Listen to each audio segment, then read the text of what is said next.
Shines light on my whiskey eyes, pain in every pore, and my core is a war.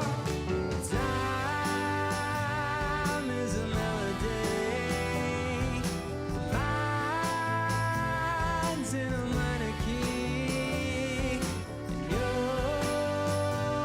could be here with me if you really don't mind the end of the world.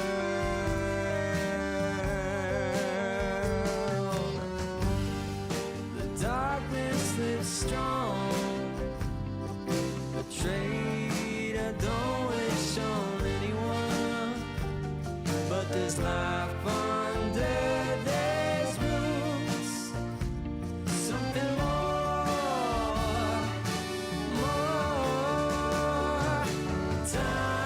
Time is a melody, and mine's in a minor key, and you could be with me if you really don't mind the end of the world.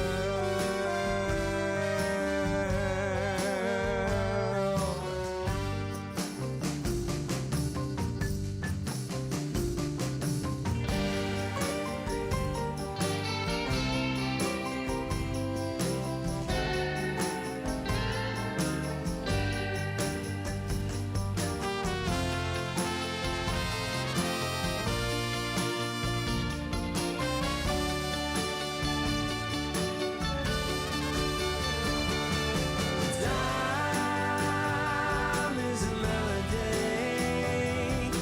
lines in a minor key. You could be with me if you really don't mind the end of the world.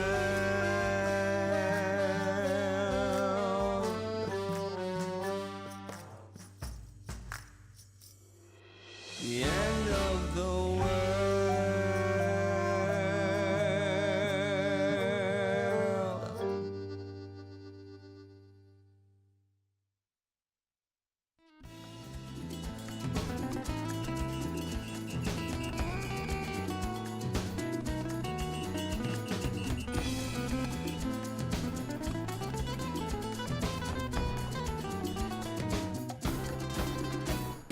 Anything she wants, you would gladly give her, blushing like a fool.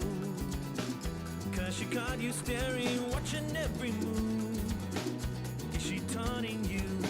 Is this a sign you need to stay cool? You live a life that you can't deny. No, you're not in control. Once you connected, you feel the fire. And she's pulling you close, you close. The dance of love, ay, ay, ay. The dance of love, ay, ay, ay. The dance of love, ay, ay, ay, ay, ay, ay. The dance of love, body language. Fumbling for words, you feel so naked, you wanna tell her, but you don't wanna blow it, she can't hear the words that you're saying. The music's so loud, so let your body say it. Live a life that you can't deny. Yeah, it's taking control. Oh, It's so intense and she feels the fire. and she's stealing your soul, your soul. The dance of love, ay, ay, ay. The dance of love, ay, ay, ay. The dance of love, ay, ay, ay, ay, ay, ay. The dance of love, body language.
seasons returning, nothing stops my heart from yearning for the pretty little bird I found on holiday.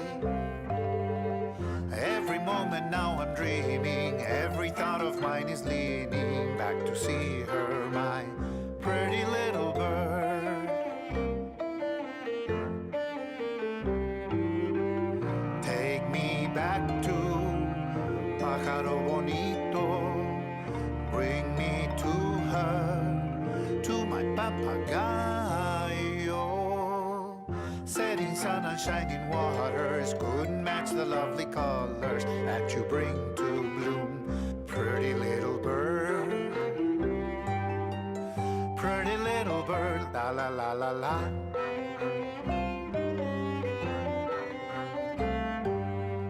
Home among familiar faces, but my thoughts are other places, far across the sea with my little bird. Take me back to mi pájaro bonito, bring me to her, to my papagayo. Empty days and endless hours, bending down like wilting flowers, till I kiss you again, my pretty little bird.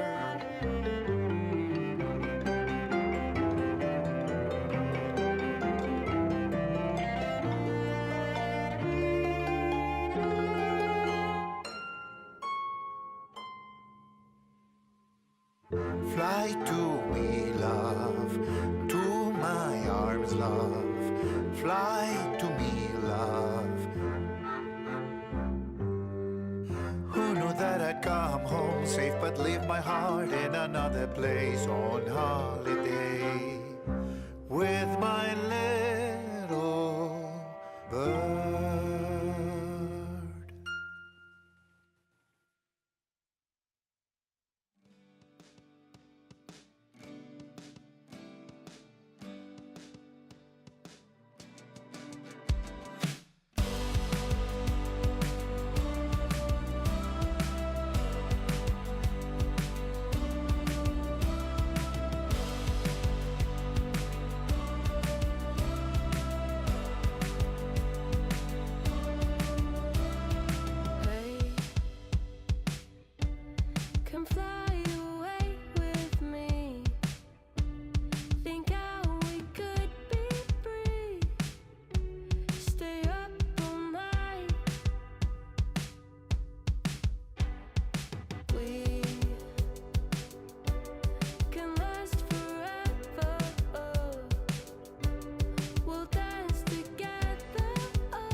When is it supposed to click? The right chemistry, sparks flying, energy endlessly. We tend to seek the person of our dreams.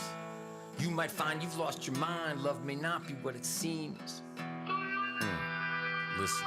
One afternoon on a walk, he met this woman, their eyes locked. His world was rocked, he gave her his number. That evening she called him and they talked. They had so much to chat about. There was no doubt that they were perfectly matched and that he had to ask her out. She said alright, he could tell she liked him, but knew she could hurt him even more. He bought some flowers. In an hour he arrived at her door. She let him in, she seemed uneasy. They got ready to leave. He began to wonder if he and she were meant to be. He thought, when is it supposed to click? The right chemistry, sparks flying, energy endlessly. We tend to seek the person of our dreams. You might find you've lost your mind. Love may not be what it seems. When is it supposed to click? The right chemistry, sparks flying, energy endlessly. We tend to seek the person of our dreams. You might decide that love is blind, but it may not be what it seems.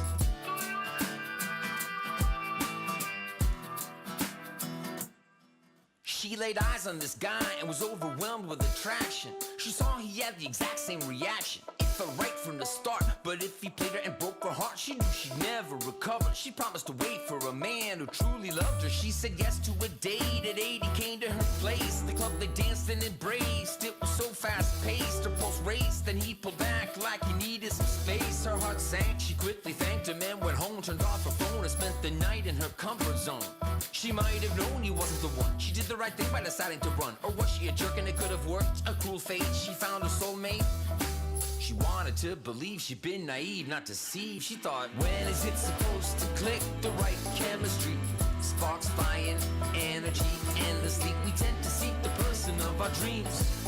You might find you've lost your mind. Love may not be what it seems. When is it supposed to click? The right chemistry, sparks flying, energy endlessly. We tend to seek the person of our dreams. You might decide that love is blind, but it may not be what it seems. When is it supposed to click? The right chemistry. When is it supposed to click? The right chemistry. When is it supposed to click? The right chemistry. When is it supposed to click? The right chemistry.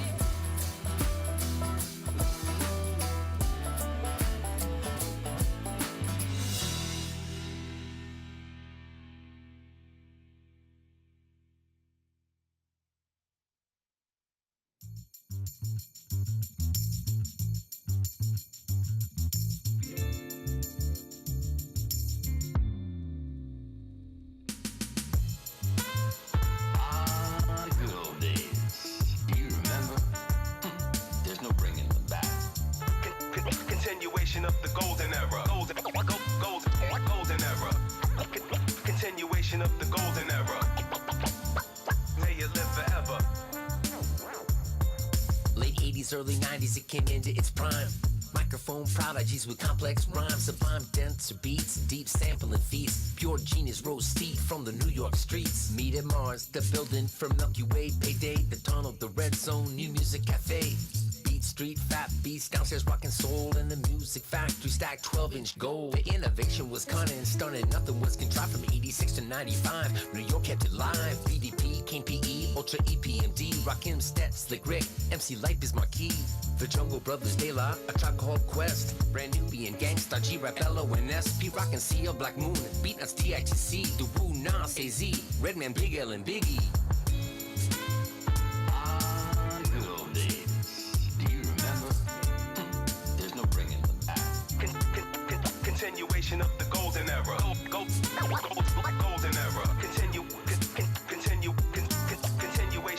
Continuation of the golden era. May you live forever. You see, the elements converged into spoken word and hit a divine note that human ears had never heard. It emerged to what the mainstream considered absurd. They laughed at it, now it's generational, they're all addicts. 40 years later, now we reminisce, cause through all the shape shifts, it hurts us deeply that it hasn't been the same since. Large pro walking through that front door to cherish or neglect the black sheep, the choice is yours. Case Solo spelled it out for you. The Fugees kept the score, nice and smooth, made it funky for the junkies abroad. The Outcast elevated it. While Dre let me ride, he kicked me out. I had to start running with the far far side. Lost my breath. All I need from Mary and Meth is ice water. Please give my full regards to the chef. Watch son get wrecked, cause all they rickety really want is effects. Gucci link shine, stretching Bobito, 89 Tech 9, y'all.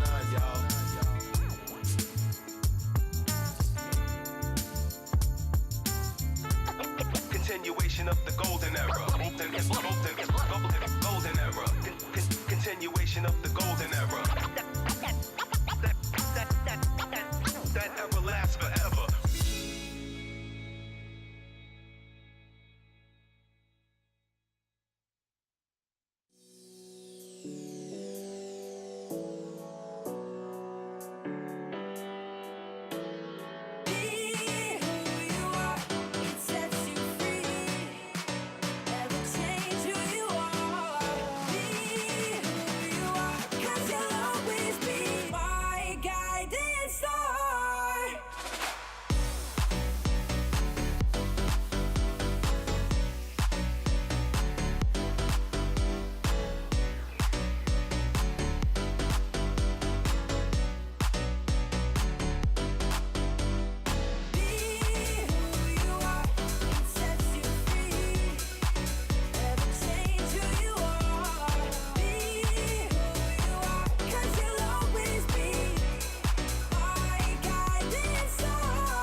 keep my love emotional.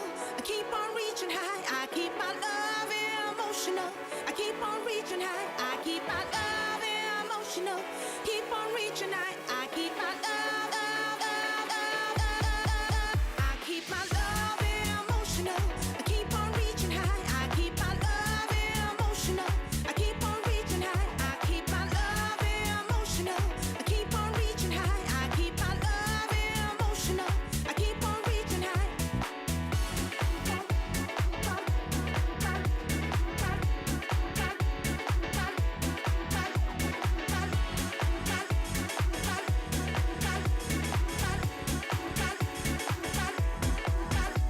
You're giving me, but it's not enough.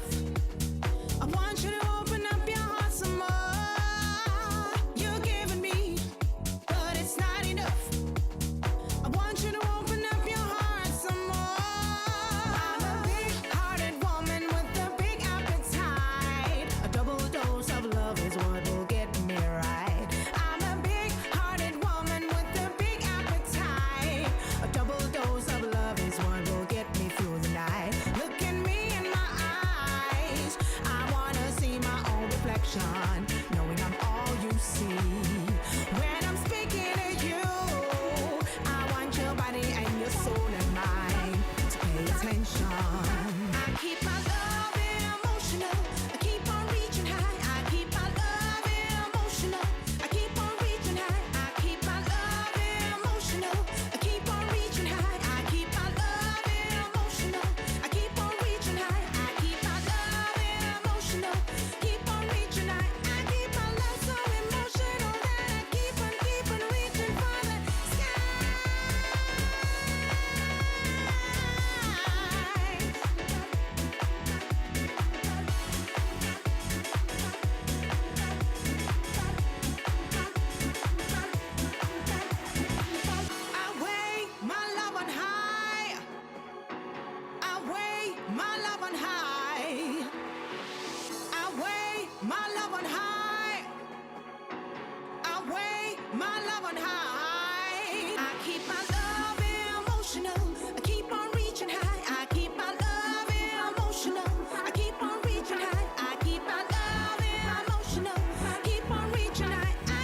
Don't you dare leave me here standing, longing for a dance. Walk right up, your eyes are asking. Time to take the chance. Don't you dare end this night early. Life is short, my dear. If you're thinking of retreating, don't you dare. If I say that we will keep it to one short song, if I promise to behave and do nothing wrong, we might be having fun before too long, before too long. If we move a little slower, the music might stop. If we get a little closer, my heart just might pop. If they knew what we were thinking, their jaws might drop, their jaws might drop. Don't you dare leave me here thirsty while you sip and drink. I don't want deep conversation, I don't need to think. Don't you dare look toward the door, tonight is young, my dear. Don't you whisper a word of leaving, don't you dare. If I say that we will keep it to one short song, if I promise to behave and do nothing wrong, we might be having fun before too long, before too long. If you're wondering how you're doing, well, I'm a big fan. If you like the amber light and the sound of the band, if you're wondering what I'm thinking, I want to dance with you again. Let the time go by. We won't sleep Leave our tonight. cares behind. Not till morning light. Who needs sleep when I can be with you? Others come and go. You're the only And say one. to and fro. Night has just begun. Don't you dare leave till I say so. If you wonder how you do, Well, I'm a big fan. If you like the amber light. and the sound of the band. If you're wondering what I'm thinking, I want to dance with you again. If we move a little slower, Music might stop. if we get a little Her closer, heart just might pop. if they knew what we were thinking, their jaws might drop, their jaws might drop. La la la la la la la. La la la la la la. La la la la la la. La la la. If I say that we will keep it to one short song, if I promise to behave and do nothing wrong, we might be having fun before too long, before too long.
on the weekend.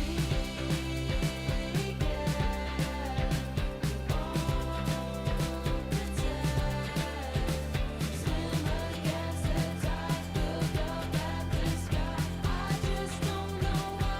I just don't know what we get.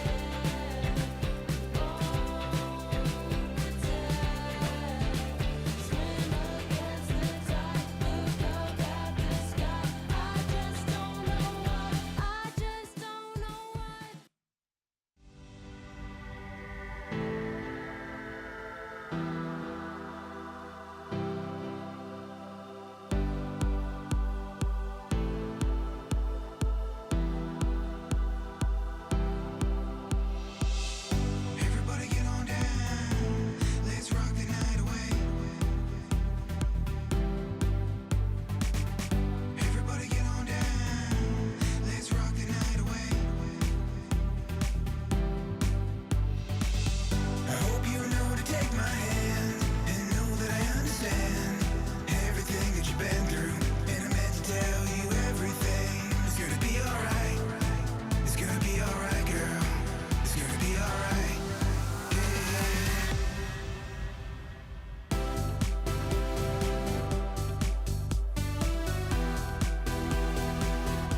If you were mine, I would cherish you forever.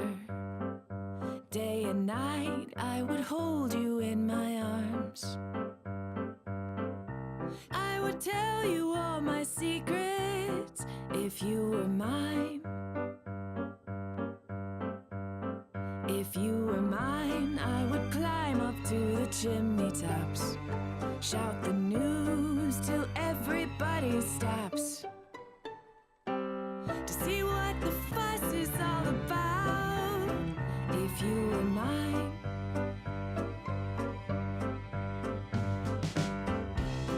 if you were mine, the world would never be the same. Ooh, won't you please be mine?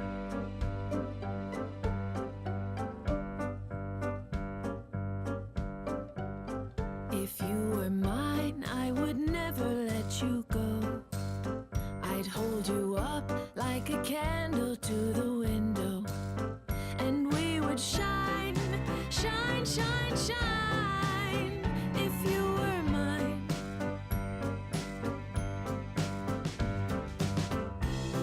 if you were mine, the world would never be the same. Ooh,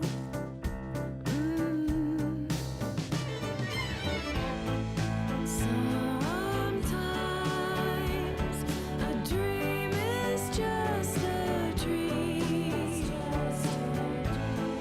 Sometimes it can change right in front of your eyes.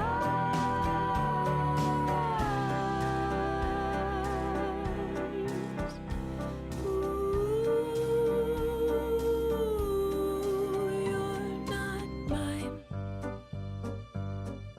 You may never be mine, but I think I'll be okay. Yeah, I think I'll be just fine.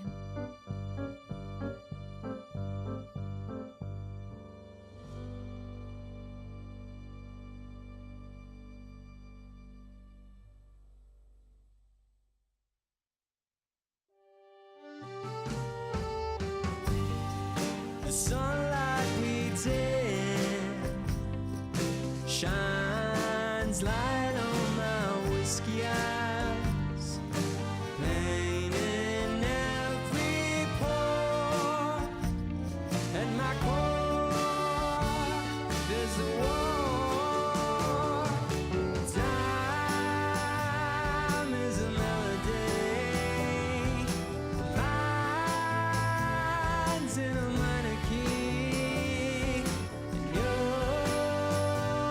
could be here with me if you really don't mind the end of the world.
darkness descending upon me. Then I close my eyes to seek escape. Something in the darkness calling to me. But then I realize it's okay.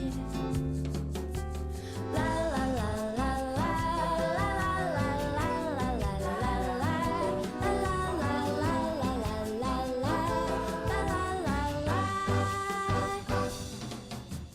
I'm going all in, it's too late to fold now. Don't you wish you could start brand new? Still running in place on this hamster wheel. But when I close my eyes, here's the view. La la la la la la la la la la la la la la la la.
Don't you worry now, the river is coming.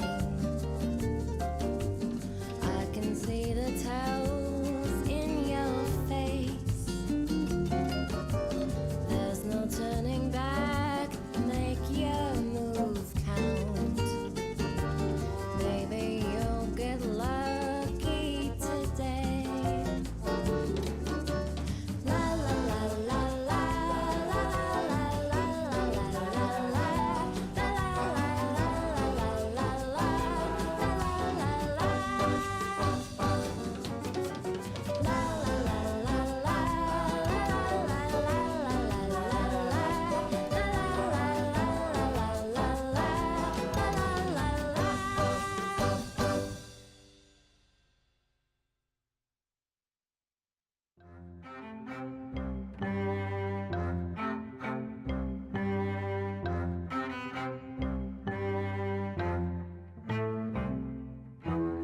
Ever since returning, nothing stopped my heart from yearning for the pretty little bird I found on holiday. Every moment now I'm dreaming, every thought of mine is leaning back to see her, my pretty little bird. Take me back to Pájaro Bonito. Bring me to her, to my papagayo. Setting sun and shining waters couldn't match the lovely colors that you bring to bloom, pretty little bird. Pretty little bird, la la la la la.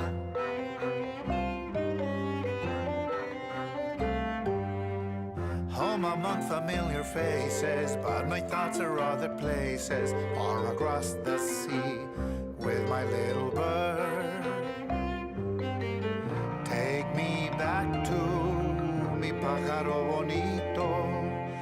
Bring me to her, to my papagayo. Empty days and endless hours, bending down like wilting flowers, till I kiss you again, my pretty little bird.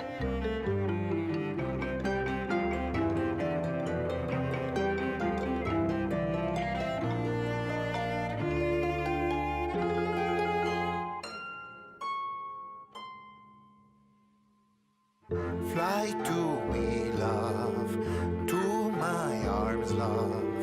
Fly to me, love. Who knew that I'd come home safe but leave my heart in another place on holiday with my little bird.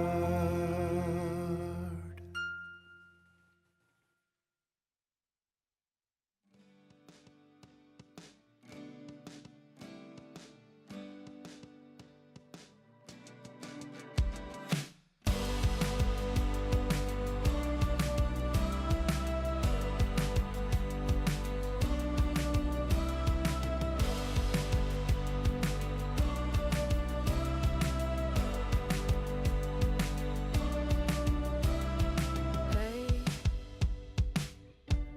come fly away with me. Think how we could be free. Stay up all night. We can last forever. Oh, we'll dance together. Oh, stay up all night. We have what it takes. We can make it if we try.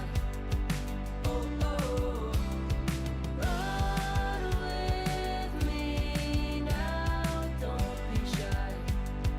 Oh, oh, you let me be me, as happy as can be, my shining light. We can last forever. Oh, we'll run together. Oh, stay up all night. We can make it if we try. Oh, oh, run with me now, don't be shy. Oh, oh, we can make it if we try. Oh, oh, run with me now, don't be shy. Oh, oh.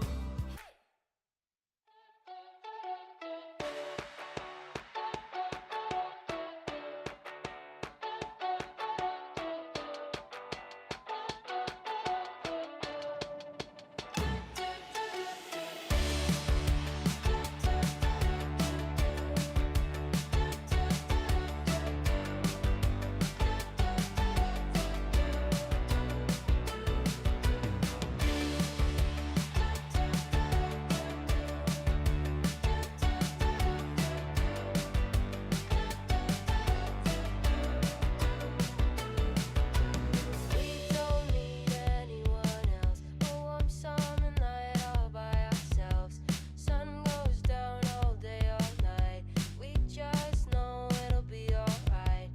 We can rise above it all. Climb up so high, no, we won't fall. Sun goes down all day, all night.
Welcome, everybody, to the LPL. My name is Rituals. I'm joined by Orcs as the 7-day-a-week marathon continues. And I have to say, we're just watching the 3D renders with the team mottos alongside them. Those mottos are not created equal. Some of them absolutely banging. Some of them not so much. I have to say, LNG chilling in the clouds. I'm loving that one. That's my favorite, I think. That one works on so many levels, and yeah, I think it hits right for me. I think the render's super cool as well. Some of them, Yeah. especially the JDG one. I love their mascot. Is big fan. I think the big fan. Ultra Prime one. The Ultra Prime one kind of looks like a Dragon Ball Z character. It's kind of like popping off. Let's take a look at the results from yesterday before we get into what's happening today for you guys. We actually had a relatively close series to start off yesterday. IG taking the first game, then EDG felt like they needed that bit of a warm-up, right? Managing to get that win on the board 2-1 in the end. Fairly clean wins in game 2 and 3.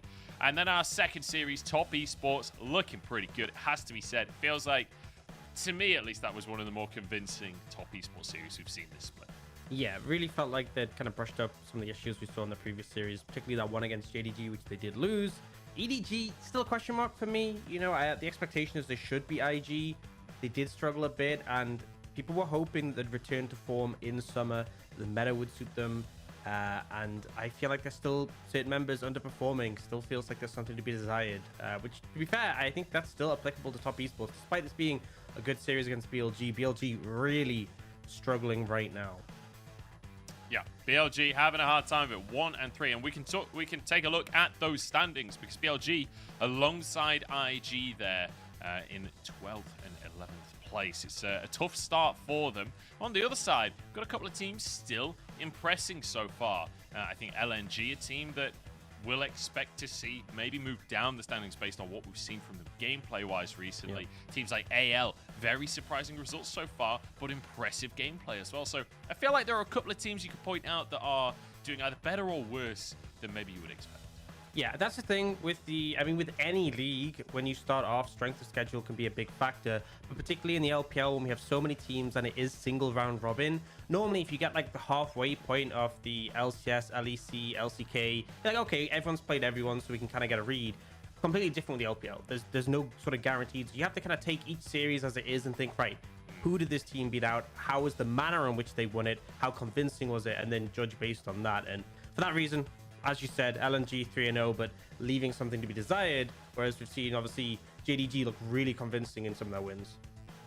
Yeah, definitely. I mean, I'm still going to hold judgment on a lot of the teams until, like you say, we've seen more games. But we'll have to wait. A lot of the time, it's down to stylistic matchups in the LPL as well. But today's games coming your way. AL versus LGD. AL, we mentioned them briefly there. A team that has been performing extremely well, above expectations, I would say, based on their schedule as well. Up against LGD, who have been a team that are struggling, but coming in with some roster changes, so maybe things will look a bit better for them today. Then we'll go into TT versus WE. Two teams that, Dan, they desperately need a win on the board.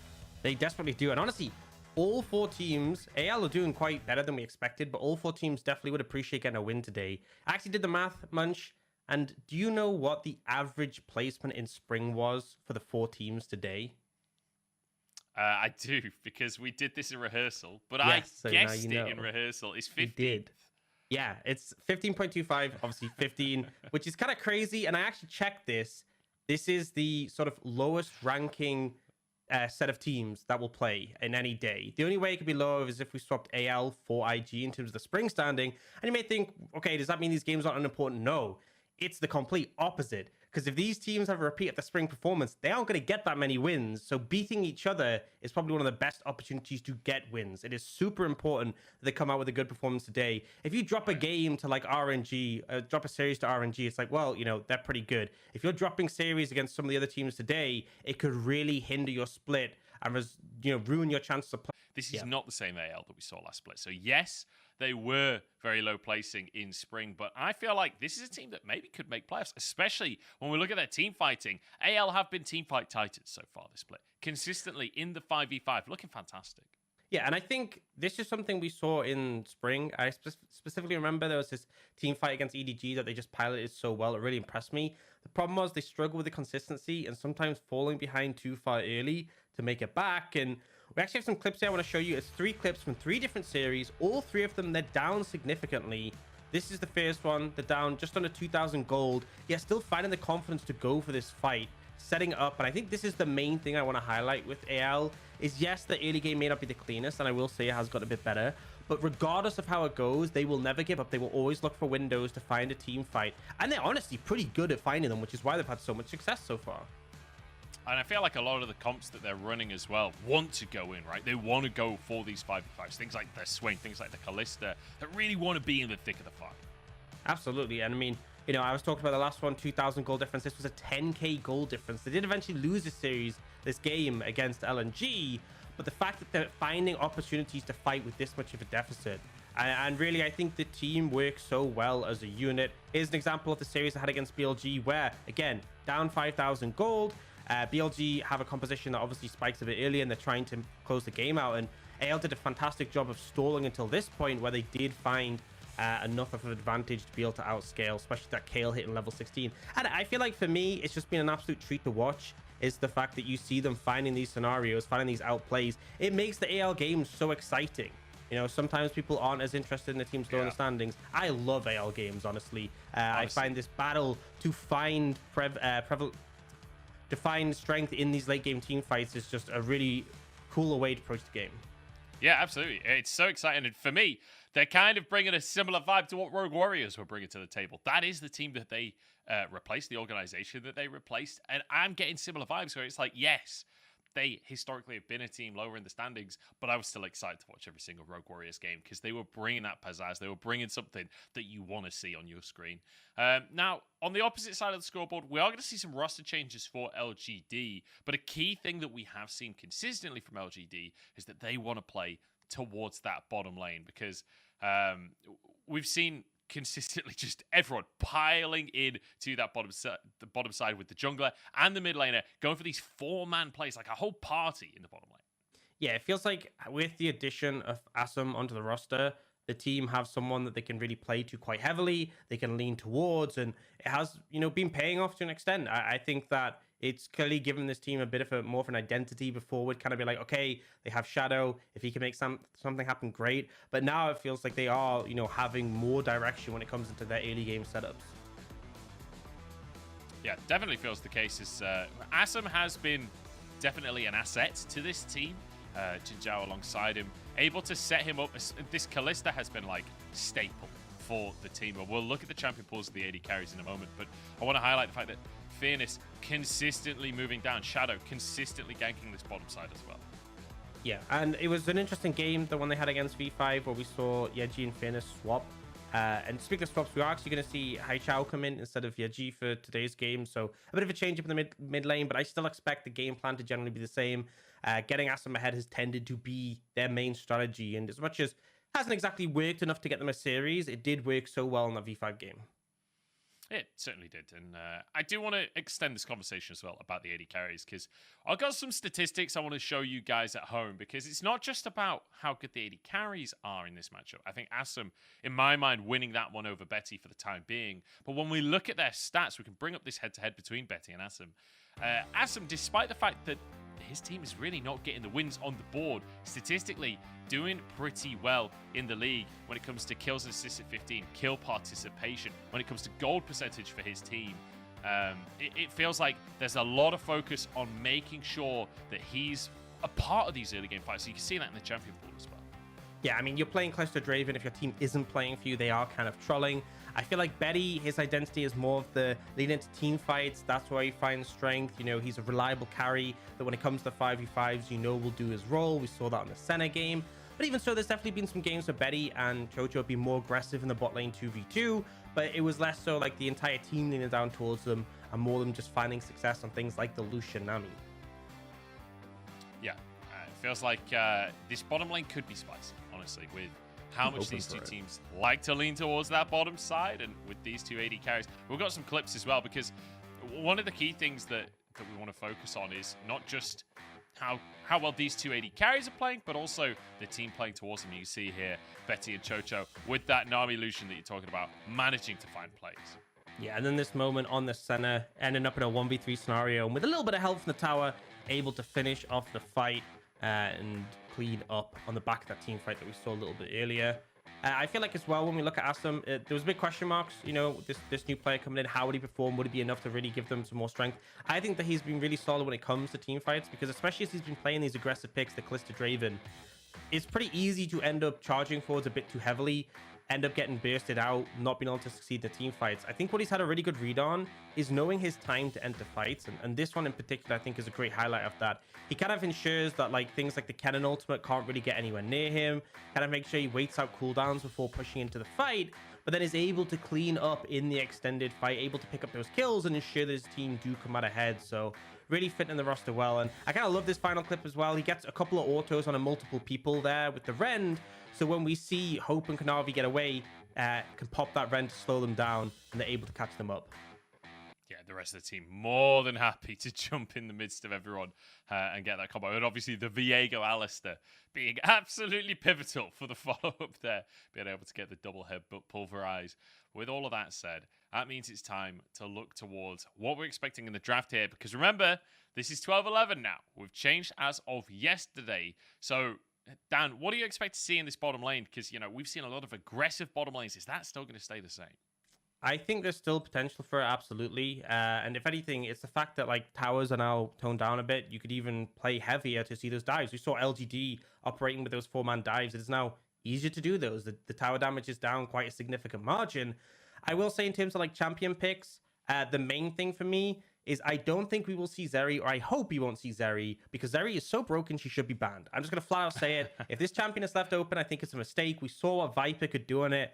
And obviously Viper's extremely proficient, but you know, this W, which is like a massive AoE projectile that goes through stuff once it's passed through terrain, the damage is just obscene. Like this it's been nerfed on the next patch, which is obviously going to be a while for us in the LPL, but I feel like we're going to return to Zeri just being that red side ban, in my opinion, which is difficult when Lucian already kind of takes precedence as a red side ban. But I also think that Lucian is a bit more manageable, especially with like Callista into it. So remains to be seen. But I think the focal point, obviously, for this game, as we've talked about, will be bot lane. And with so many power picks in the role, you know, Senna, Zeri, Callista, Lucian, it feels really easy to get your hands on a powerful pick, but it does come down to how well you enable it, how well you pilot it.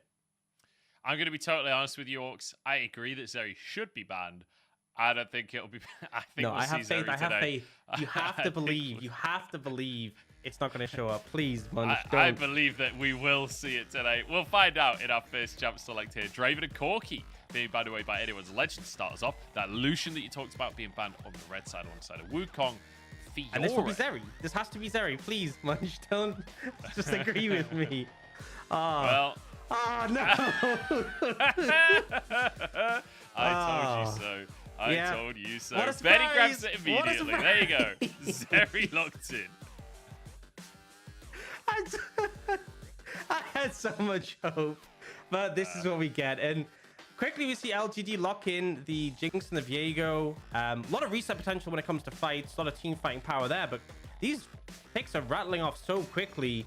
AL going to take the Zinzao, which was buffed. His W damage is up a decent amount in this patch. And the GP for ZDZ, LGD considering the Kale as an answer. We'll see if they end up opting into this one. It would give them a ton of scaling, ton of team fighting power. Yeah, I'm already loving this though, right? Pretty different drafts to what we've been seeing. Obviously, on the side of LGD, still the Viego, still the Kale. But Jinx, we didn't really see that much of in 12-10. Saw smatterings, but the Zinzao coming on through, that Zeri that we mentioned before, feels like a breath of fresh air here in the LPL as we head towards our second ban phase. Yeah, and I think something that's important for LGD is getting some engage in your composition, because up against the Zeri, obviously super mobile, super hard to pin down, but also she's now a poke champion because of a W. So if you can't force engages, she will just keep hammering you with those Ws. It becomes incredibly painful to deal with. We can see, though, batting away that Yuumi, a great pairing with Zeri, benefiting from her mobility to be able to just keep her skirting around fights, landing off those Ws.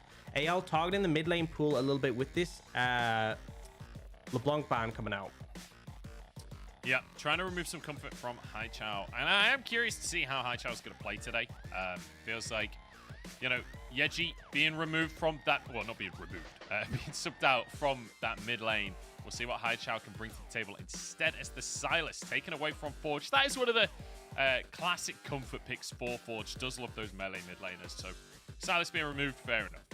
Yeah, it does make me think what LGD could be taking if they're going to opt for their mid laner on 4. We could potentially see Swain come out. We've seen Silas and Swain. Swain did get nerfed a little bit, but we do see them ban it. Another good answer for Silas is good into Ari, sorry. So could see them potentially setting up for that, but they might just end up going for the support pick first and foremost. I did say they need to engage. Nautilus is very good into Zeri, that point and click CC. Hard for it to outplay. It certainly is. The depth charge can be a nightmare to deal with. One thing I will say, often Zeri, you get the depth charge on it, you just E over a wall and just fly to the other side of the map. You do get knocked up. It's difficult to follow up at that point. We'll see how that's going to pan out between Jin Zhao and Betty throughout this game. Looks like anyone's legend, toying with the idea of a Leona, which is one of those classic support matchups. Not seen much Leona this year, though. Forge going to go for a Rise in the meantime. Yeah, interesting one. Rise did get some buffs, I believe, on the patch on 12.11, but it really felt like it wasn't necessarily going to be enough to bring him back in, but apparently we're seeing Forge feel confident in this. He did get some extra damage on his E, some cooldown reduction on his Q, and we do see Chocho just go for Leona, a bit of a special that we saw from him from Spring, but a lot of roaming potential from that Rise. We did talk about how bot lane could be a big focal point. We now have a roaming mid laner who's good at fighting prio, and it looks like LGD might be looking to match in part with that Galio and make sure that Forge can't get any free roams off without being contested. All right, well, Hai Chao looks like he's going to get that Galio for his debut LPL game, being promoted from the LGD Academy roster to replace Yeji. And we'll see how his Galio is going to look. A lot of potential to focus on this bottom lane. Like we were talking about before, both mid laners love to roam down towards the bottom side. And they've been given the tools to do so. I mean, both teams have fantastic scaling side lanes.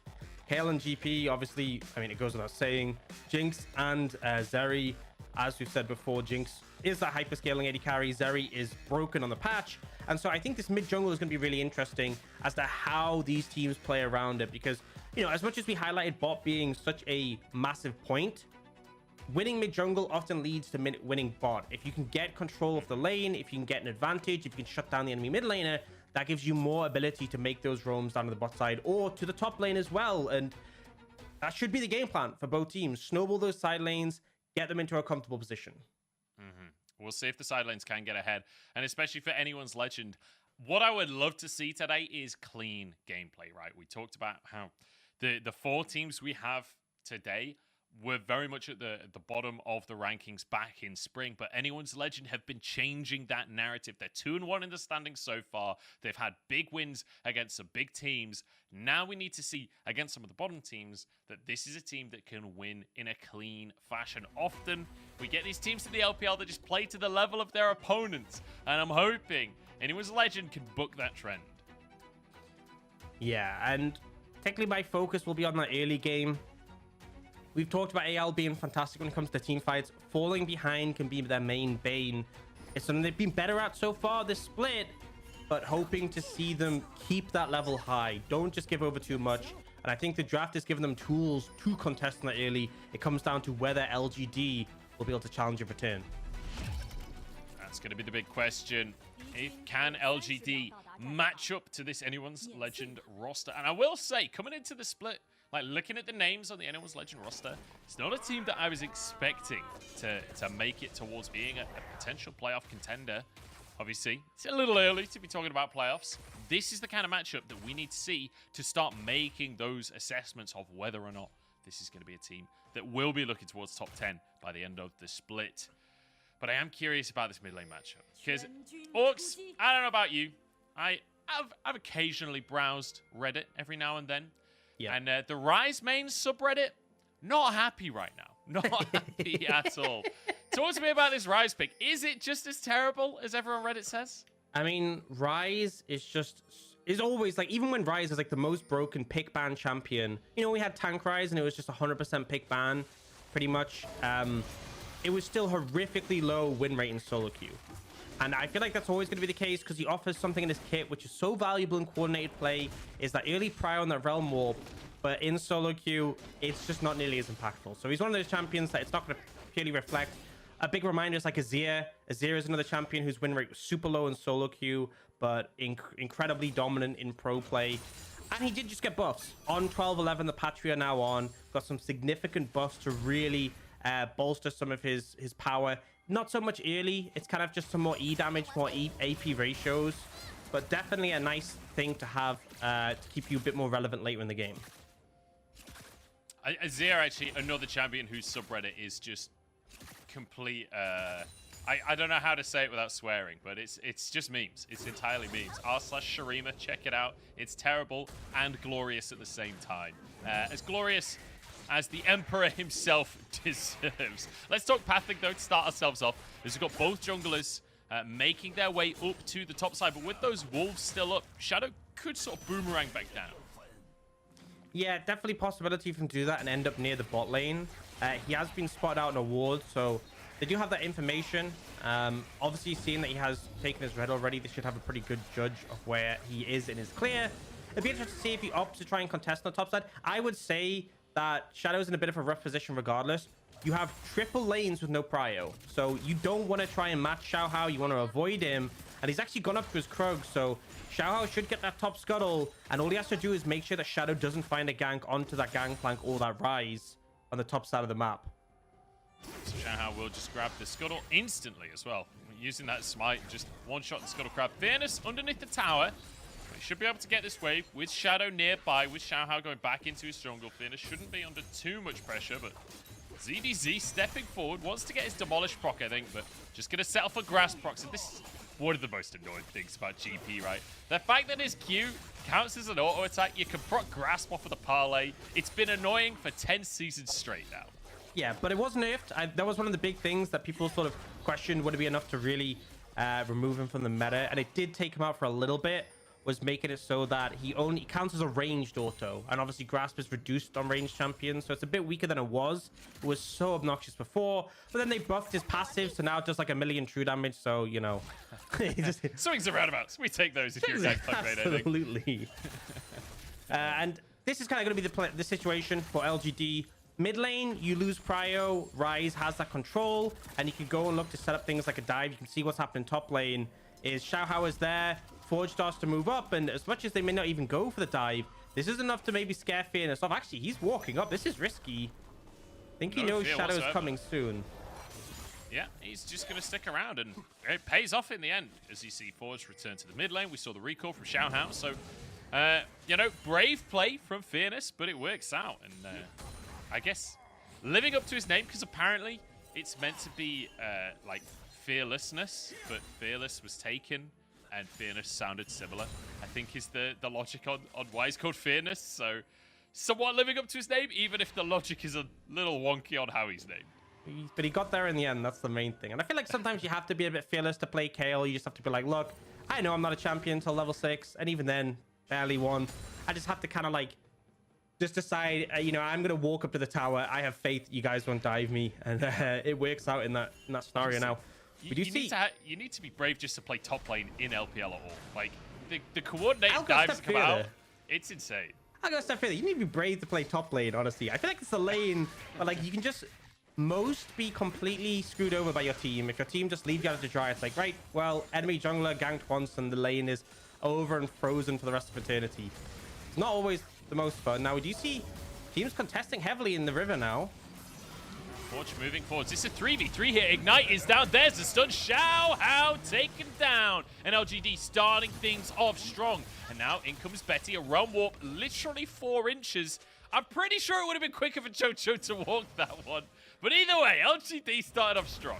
Yeah, seemed a little bit unnecessary, and it wasn't the best fight for AL to take. I have to credit LGD. They picked their window well, focused all the damage onto Xiaohao, and then you have a Viego. As long as you get that initial first kill, you're probably going to come out ahead in the skirmish. And we can see a replay of how that paid out. This is the thing, you may not have Prio in the Galio, but you have Predator. And that will essentially achieve the same thing. You'll just be able to speed there and be there at the same time. They focus down the Xin Zhao, and despite the fact Shadow's getting low, with the fact he has that reset, has the heal, the extra set of rotations, you know you can't continue that fight. Certainly not. As Forge will be able to get that shove in. get a reset off himself. He's starting to stack that mana. But look at Haichao already with the Mercs locked in with a Dark Seal and a Ruby Crystal. You can anticipate that Haichao, now he's level 6, has that Dark Seal. He's going to want to get involved on the rest of the map, already having influence in that first skirmish. And I want to see how he manages to use that ult. And it might just be the opportunity as Shadow goes for an invade here onto Xiao Hao. We'll be looking for a smite. Doesn't have the upgraded smite. Neither of them do for the time being. But Jin Zhao actually going to flash forward for this one. We're going for the red buff. It's smited away by Xiao Hao. But there's a taunt. There's the ults coming on through. And it doesn't matter who won the smite. Shadow gets the red buff. Yeah, Xiao Hao realizing the fact he has no flash, as soon as Jin Zhao flashes on him, he is probably dead. He kind of has to just go for the red buff to at least get something. So a rough scenario to be in. Honestly, didn't have the cover from his team there. And LGD are doing a fantastic job of looking to punish the enemy jungle. Second time both Jin Zhao and Haichao have paired up to try and take out the enemy jungler. Yeah, really nice coordination so far from LGD. You know, I was coming into today looking at Assam on the Kalista and on the Draven saying, look, this guy is going to be the focus. This guy is the best player on the roster. But so far today, it's Shadow and Haichao working together as well as Jin Zhao flashing aggressively forward there, right? Like that. I love to see that kind of proactivity coming out. Confident plays, and it's the ones that will get you the lead now. I feel like the fact Shadow is ahead in the jungle, Haichao on this level, past this level 6 on the Galio, able to move in these skirmishes. It's become so difficult for AL, and I think they kind of need to slow the game down a little bit at this point, because if you opt into these fights, if the Viego starts getting resets, he will just take over. Y'all looking to do this Herald though, and it looks like LGD not even interested necessarily in contesting. Yeah, I guess LGD just not a fan of the Herald. Doesn't seem like there's anything else they're doing on the map necessarily, just deciding that it's not something that they want to fight for. Maybe wanting to keep Assam in this bottom side, wanting to try and guarantee a plate, but Betty didn't swap up, so should be fairly defendable. I think it'll just be the singular plate going the way of Assam. Yes, so I mean, AL can be really happy with that. They essentially get it uncontested.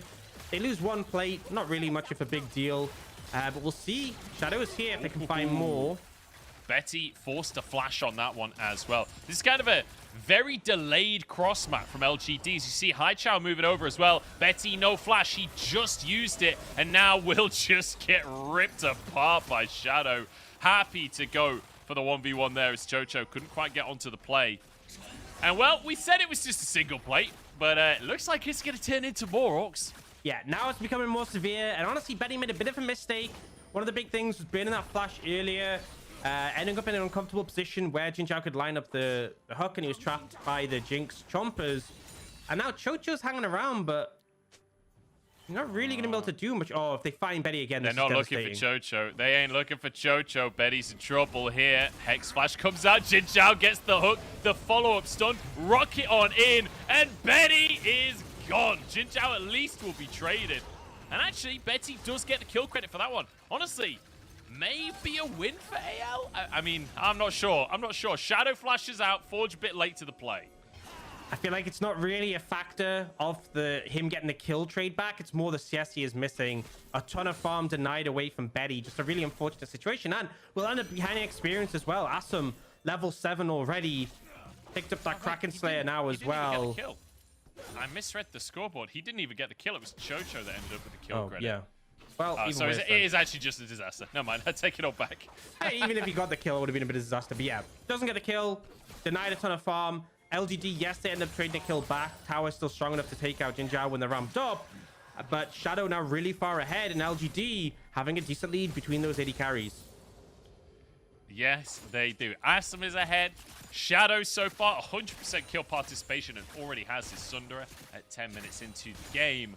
It's looking pretty good for LGD, and this is the comp that's running a Kale in the top side, that's running the scaling Jinx in the bottom side, who's just finished stacking a Cull. Like, pretty much everything is going great for LGD so far, but now maybe an answer on the top side from anyone's legend. Herald over the wall. Chocho going to look to engage. Fairness has his ultimate available, but what can he survive is the question. Good ulti, keeps him alive for now, but Chocho happy to tank. Herald charges in, and that is going to be the end of the play and the end of Fairness. ZDZ will be gifted the kill. Yeah, I mean, there's so little you can do in that situation. They burn the ult, they drop tower aggro, Herald kills the tower. you have nowhere to go. So nice punish from AL, and they do allow themselves to get a pretty solid early lead on ZDZ.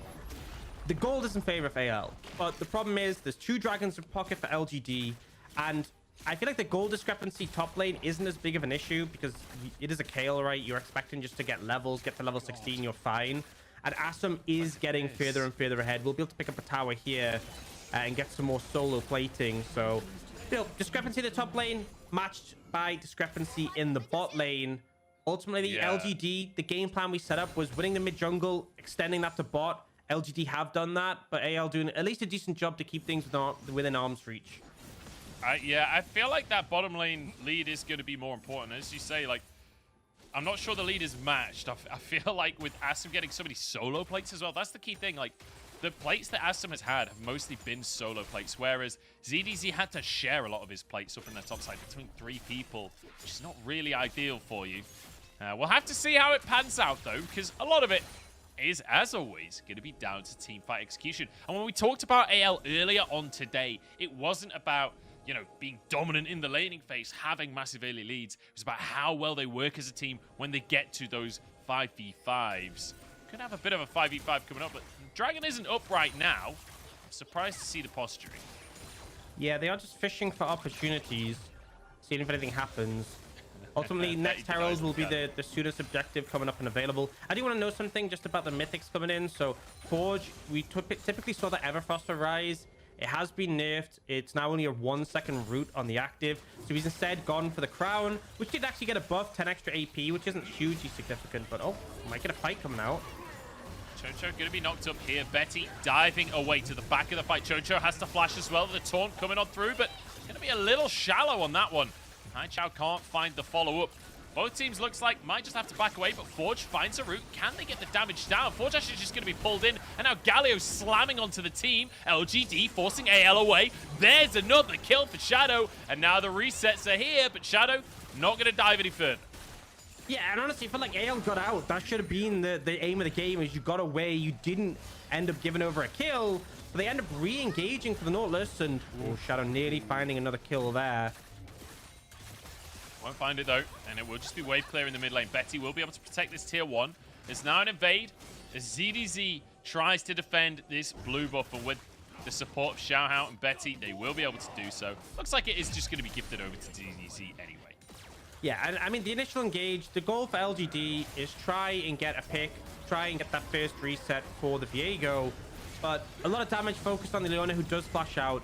And I think AL should be happy here. We got away. We didn't get chased down, but Forge haven't popped Ghost. Betty haven't popped his ultimate. They're like, no, we can go. We can chase. And they end up just over-committing into this situation. Forge gets CC locked, flashes out, but Shadow still has ultimate. You're just dead. Yeah. It feels like there was a little bit of tunnel vision from AL there, right? Betty and Forge going forwards, trying to finish off Jin Zhao, but like, the rest of his team was obviously nearby. Nautilus has his hook available. That's always going to be a dangerous line to tread. And Forge perhaps thinking with the crown, maybe he was tanky enough, but absolutely not going to be the case. Shadow is just massive in this game. Like, 3-0-2 on the enemy Viego. That is just not a situation you want to have to play against. Absolutely not. And I feel like on top of that, Asum, 2 items already. And I know he skipped the boots, which Betty has, the Berserker Greaves. But that early rapid fire, I mean, 2 items isn't the biggest spike for Jinx. You are still looking towards a 3-4 item It's more spike. of a TF spike, right? Yeah, more for TF spike in general. But either way, it's still pretty scary to see such an item discrepancy between your AD carries, especially as this Jinx is going to be monstrous as the game goes on. We'll have to see what Betty can do. For anyone who's not clear with the new Zeri, the crit W, you tend to go Shield Bow, you go Phantom Dancer, you go IE, and that 3 item spike is where your W really hits pretty disturbing amounts of damage. Yeah, disturbing is the word. Is Asum actually opting to go for the plated steel caps there on the Jinx? Not something you see all too often, but deciding that he's going to need that armor. And rightly so, right? Betty, a lot of physical damage. Xiaohao and ZDZ as well. Huge portion of their damage going to be AD. So, kind of makes sense to go for that defensive item when you feel like you're going to have to be that late game carry. Yeah, I mean, I'm not the biggest fan. I feel like Berserkers are very valuable. Oh. Here we go. All in the mid lane. Turning golden, start things off. Jin Zhao on the wrong side of the play. In comes Galio, and it's a double knock-up as well. It's followed up. Asim still free-firing. 1-for-1 so far as Shadow gets one reset. And yet another kill for himself. Now maybe a little bit more. Forge going to realm warp out, though, and he'll be okay. So, 1-for-1, but with a jungler down. That's the Dragon for LGD, and that'll be their third Drake of the game. Yeah, quickly approaching that soul. AL are trying to potentially fish for a fight on the back of this. We won't be able to find anything. No. Bit disappointing here for AL as they... Oh, no. Asim! He steps right into the barrel and gets railed by the Gangplank and the Zeri dashing over the wall as well. So, consolation prize here for AL, but ultimately, sole point for LGD. They're going to be happy with that. Yeah, Ninja Tabi's not going to save you from that one, but as you said, LGD very quickly stacking up those dragons. We could see a soul as early as 22 minutes for LGD, and particularly with champions like the Viego, who obviously is quite bulky, has a lot of healing built in with his passive, Haichao as well, and the Galio. It could make it very hard for AL to approach team fights from there. And remember, Zeri is essentially a poke champion. That's one of the ways she functions with her W. If the enemy team gets a ton of free sustain, it's going to be painful. And, you know, initially this fight looks decent for LGD. They managed to chase down Kinjal, but Shadow is so strong. Once he gets a reset, if anyone oversteps, if anyone gets caught by CC, you can't really continue the fight. And AL know they just have to disengage. Didn't feel like LGD... Oh, sorry. It didn't feel like AL had all that much upfront damage, right? Like, they get this big combo at the start of the fight, but there really isn't that much coming out of Betty and Forge. As CDC actually flashing forward to just parlay that final one. Does feel like a lot of the pressure is on ZDZ this game to be the carry for AL. And with the team fight's not going as well as what we've seen from AL, it's not a great sign for them. Yeah, not too promising. The early game was a struggle, and I mean, LGD have picked up a composition that makes team fights pretty straightforward, pretty powerful. And I feel like the burden of execution is on AL, which, you know, they've done good before, but LGD making it simple and winning that early is really paid dividends. And they will spot out LGD's jungle and support trying to make a pick happen. But you can see fishing for any opportunity. Still a minute from that Baron potentially spawning. Gold lead pretty even. And I think that's the thing, is you have to highlight ZDZ. ZDZ is on 2 items, as you said, looking like he needs to be the big carry.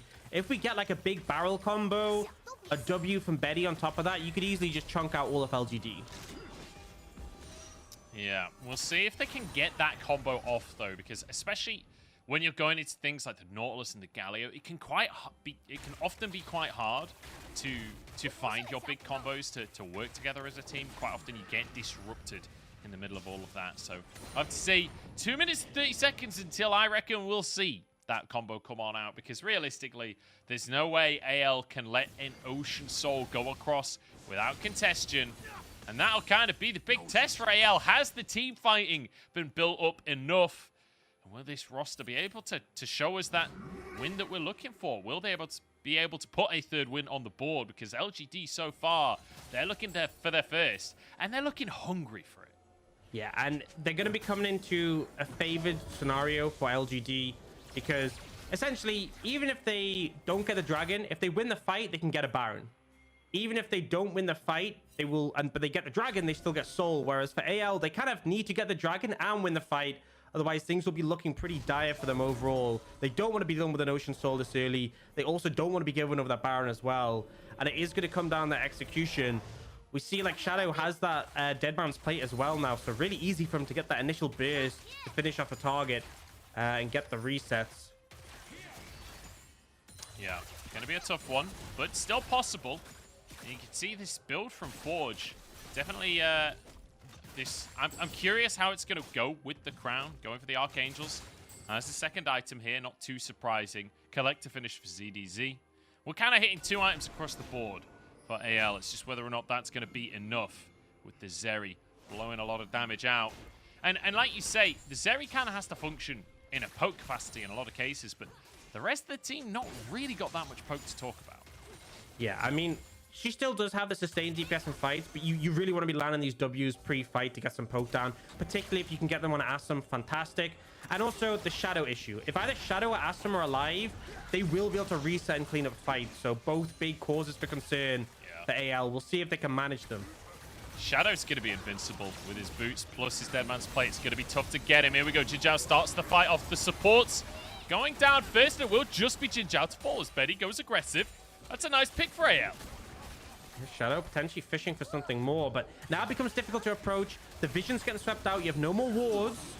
Oh, Shadow playing with fire on that one. The taunt comes on through, but actually, Chao has to turn golden just to keep himself safe. Cannon barrage on top of the Galio. As Xiao Hao looks for Shadow as well. AL really want to find the pick on the junglers. Fearless barely survives the play. But Shadow forced away. That will be Drake for AL. And granted, it doesn't get them a soul, but it denies the soul from LGD, and that's what they were looking for. And it gives them time. So really nicely played team fight. They're able to burst out Jin Zhao. This is one of the differences between that Nautilus and that Leona. Leona far tankier, far harder to burst initially. And they just prevent Shadow from getting any resets in the fight. It means they can't find the momentum, and they have to back away. We'll see the replay here. So this is when Jin Zhao's already dead. Shadow has to dash away, and then so much damage focused on a Chocho, but Shadow just can't approach. He can't get in to get that reset out. And AL do a fantastic job of zoning him away, but not over chasing and potentially giving a chance for a turnaround. Yeah, so as we approach the 20-minute mark, or getting towards 23 at this point, we can kind of take a look at the gold and realize we're in a very even game right now, Orcs. Felt like LGD have had control for the early game, but with a pick and a dragon off the back of that one, AL perhaps grabbing some control of their own. They managed to find an early gold lead, remember, up in that top side through ZDZ, who's now on 3 items on the gangplank. Feels like we're getting to the point where things start to get interesting. Fairness as well, 2 levels away from 16 on this Kale. Asum now on that 3 item mark that we talked about before. Feels like a lot of these boxes are being ticked for us to start to see some really huge fights. And I think, you know, as I said before, for LGD, it's a matter of keep Jinx alive, keep Kale alive, get resets for Viego, see target, kill target, and they have a ton of DPS. For AL, it is going to come more down to playing around the tankiness of your Leona, and obviously Jin Zhao has his ultimate to keep him vulnerable, and then using things like the W from Betty, like the barrels from ZDZ to get large amounts of damage on the backline of LGD in particular, or potentially just the front line in general. But like connecting those skills will make all the difference in these fights. Well, AL fighting for Prio in the mid lane. Asum does manage to clear the way first, though.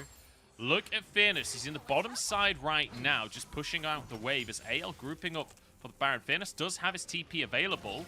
But AL with complete control right now, trying to starve LGD of vision in the Baron area.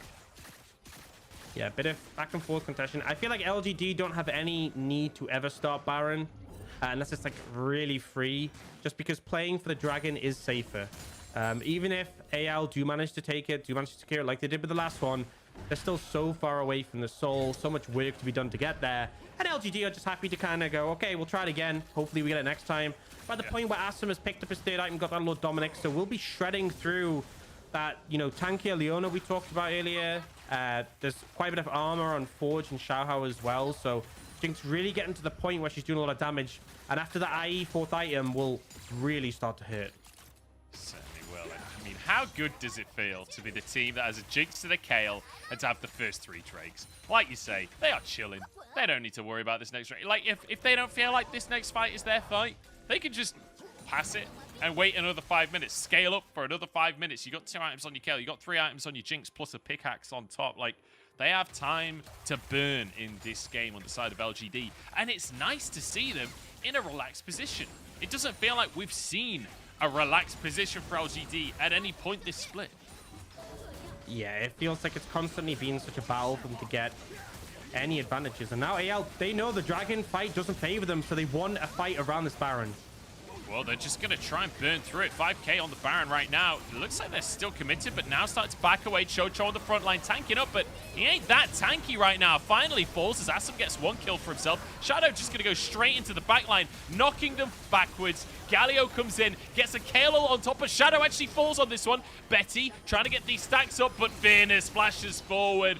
And AL, they go for a Baron, but what they end up doing is giving a Kale a triple kill. Jin Zhao going to try and zone away ZDZ, who does not want this Baron to go over. Oh my days, the barrel damage.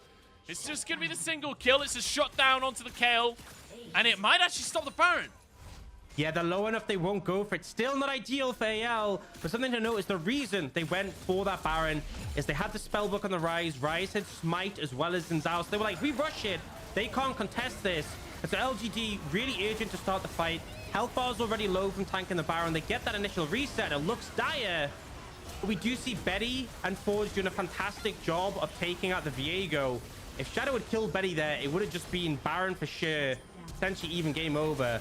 But still, this Kale has gone unchecked. Obviously was behind in gold, but easily able to clear up those fights. And I remember, Finnis had like an item and a half before. Now has 3 full completed items. Yeah.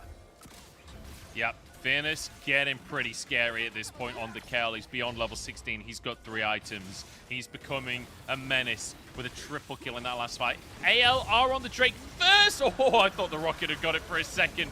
It is going to be the soul denied, but now a fight as the stun comes down onto Jin Zhao. And that will be an early kill, but it's traded 1-for-1 on support. Xiao Hao trying to escape, but Asim flashing over to find a little bit more. Big damage as Forge moves forward. Betty stacking up, chaining the autos between the team, but he's locked up. Great play from the tidal wave in the mid lane. Hai Chao locking him up as ZDZ falls as well, and LGD find another fight. And just really good play coming out from LGD. The Kale doing so much work there and just unable to find those backline kills. You saw fantastic barrels from ZDZ, but Betty lacking that Infinity Edge, lacking the ability to land W's on the backline, really made it a struggle. And Kale is late to this fight, so initially AL feel confident to go for it.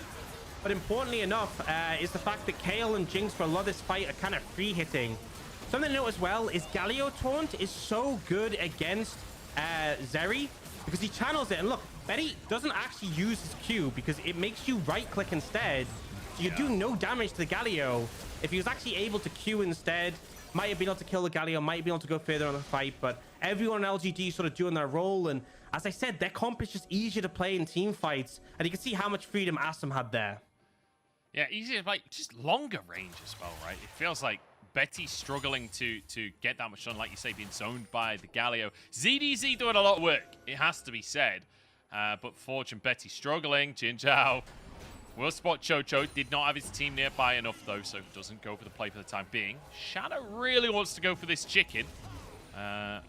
Doesn't want to overstep for this one. Baron, though, should mean that a slow and steady bit of play now over the next couple of minutes from LGD should net a couple of tier 2s.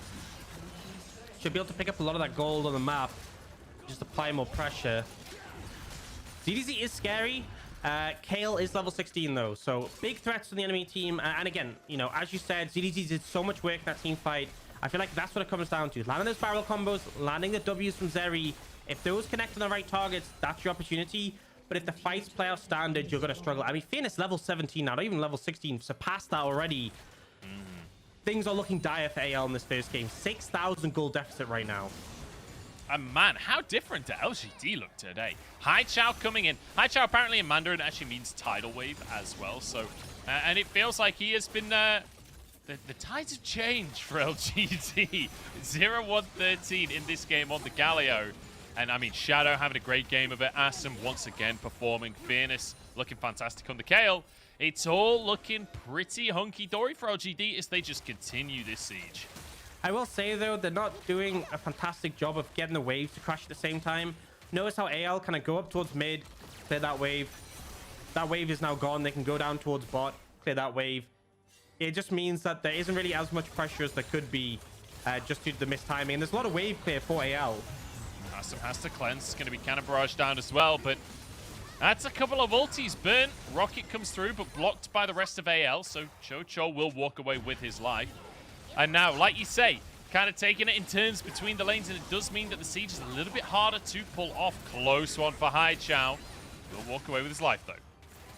Yes, I think LGD, you've only got 30 seconds left on this Baron. It's going to be this bot wave and then done. And AL, there's 5-man defending each time, so you do see at least this time they're trying to hold the wave for a bit longer.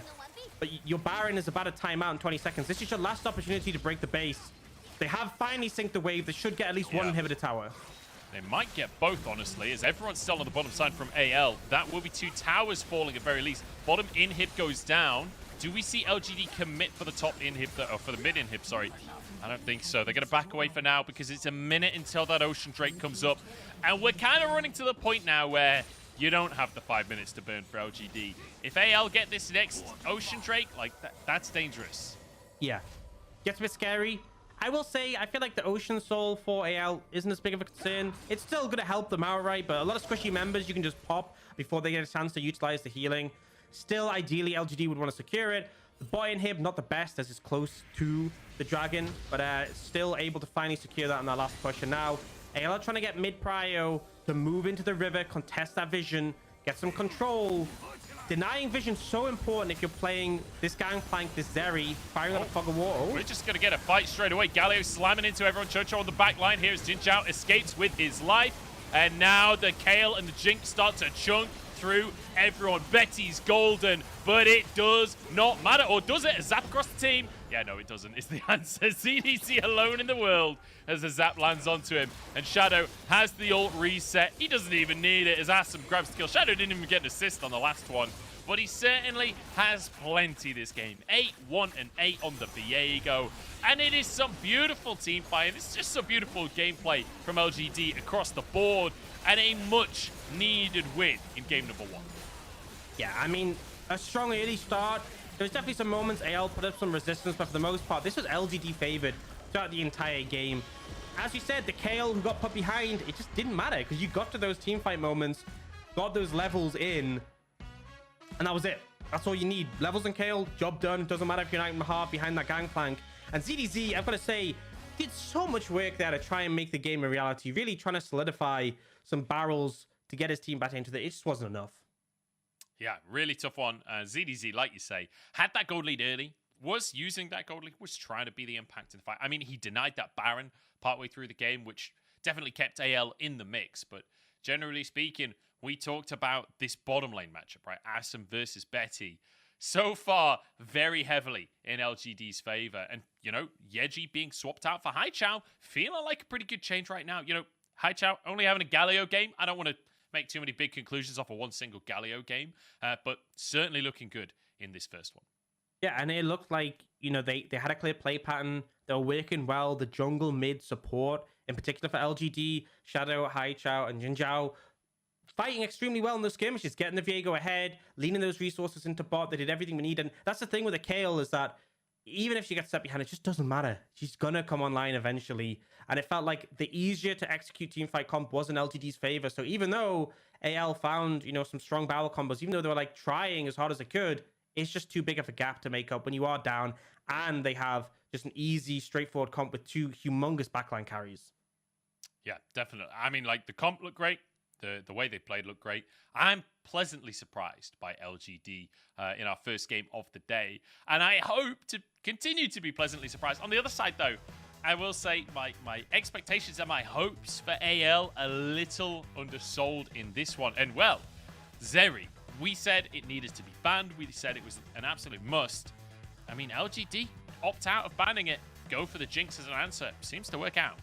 Yeah, one thing I will note is, so when we saw Viper playing the Zeri, he was obviously going, well, not obviously, but he was going W max second to get the reduced cooldown and a bit extra damage. We actually saw Betty go E max second, which is what people used to go on Zeri for that lower cooldown, for more pierce damage.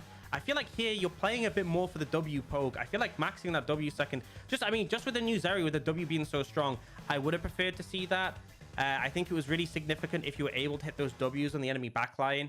That would have made such a huge difference because that's what the play pattern should have been. It wasn't about, hey, I want to sit and fight and auto attack, because if you do that, Jinx and Kale will outvalue you. You want to land those poke, and that's the thing with the Zeri when you're playing for those W's. The difference between landing them and not is so huge. It can really swing a fight, and you saw ZDZ there doing such a massive amount of damage. I feel like Betty didn't quite hold up his side of the bargain.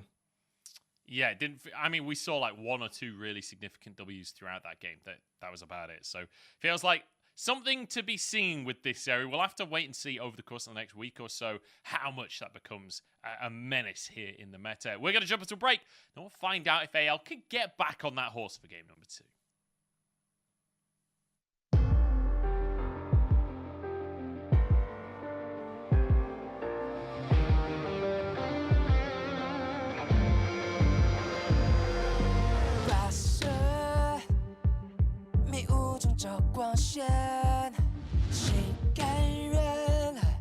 在沉默中脱下，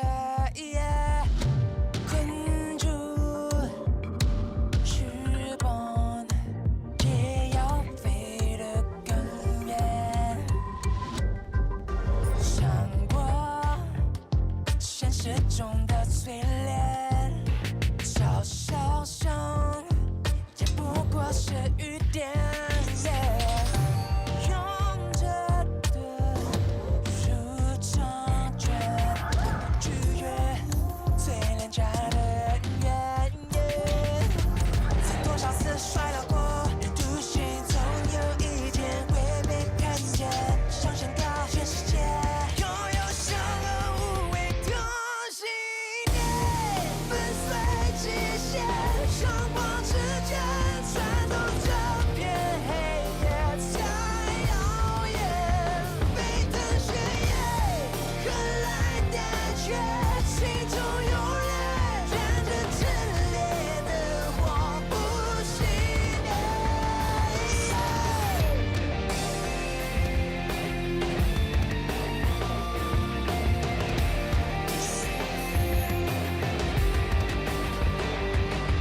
谁说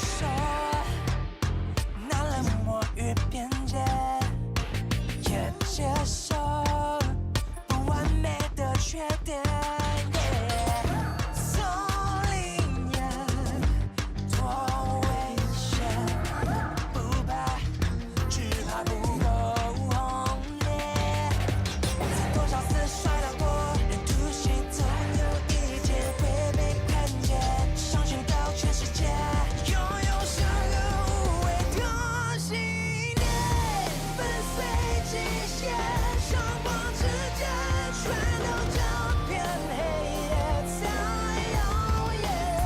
沸腾血液，何来胆怯？心中有烈，燃着炽烈的火，不熄灭。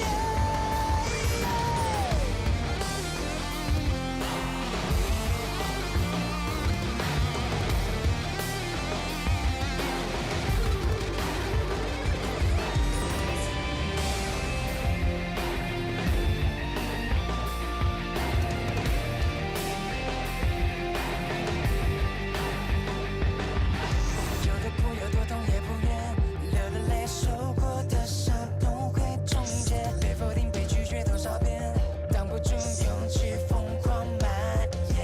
一颗心剩下多疲惫，这条路不走到尾，绝不停歇。每个你，每个我很渺小，却有生而无畏的信念，战胜一切，阳光之间穿透这片黑夜，太耀眼。战阵闪电，点亮世界，心中有烈，燃着炽烈的火，不熄灭。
Welcome back, everybody, to the LPL as we continue with our day. It's AL versus LGD, starting in a surprising fashion.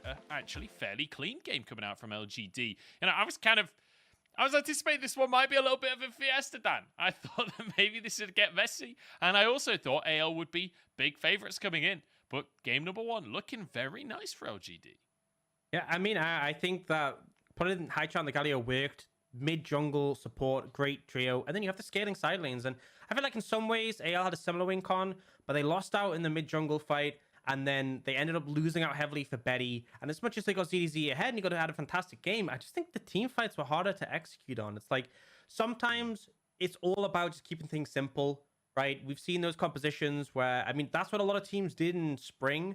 Jinx was such a great champion for weaker teams to upset higher ranked teams on, because when it came to team fights, all you need your AD carry to stand there and just right click with the rockets. And it felt like LGD knew exactly what they needed to do with their comp. They got the early lead, which is, you know, AL's weakness is falling behind early. And then when it came to team fights, AL, despite trying to make things happen, just couldn't bring it to life.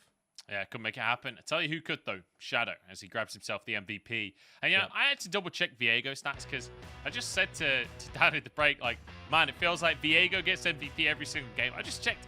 Viego actually has a negative win rate in the LPL. 44% win rate over almost 60 games. But Shadow certainly making it work. Well, I will say one thing is a lot of the time when we saw Wukong picked, it was traded off with Viego. And Wukong's win rate is absolutely absurd. So that has to be taken into account. I feel like when you don't have the Wukong, who's such a powerful jungler, to check this Viego, when you're able to play around in those team fights, it's so powerful. Strong on skirmisher, and as soon as you start to get those resets, it just feels so difficult. Especially a lot of the champions on the side of AL, right? You have Xin Zhao, fantastic champion to possess, with a great rotation of regular abilities. You have Leona, you pop the W, engage in, set you up for a reset. Ryze as well. I mean, Ryze's ultimate is pretty mad. Like, his QWE is so significant. So I just feel like Shadow, as soon as he got one kill in the fight, would just absolutely take over. But it's that good early play that got him to that point. Yeah, it certainly was. And it wasn't just him. Like you say, Haichao, Jin Zhao working really well with Shadow to set up. I love, like, the aggressive flashes from Jin Zhao in that jungle. Yes, Jin Zhao died a lot during these fights, but as a Nautilus with this kind of team, I'd argue that's sort of your job. Start the fight off, and if you go down, well, fair enough, but at least your team's there to clean the rest of things up. You're there to just facilitate the play. So I like the way this team is working as a unit right now, and I hope we get to see that more, because, you know, we said coming into this one, the way that the team was playing was everyone piling into that bottom side. Not so much the case in this game, more playing around the mid lane, but still that same synergistic approach to the game where it's all about grouping up and skirmishing early.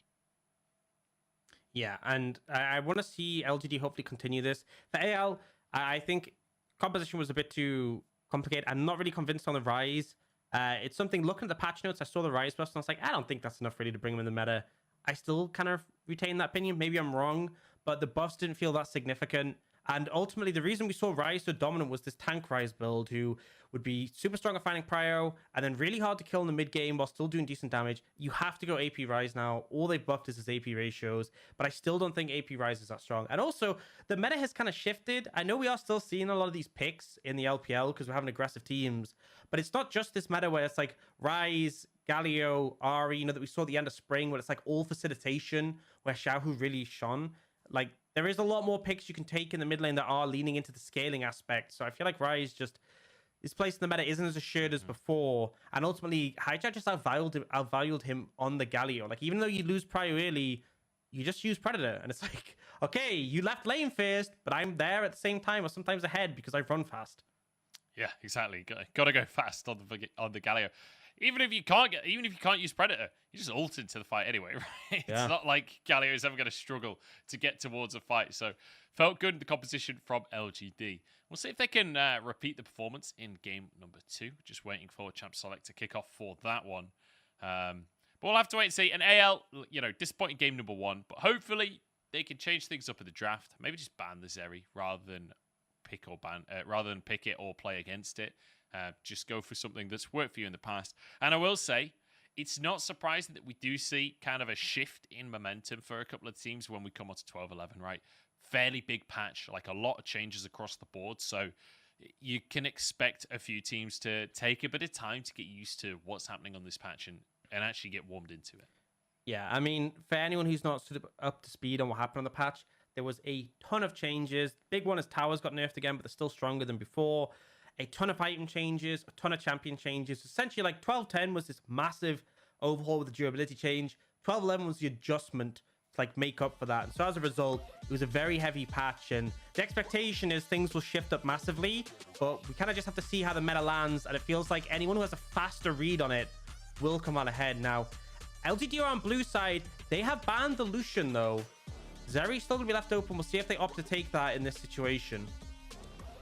I'll have to see. Oh, No, not Shadow interested. going with the Viego. He likes the Viego. Wukong's gone. Feels like a good matchup.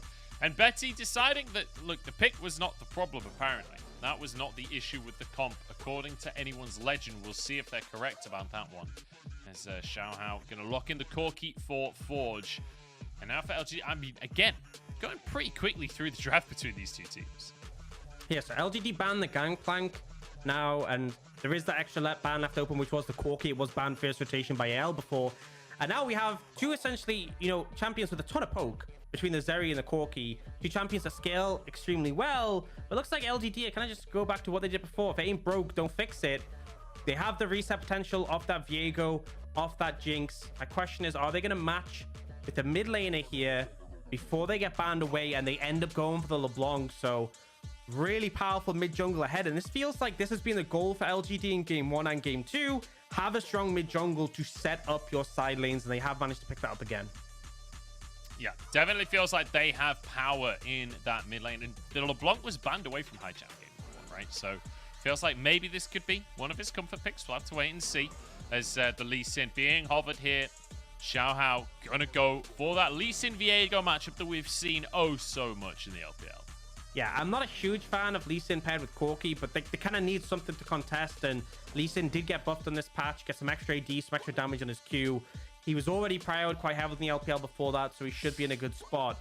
But ultimately, AL, I feel like they want to support that pairs well with the Lee Sin, something with a lot of lockdown, and ideally for ZDZ, a top laner where he can really flourish. I feel like they already have a scaling mid and AD carry. I'm not sure if going for something like a Kale top would leave them too much at the whim of LGD, but we'll see what ends up coming out. Leona banned away first and fourth most banned away from Jin Zhao, and Kale denied from ZDZ. Yeah, so we're gonna have a different top lane matchup this time around, which I'm okay with. We get to see a little bit more. ZDZ obviously big on the Camille, loves a bit of Camille. Oh. The Akali being taken away from Fairness, another comfort pick. So feel like we're getting rid of a lot of the stuff that you'd expect to see today, and we'll have to see a bit of a change up potentially. Yeah, Akali ban suggests potentially a Gwen pick. Akali's something that was picked heavily into Gwen as a counter. We'll see if LGD opt to ban the Gwen, or if they have another counter up their sleeve, so they're happy to leave it open. But, they end up actually banning the Yuumi away from pairing with the Zeri. We could see Gwen come in here as a blind and then leave support counter pick. If you want to secure the Gwen here and now, I think that might be the play, and it looks like ZDZ is going to go for that one. So we'll see what Fairness has to match this Gwen. Obviously, GP Kale, things we've seen picked into it so far, denied away. This could be an interesting one if they go for the Ornn. Typically, we saw Gwen picked into Ornn as a free scaling matchup at MSI. Yeah, the Ornn certainly adds scaling to the team, right? But and certainly works well with the Jinx. Whether or not it's going to work that well in the top lane, I mean, Fairness has played plenty of Ornn over the years, so we'll have to see if this is going to work out for him. But ZDZ certainly going to have some space during the laning phase. We'll see what support is going to come through from Jin Zhao, though. That Nautilus has been his go-to, and it would give a lot of engage to the team with an Ornn and a Nautilus. You certainly have ways to start a fight. Does just make life difficult for Zeri, right? One of the big things is her mobility. The fact it's hard to connect skill shots. Nautilus doesn't have to worry about that. And as you said, she can leap over walls to create some distance, but it still forces her out the fight at bare minimum. And she's going to go for the Braum, so a bit more of a defensive pick. Does mean this team is kind of lacking engage, but to be fair, the composition is going to rely quite heavily on the poke of the Corki and the Zeri. I think once more for me, LGD's composition is a bit more straightforward. They've got that super strong mid jungle. Top lane's going to be an island. They'll let Fairness just scale up and hand out ornaments. And they are once again playing for Assam. Yes, they are. Assam is the key to everything here for LGD. We'll see if the Jinx can get ahead once again. Shadow as well on that Viego. We know what he can do when he gets ahead. Now, I do want to quickly mention some stats from Haichao here. Because Haichao bringing out this LeBlanc, it was banned away against him in game number 1. This is only his second game in the LPL here. And I want to quickly mention he's played 9 games of LeBlanc in his career so far, Haichao has. He's currently 2-7 with a 22% win rate. Now, that sounds really terrible, but let me just point out that his average KDA is 11. Imagine being 2-7 with an 11 KDA. This guy might just be a bit of a beast on LeBlanc, but perhaps not on the greatest team in the history of the LDL. We'll have to wait and see, because I don't know how you pull he's off on 2-7 with that kind of LGD, KDA. so everything's different. Oh yeah, oh yeah, very different. Big overhaul. Well, we'll see yeah. what he can do with it. I think, Shadow had a fantastic game. This strong mid jungle is really going to pay off. I do think AL, they've kind of gone for, they have a good top lane matchup. They have a good bot lane matchup. But I just think that mid jungle is too much of a weakness. So it really comes down to whether AL can mitigate the pressure in the mid jungle and just let lanes play out as normal. If we see aggressive plays coming in, it's likely going to favor LGD. Yeah, we'll see if LGD can find that earlier. And remember, LGD managing to sort of stay even in the gold, even though all of that pressure went up towards ZDZ from AL. He got a lot of gold from those plates. It was traded onto Asum down in the bottom side. LGD could well look to do a similar thing here with an Ornn up in the top side. Still going to be playing that weak side for Fairness. And Shadow and Haichao. We'll see if they link up with Jin Zhao again and play for that kind of mid-jungle support trio that we saw in game number 1. Yeah, I feel like Shao has to have a better game. He was the one punished. He was the one targeted in game 1. Ended up going 0-2-0 in the early portions of the game. Now, they are looking at potential invade here.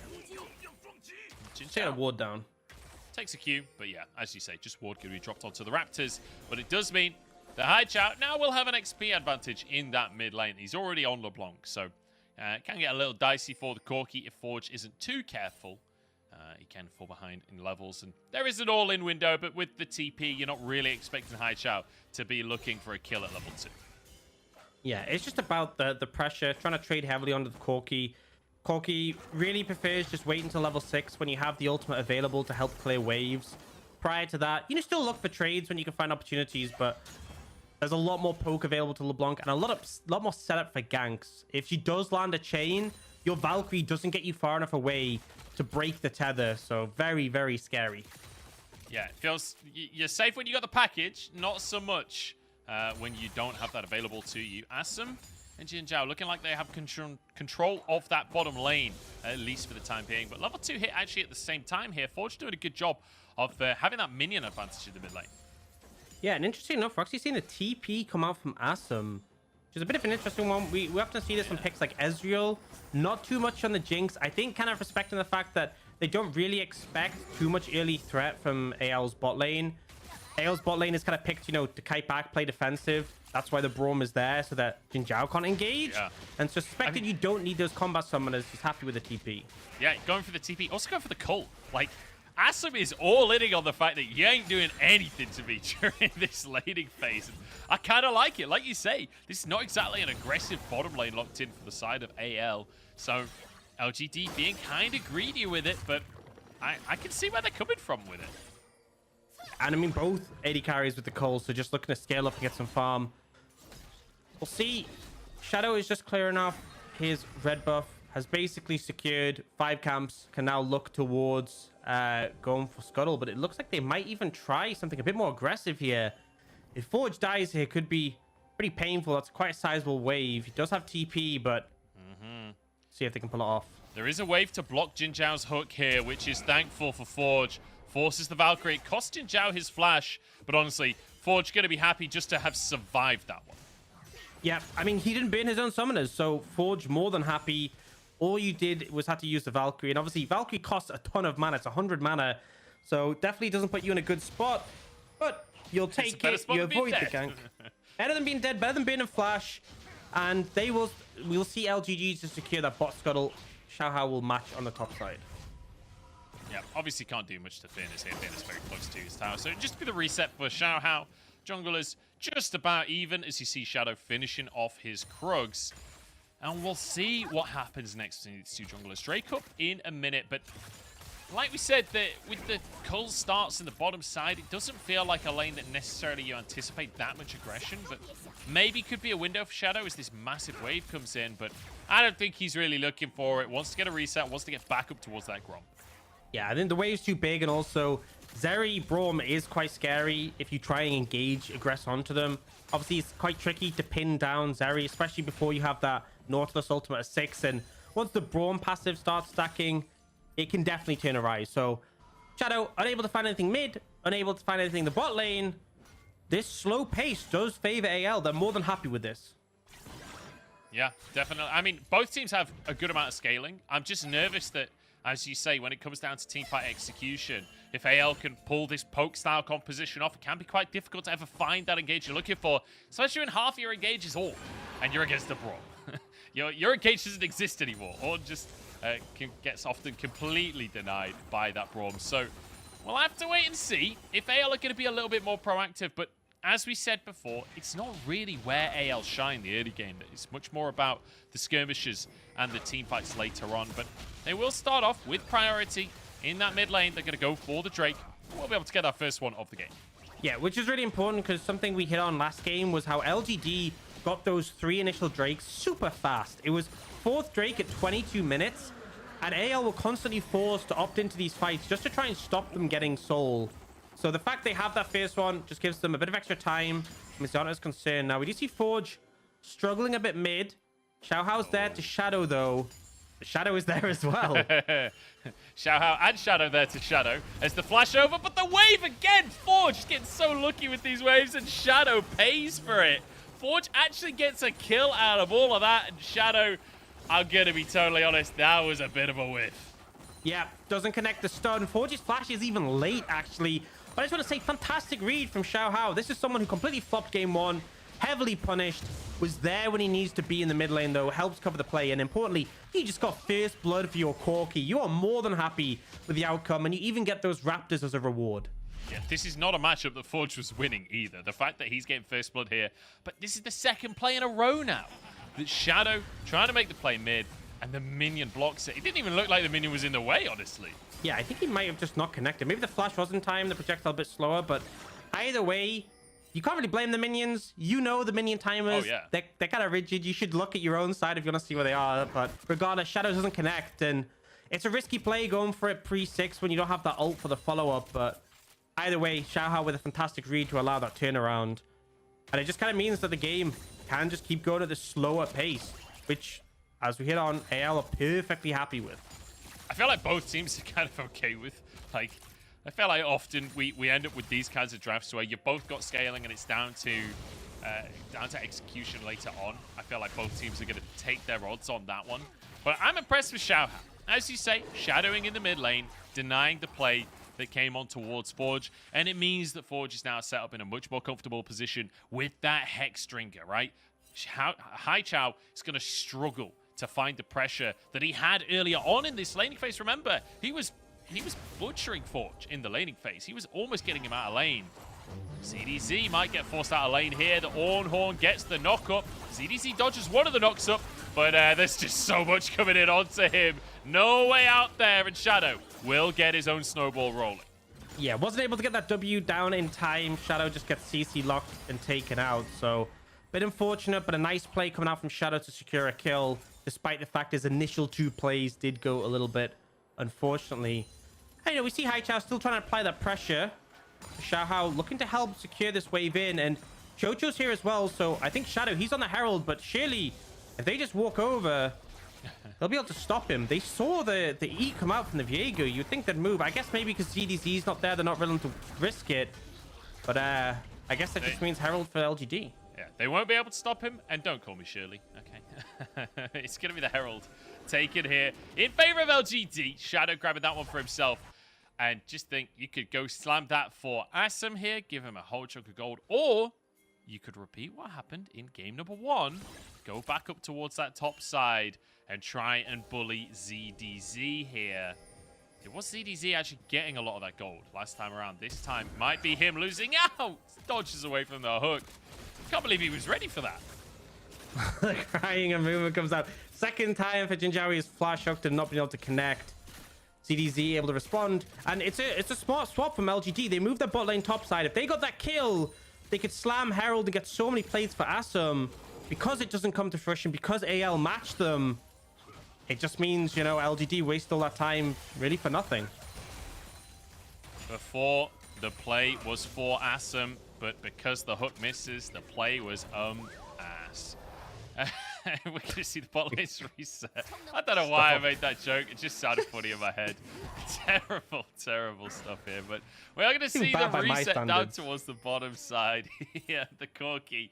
Currently, we've got a whole mix going on here. We've got the bottom lane up top for AL, the mid lane of bot, the top lane of mid, and then on the other side, we've got standard lane assignments again. Yeah, just a lot of swapping, a lot of quick swapping to try and get an advantage. It hasn't worked for LGD.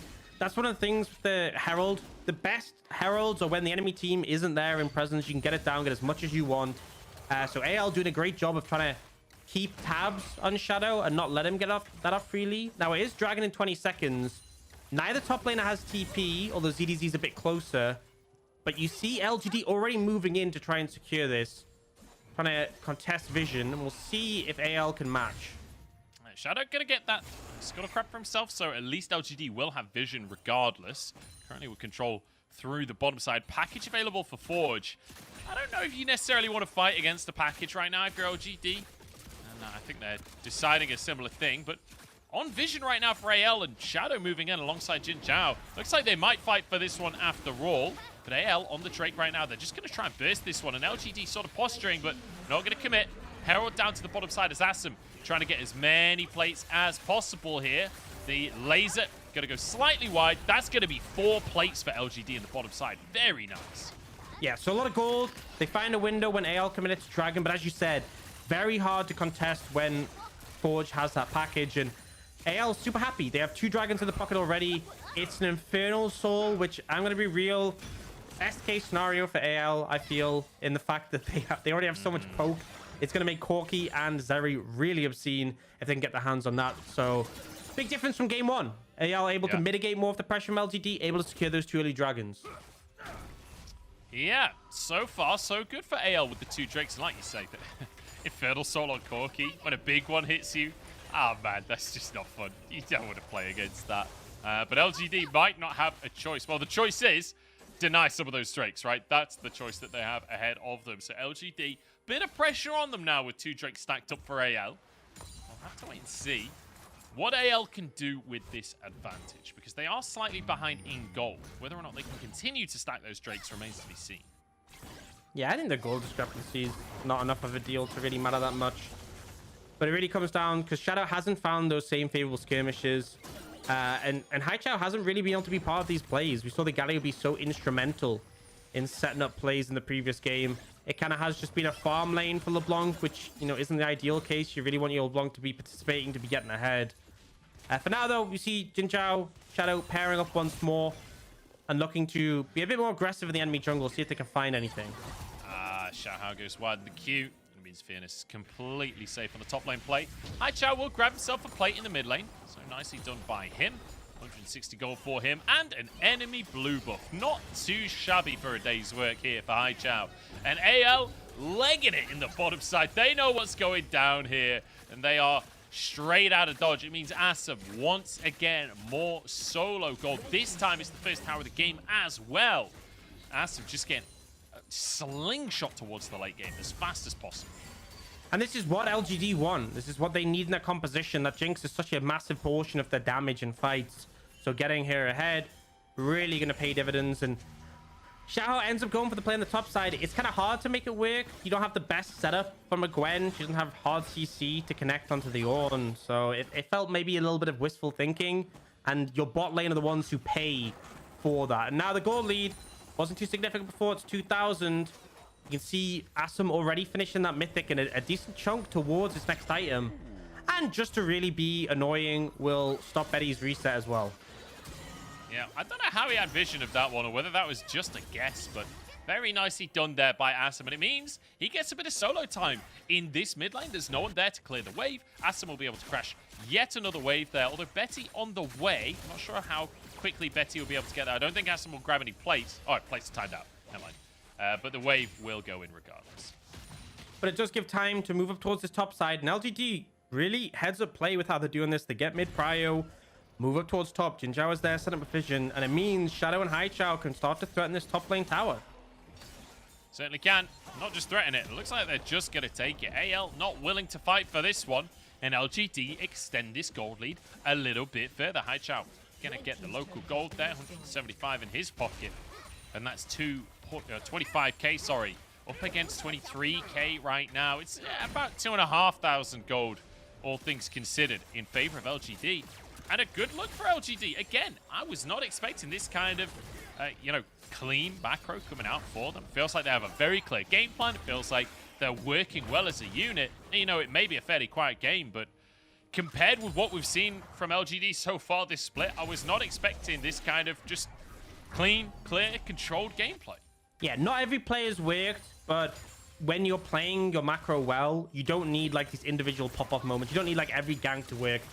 As long as like you're making the correct macro plays, you'll still get an advantage, and that's kind of what's happened.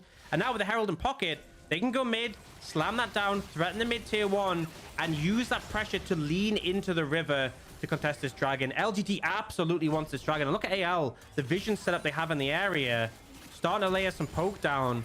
They know how important this next dragon is. They certainly do. 18 seconds till that comes up. AL need to be there first as we get a reset out from Forge here. Maybe he can get the package for himself. I'm not sure. I don't know if this is going to be contestable with Forge in base, though. Yeah, he's going to be late, but Shadow did smite the scuttle. So there's a little bit of a time frame for AL where LGD don't want to do the dragon. Although it looks like that time is passing. Yeah, LGD just going to burst this one. I don't know about that one. The reset for Forge, I feel like you just got to stick around there. I mean, look, it's not the end of the world. It's only the first Drake for LGD, but even still, I feel like that was really mistiming the situation. Xiao Hao, good luck for Hai Chao here, but does get spotted out. Ethereal Chains used as Fairness moves in. AL will at least get a tier 1 in the mid lane, so they get something out of the play. Package still available if they want to go for a fight, but with the amount of poke they've got, looks like they're just going to back away and try and play at range. Yeah, I mean, I think another thing, just going back to the dragon, is Xiao Hao had smite and Shadow didn't. If they'd gotten into the pit, he could have been able to steal that. But I also feel like my main point is Forge burnt TP leading up to that play. I think you kind of have to make sure you have TP and package now. One of the big nerfs that took Corki out of the meta was his package timing being a 5-minute cooldown, not 4-minute. And I think because the timing is so tight with it being the same cooldown as the dragon, you kind of need TP so you can grab it, TP in, and instantly be there rather than have to like fly out, being a little bit late and giving windows like that over to the enemy team. Yeah, I mean, a little bit discombobulated from AL, I think, is our conclusion on this one. But you know, it is what it is. AL 2-1 right now, LGD 0-2, and I feel like we're not really seeing the same AL that we saw against teams like EDG, against teams like RA, like against teams like BLG. We saw this version of AL that was so good at team fighting, that was on the same page, that was working as a unit so beautifully. And, you know, I said before the game orgs, a lot of the time in the LPL, we get these teams that play to the level of their opponents. Rogue Warriors was always one of those teams. AL literally is Rogue Warriors. They are the rebrand of Rogue Warriors. And it's feeling like that legacy is living on here. Yeah, I mean, they are really struggling. And honestly, I feel like they're even playing to less than the level of their opponents, because LGD have stepped up and will use the Herald finally. This is mid lane tier 1 taken down. They have all the tier 1 towers. You can see the Zeri poke starting to hurt in return, though. And the wave clear is there to make sure nothing more comes from this play. Yep, but still, more gold for LGD. 3,000 gold lead as they try and threaten onto a blue buff as well. It's taken by Shadow in the end. Grabs that for himself. Drake is not up, despite the positioning of the teams. You may be led to believe that we're contesting a Drake right now. It's not up for another 2.5 minutes. They're just feeling antsy. Blue buff, equal objective here in the LPL to a Drake. Oh, ZDZ, gotta be careful. He'll be okay. Yeah, you see LGD really fishing for opportunities, just trying to constantly group, test the limits, find windows. It still feels like they're struggling in that regard, being able to find those opportunities to punish, to find picks, to find engages. I know they're still ahead, but 2,500 gold now is moderately significant. As the game goes on, if they aren't able to extend that lead, it's going to be less and less relevant. And I'm going to hit on it again. The fact that AL has 2 dragons buys them time. They at any point can just go, you know, we don't need to fight this dragon. Up until LGD starting getting to the 3rd, 4th, that's when it's like, right, okay, we have to get serious again. But you know, if this next dragon doesn't open up the right scenario and they give it up, it's not the end of the world. It does give them more time. And importantly enough, something to note is that the fact Corki has gone for this Hex Drinker does stall out your items a little bit, does mean you are behind. Still hasn't completely stacked that mana immune, still hasn't finished the mythic, so Yeah. a while for him to come online. Yeah, gonna be a while for him. We're getting towards 20 minutes here. And Orcs, I'm gonna be totally real with you. We've got 2 minutes on the board. That's a kill per 10 minutes of gameplay. And as a play-by-play caster, this is pretty much my worst nightmare, especially as an LPL play-by-play. If the meta ends up like this regularly, you know, this has not been the standard for us so far this split, like, which I'm very thankful for, because I was worried that this was going to be standard. But 12-11 changing things, maybe. We'll have to wait and see. High Chow, bit of damage onto Chocho here. Now the back away from AL. TP, here we go. LGD making the play. And just as I ask for action, LGD deliver. Here comes the Horn as Fairness looking to finish Chocho off. High Chow grabbing himself a kill. And potential Baron opportunity here for LGD.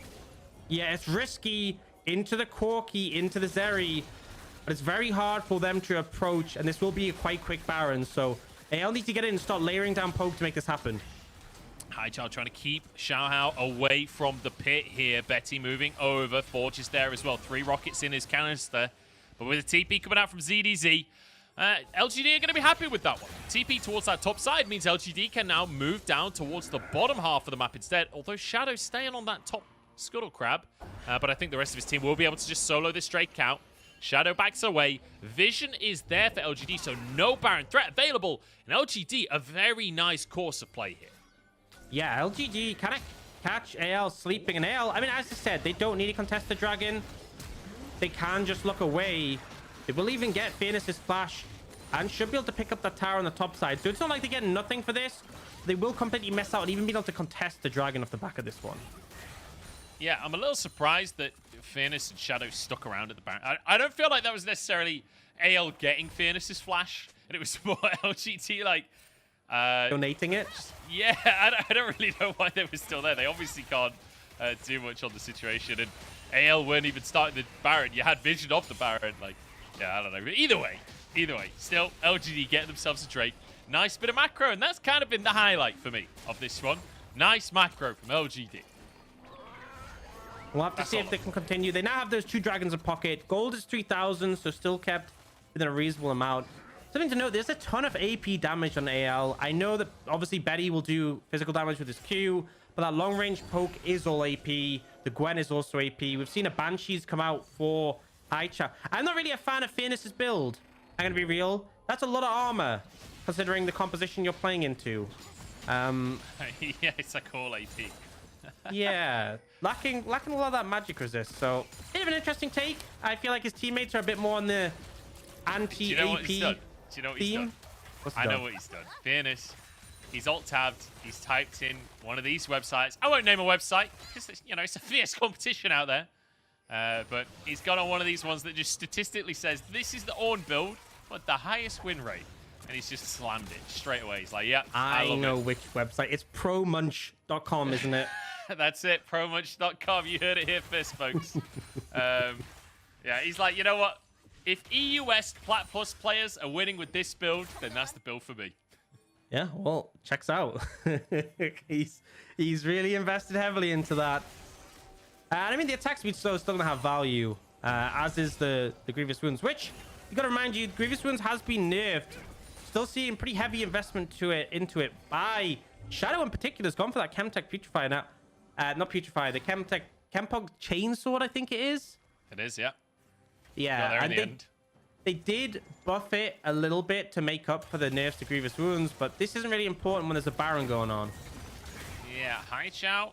Tiny bit of damage onto Chocho. Can they make the poke stick? Apparently so. Chocho going to be forced away.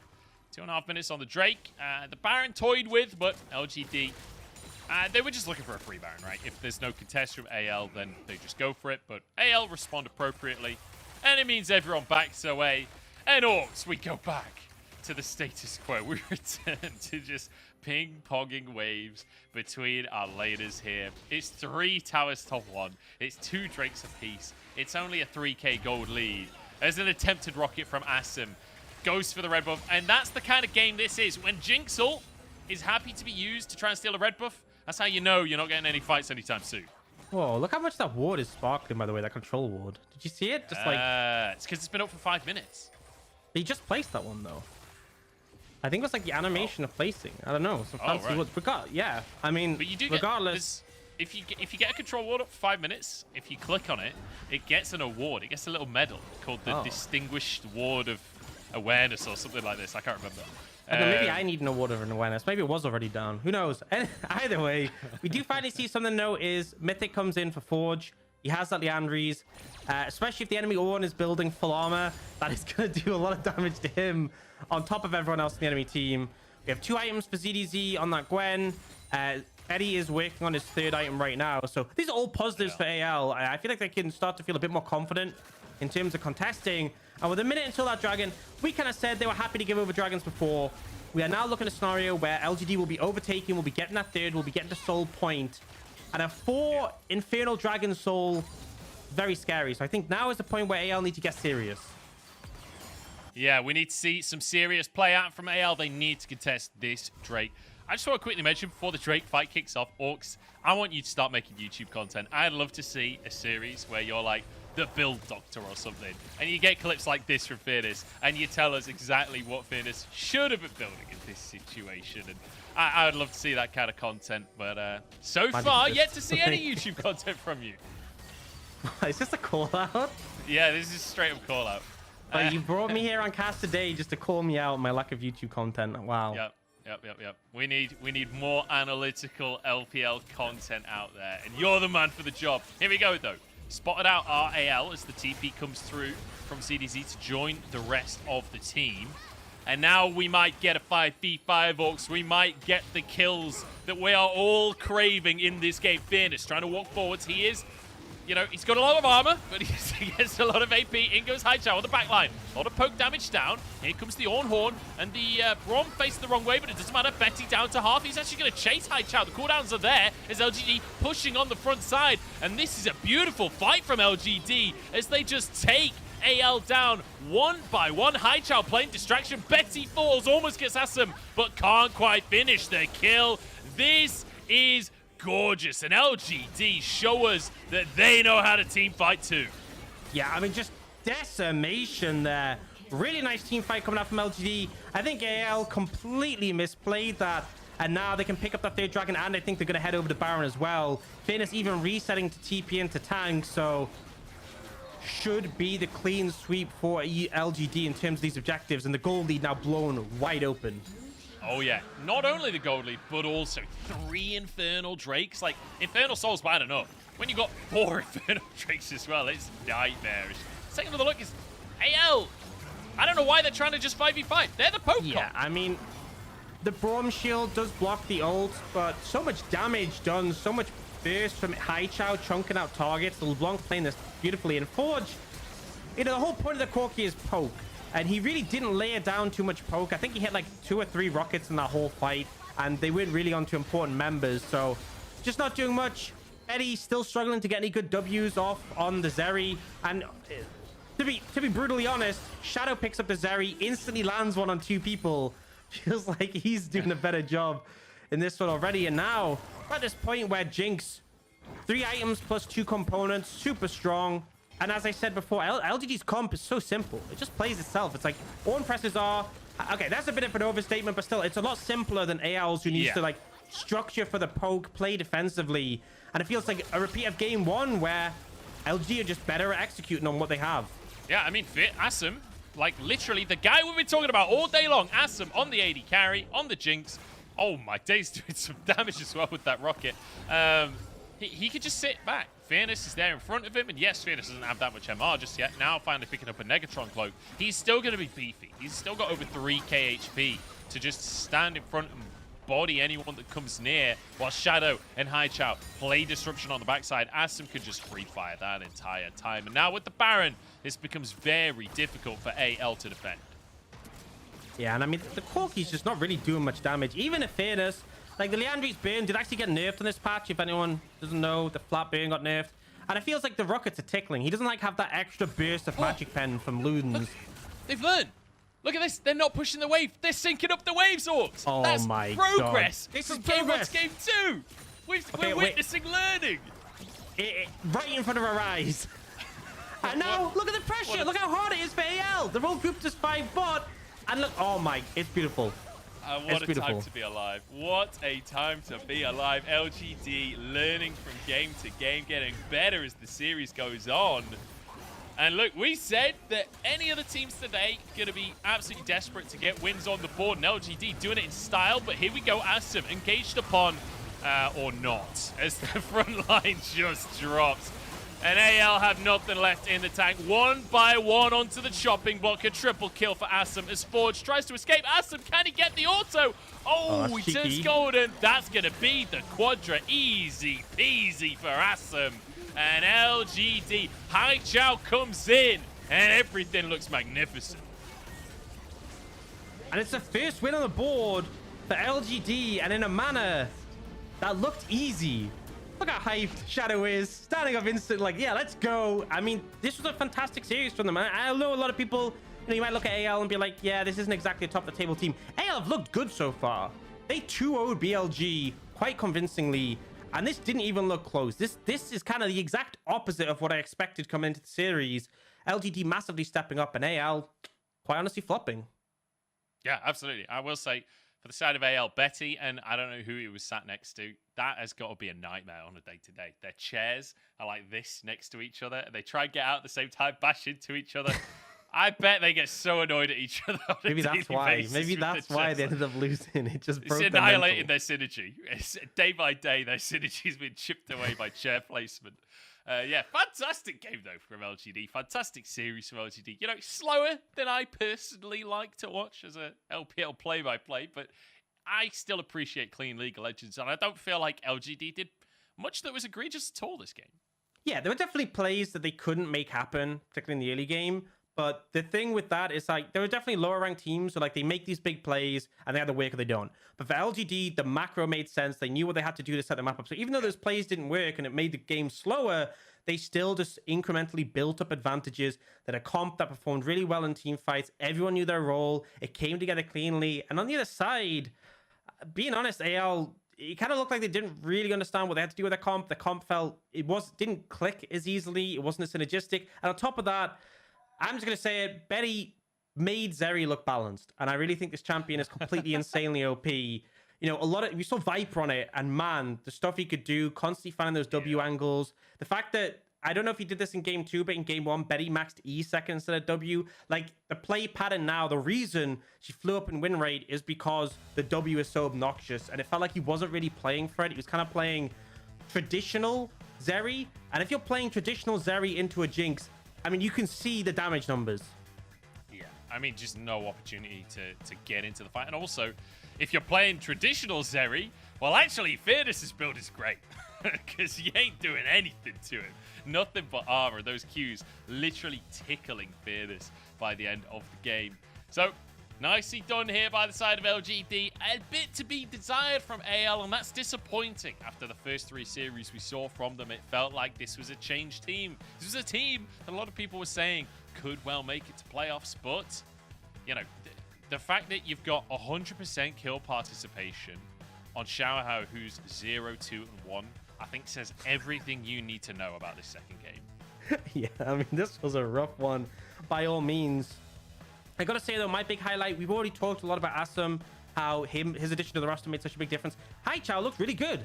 I think game 1 he played that more facilitating role on the Galio, but this game on the LeBlanc, particularly in team fights, his positioning, his setup, just making it so hard for this poke comp to get into a prime spot to start layering down the damage, really went a long way. And I think Shadow is a player who, when we've looked at LGD, we've always wanted to highlight him after his tenure, you know, in EU on Mad Lions.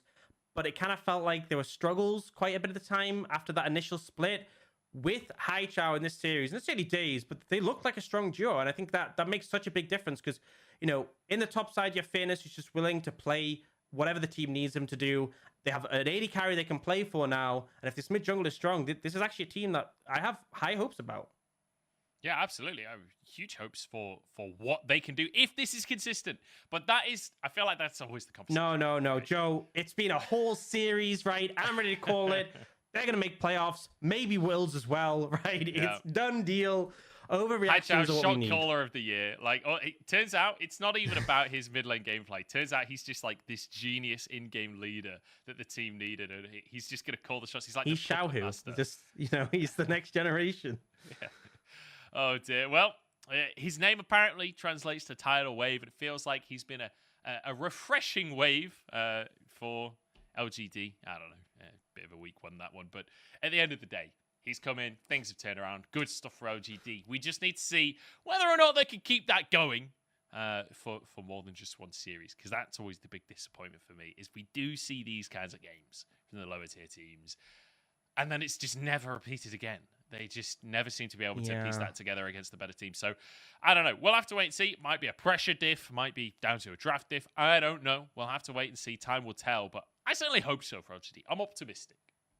And I think, honestly, talking about the impact of this win, AL were looking to be a stronger contender. So I feel like this one has even more weight. But also, LGD, who have struggled the past couple of splits, any win is important, but particularly when you're playing those teams who are lower ranked, like going up against the likes of RNG, V5, JDG, those are hard teams to beat. So I'm not saying you rule them out, but you definitely look at those as like, right, if we have a good performance, if we get an upset, fantastic, but you need to be picking up the wins against people who you expect to be low on the table. The fact they get their first win on the table now does make such a huge difference to try and keep them in playoff contention. As early as it is to call, teams like FPX already dropped 4 series. You can get very close to being knocked out quite early on.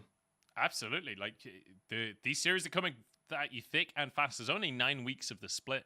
We're already basically a third of the way through that. So, our MVP off of that one, I believe, if I heard it correctly, was Haichao. And remember, this was his debut series here in the LPL. Correctly. It was awesome. Oh, it was awesome. Well, there you go. I misheard. It was awesome. It's not his debut series in the LPL, but he played well on the Jinx, so we take those.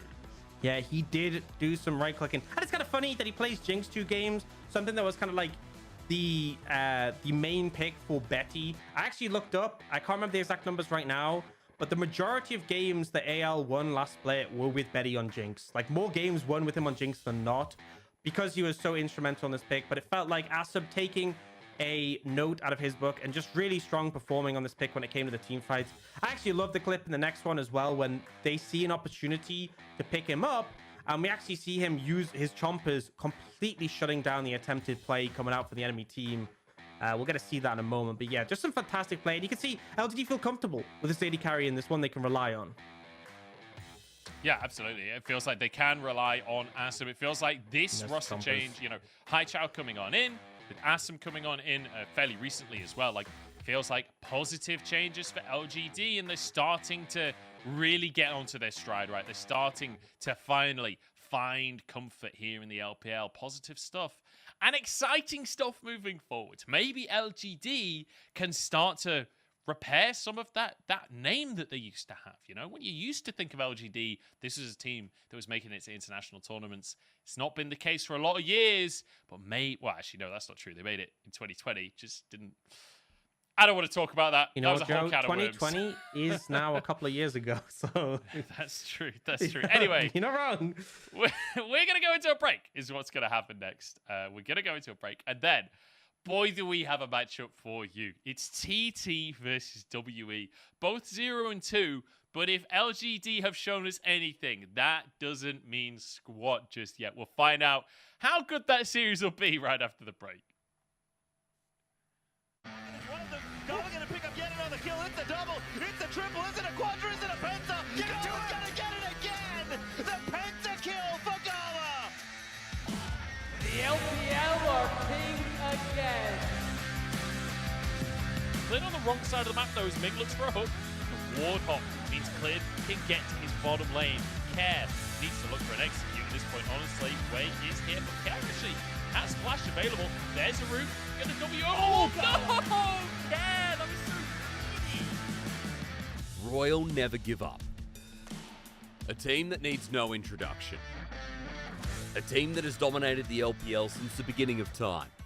A team that is defined by one man in the bot lane. Wait, what year is it? For RNG, winning is their legacy. And winning through the bot lane is what they've built that legacy on. And with Gala in the bot lane, that legacy is secure. And now the chase down from Shahu Gold Card comes up through. Hunk falls. It's a double kill for Gala as LWH tries to escape, but the killer instinct is in. And Gala takes another. Come on, let's go. And Wade wants to finish him off. Cares trying to block. There's a good taunt, but it's not good enough. As Gala free firing on the top side of the play. The Kindred ult will keep people safe. It's pure carnage. And Gala is the king of carnage. But don't place your bets just yet, because on the other side of the coin is a team that was built to do one thing. Can you guess what that might be? Victory 5 are on a hot streak, and even without their superstar mid laner, this is a team that can step up to any challenger. Phoenix, the first team all-team ADC from spring 2022, picks up a double kill and B5 clean house on LGD. Because when your opposition's the MSI champion, you have to be world class. Slingers are just keeping Karsa in tow, and finally he reveals himself to show that he was the true man all along. They will try and take out Southwind, and that's going to be 2 kills going over to Photic.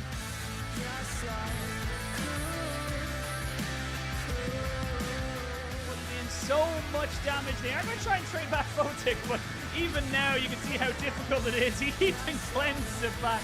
Double kill right at the end there. Should be a triple kill coming out here for Photic. And that's going to be the game, the series, as another 2-0 comes out for V5.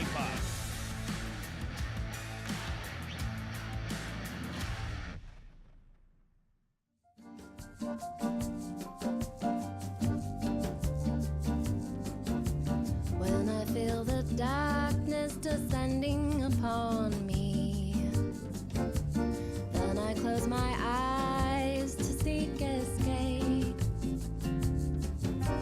Something in the darkness calling to me, but then I realize it's okay.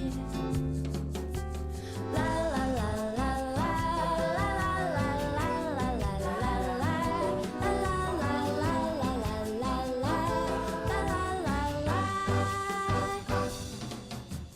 I'm going all in, it's too late to fold now. Don't you wish you could start brand new? Still running in place.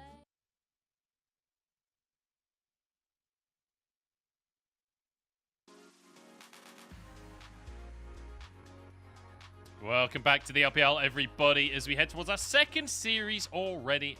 And I need to share a revelation that I've had with everyone at home. You know the Paul Simon song, Call Me Al? Well, in the song, he says, I can call you Betty. And Betty, when you call me, you can call me Al. Well, Betty is on Al. Betty's on Anyone's Legend.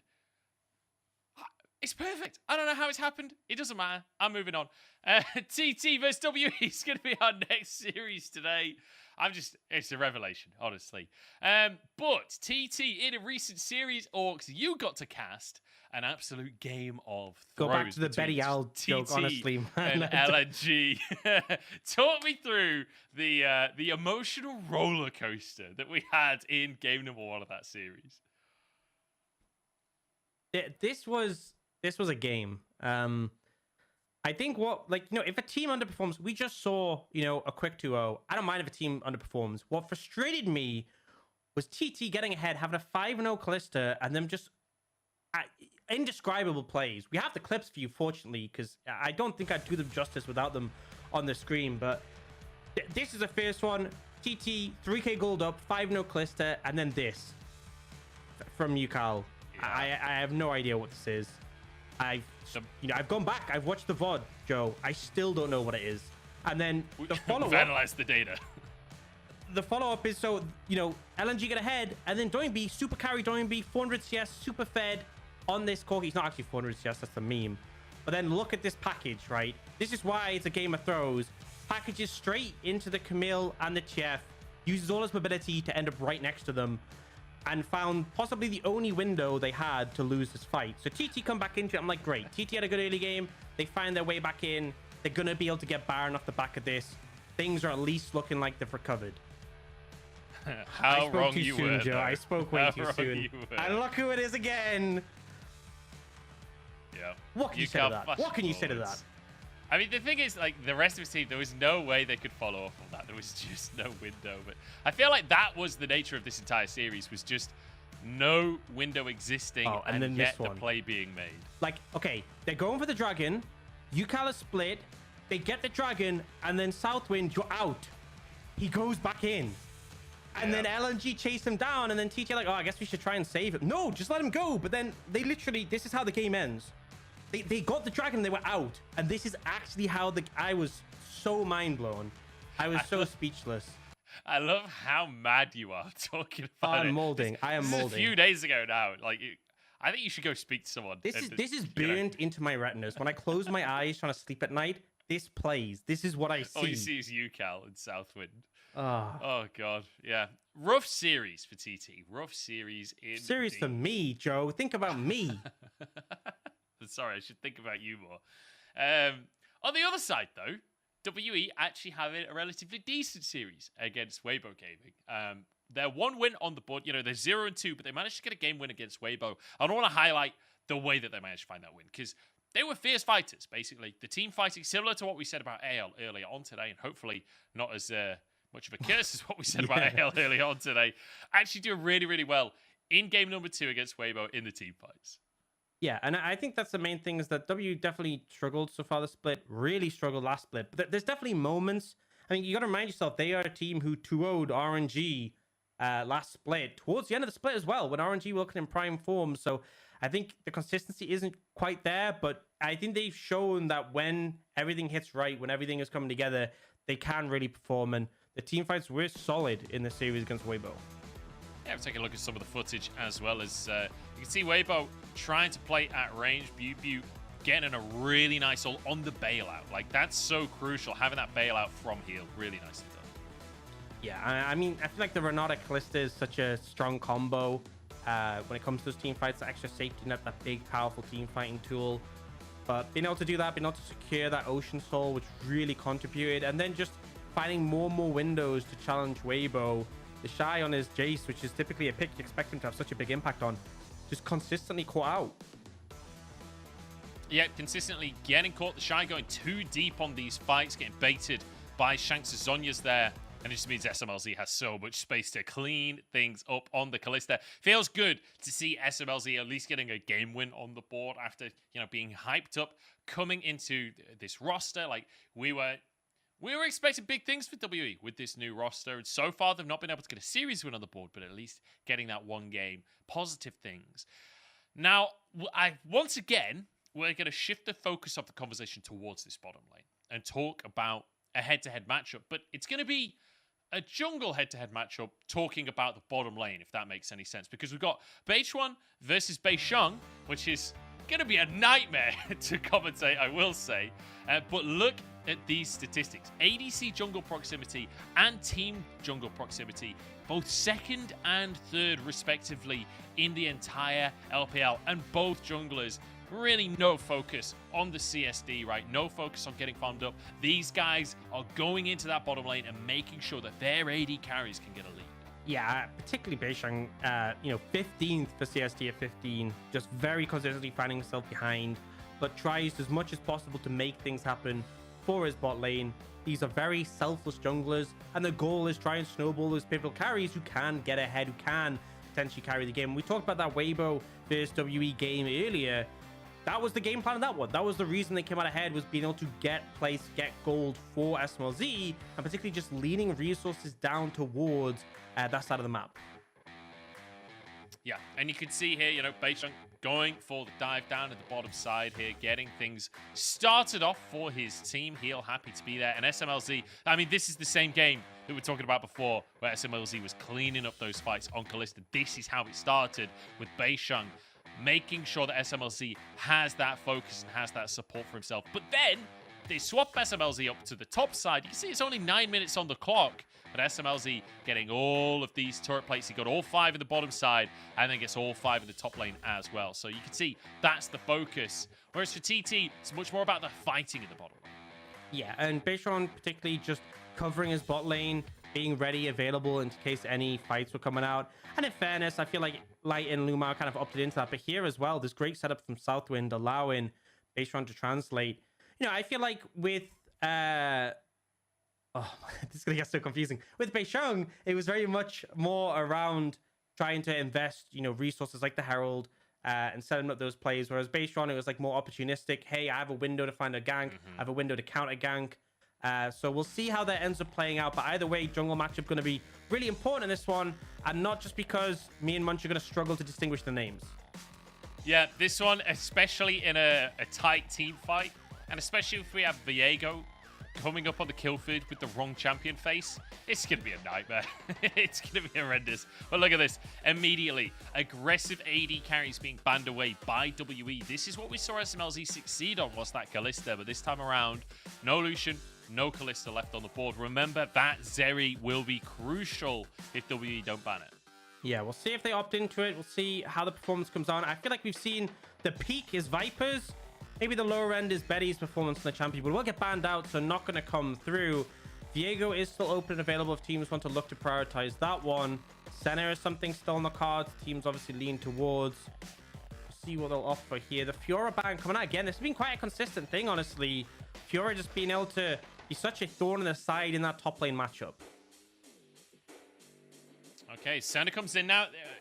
We'll talk more about this in game, but Senna has changed a little bit coming onto this patch, so possible that it's not that fasting Senna anymore, but we'll have to wait and see as the draft comes on through.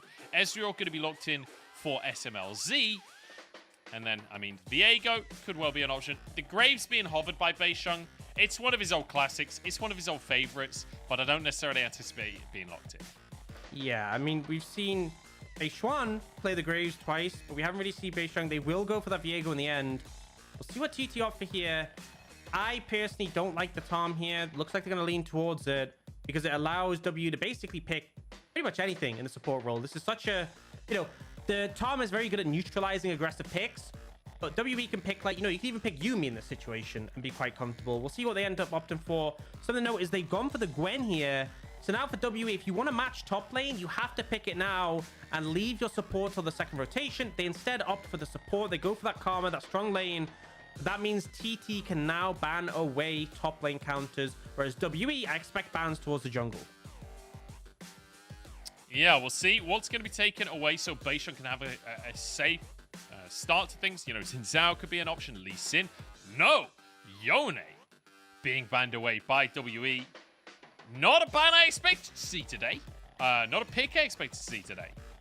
Any thoughts, Hawks? I mean, I've seen a little bit of Yone. Obviously, pairs well if you go for an AP jungler, which there are a couple flying around the meta that we haven't really seen in the LPL. But also, there can be some matchups that are rough into the Yone where he can aggress onto them. Things like Azir and Corki can have a bad time into the Yone. So could potentially be WE setting up for a mid lane pick on 4 that they wouldn't want to deal with that extra threat.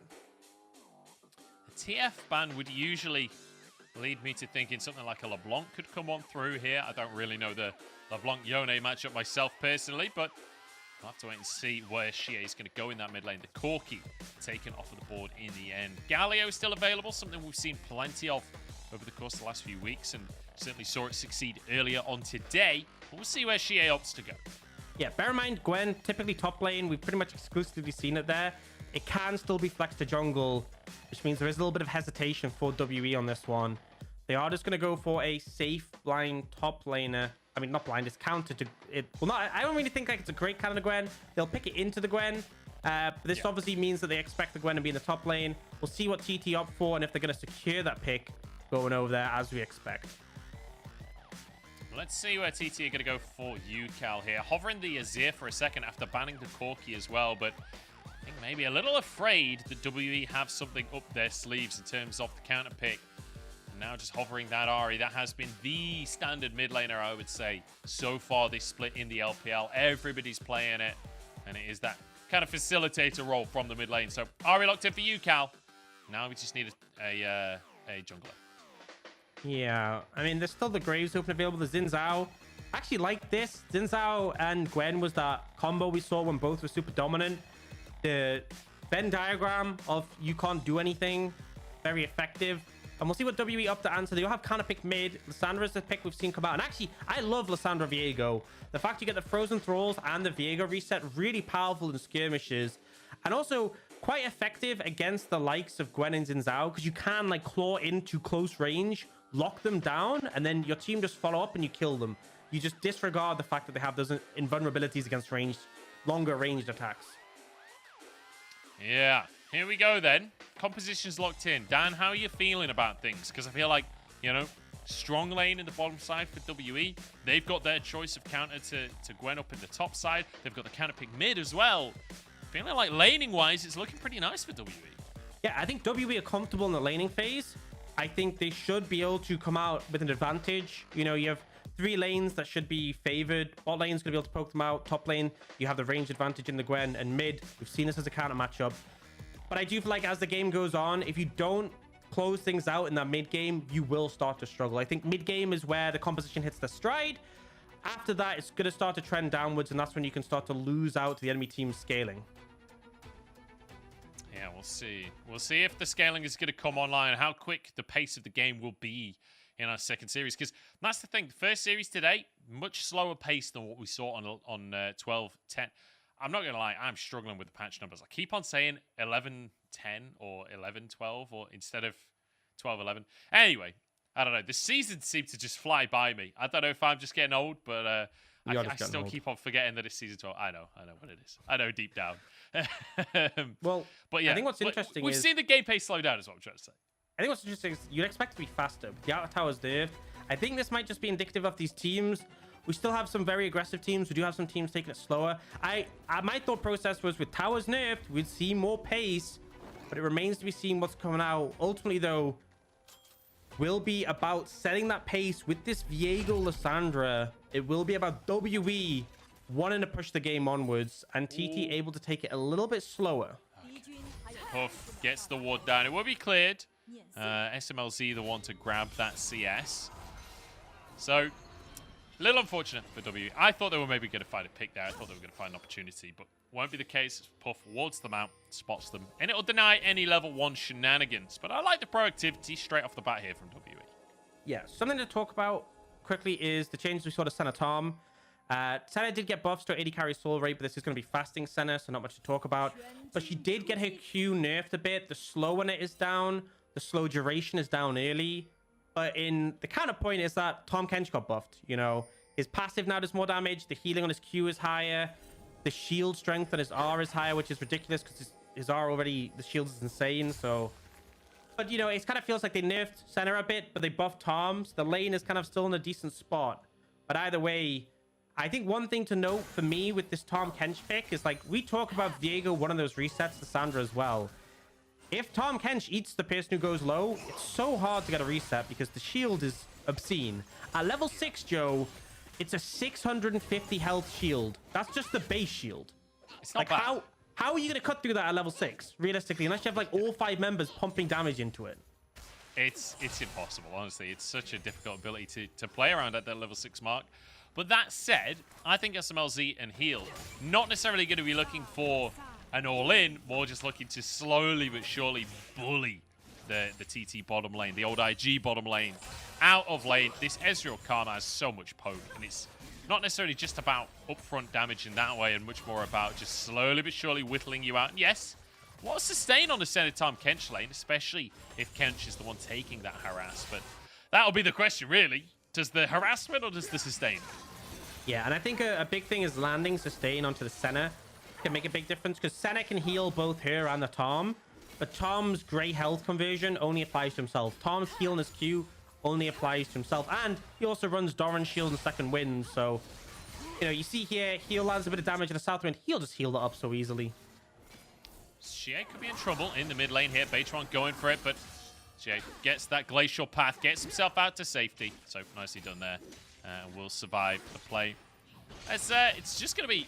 I'm kind of surprised to see how long Beitron stayed in that mid lane. Just a guaranteed priority there. Guarantee that the wave is pushed in. Yeah, allows Yukal to crash here and then move with him to secure this scuttle. And potentially even go for a reset. Maybe pick up a Dark Seal or something along those lines. Either way, I think they could have been more aggressive if they want to go for the gank there. We could have seen a Charm Flash from Yukal, but ultimately ends up just trying for the play, chunking Shea out, taking the prio.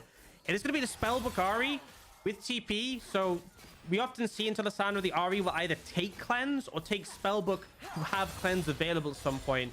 With this iteration, you're going to have Cleanse up less often, and it'll be really important when you do have it for the Lissandra to factor in, because that is essentially how you're going to kill the Ari. And when you look at the composition of WE, Lissandra is the only one who really poses a major threat to this Ari.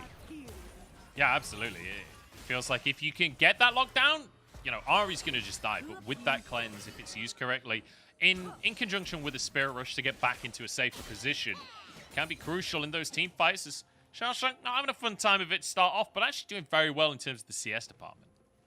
And I think that's the thing is that, you know, yes, GT bot lane's been pushing a tower. Mid lane is doing fine, but top lane, you can see, has been pushed back a bit and chunked out. The CS number is complete fine across the board. Even Tom Kench, who's a melee champion into a double range bot lane, there's only a little bit of farm down and should be able to pick this up with the wave that's coming in. You can see there. Oh, SMLC having to arcane shift away there. And I will say, you know, we talked about the poke versus the sustain. So far, the sustain is definitely winning in this bottom side.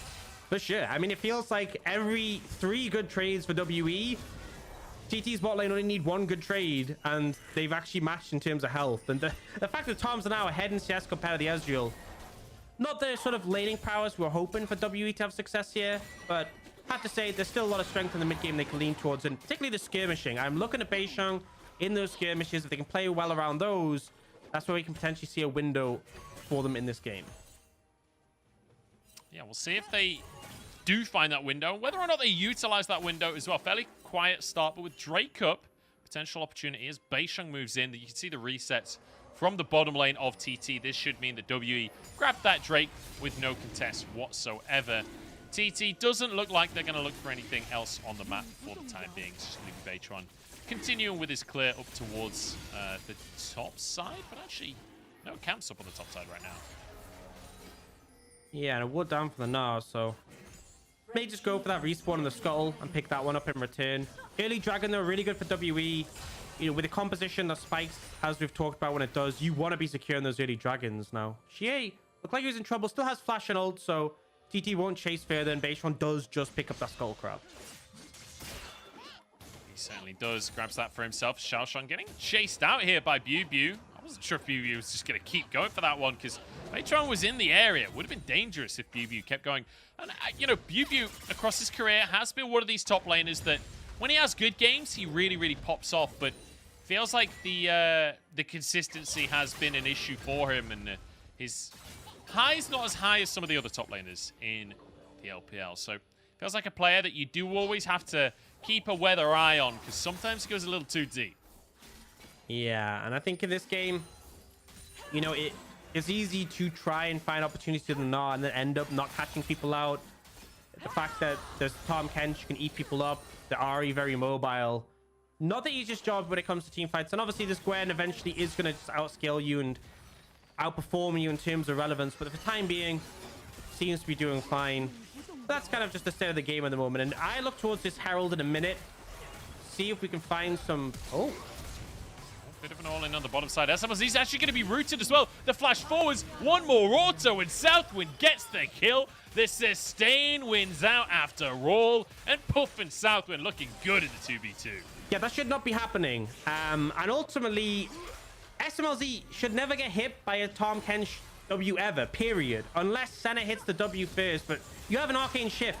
That's like the thing with Ezreal. It's so hard to connect this telegraphed knockup from Tom, and yeah, SMLZ just let it hit him, so pretty big misplay there. Ends up burning the flash and still goes down, and it just means Puff and Southwind get the opportunity to pick up a plate here.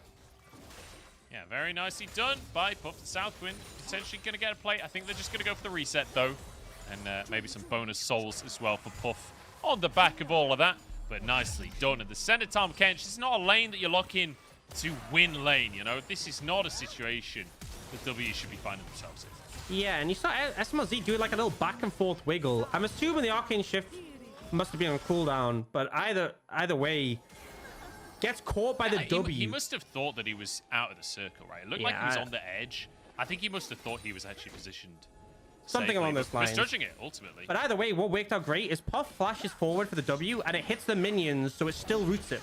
So he still ends up going down. Still gets caught by that root, but yeah, just... I don't know, really questionable from SMLZ, but ultimately a good punish coming out from TT. And now they found the priority to swap their bot lane up the top. They will get this Herald uncontested. The return trade for W is they're going to pick up some plates.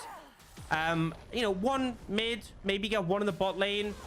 It does even out, like, when people talk about Herald, Herald is worth, like, 2 plates guaranteed. I'm sure TT are hoping to get a lot more than just 2 plates off the back of this. Yeah, W able to get at least a couple of plates down to the bottom side. And their Herald is going to be the next question, right? Where does Beitron try and put that? Because, like you say, he's got to answer now for this gold that's being injected into SMLZ's pocket down to the bottom side. One of the weird things about casting a region like the LPL where the players don't speak English is the way that we say the names, isn't it? Like, the fact that I say SMLZ, I don't say Z. Z is an American letter. I say Z, but SMLZ just sounds weird, you know? Yeah. The things we do. Okay. Moving on then. Sorry to have burdened you with that conversation there, Orcs. I didn't know where to go with it. I was trying to think of some names where I'm like, that applies. I'm like, nah, I don't have any, you know? SMLZ, that's what you got, right? Yep. I guess that's what we got. You get a bit of damage under the tower as we just swiftly move on. I guarantee there's some people watching this who think we hate each other, which is true, but try not to show it. Yeah. We're just not doing a very good job. Drake coming up in 30 seconds, my old nemesis. What do you reckon? Oh, no! There's again! no way! SMOZ, man! Use your E. Use it before you get knocked up. Yeah, well, now Yukal's coming in. They should get out of this one, but they're just zoned off the tower. Oh, the flash charm comes Beautiful. through, and a Dawning Shadow as well. Very nicely done by TT. We asked where the Herald was going to go. It's going to go down in this bottom lane. And not only will that be the first tower of the game taken, it'll also be a Drake on top. Everything looking beautiful for TT. Yeah, we see all in top. Yeah, Shawshank wants a little bit more here. Needlework coming on through. W a tiny bit too late. And one more snip, but a good flash from Bew. Now a bit of trade damage back. Tower shots coming on in. Can Bew actually turn this one around? 1 or 2 more autos will do the trick. A Q, a boomerang, anything, and Bew grabs himself the solo kill. Yeah, not the best play there. And we see W still trying to contest this dragon. This is risky for them. Oh, the dragon goes down. It's taken by Beitron as TT trying to regroup, trying to escape. Beitron eaten by Southwind and actually survives. They get the Drake and they get away with it. Yeah, I mean, they got what they wanted. W will find Prio on mid lane. They could head towards it and try and get some damage down, but it looks like the team's just going to split off. SMLZ's heading bot to pick up the wave, so just a nice advantage from TT found there. This is kind of criminal from SMLZ, the fact that this connects here. Peel even helps him out, walks away with a root so it doesn't connect. And as much as it's enough to get away for the initial play, Yukal then coming in. Really nice charm flash here. Not much you can do. And the fact that they have the Dawning Shadow on top to guarantee the kill. Really well played. Yeah, it certainly wasn't it? I mean, this one, Shawshank thought he had the all-in, but the flash at the end from Bew is really what seals it. Shawshank maybe going a little overzealous with the dive. Yeah, I think he was determined to like burn the flash here, but then ends up dashing into tower, and importantly enough, doesn't auto. Because the thing is with your E is, I know they nerfed the refund, but you get a refund when the auto. The fact he wasn't able to auto anything, the cooldown was super long, and now just runs him down. 4-player invade from TT here. This is going to be Beitron just bullied out of his jungle. Southwind and Puff move to the mid lane. You can see Shawshank has been sent to the bottom side of the map. And then we've got the Ari from Yukal up in that top lane. So a bit of a rejig in terms of where everyone is on the map. But look at this from WE. They want to go for Xiaoshang on the bottom side. You see Lysandras here from Xie. You see Beisheng moving down as well. But with the wave cleared, I don't know if they'll really find a chance. Yeah, I mean, Xiaoshang's doing a good job to try and mitigate on this side. But the problem is that I don't feel like TT are going to be able to get much more pressure mid. Lysandra can just basically take out the waves quickly. So we'll see if TT do anything to try and help out Xiaoshang, because you don't really want to leave him just playing 1v2, even 1v3 in this lane, because you will eventually just get the tower chipped more and more. Certainly will. Xiaoshang does not like this lane matchup. You can see it before your eyes. Even Gwen, even when you're immune, you still can't match up in that 2v1 against that level of poke. But Puff is here.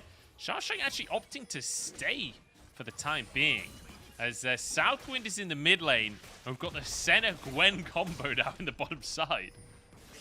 Sounds pretty broken, honestly.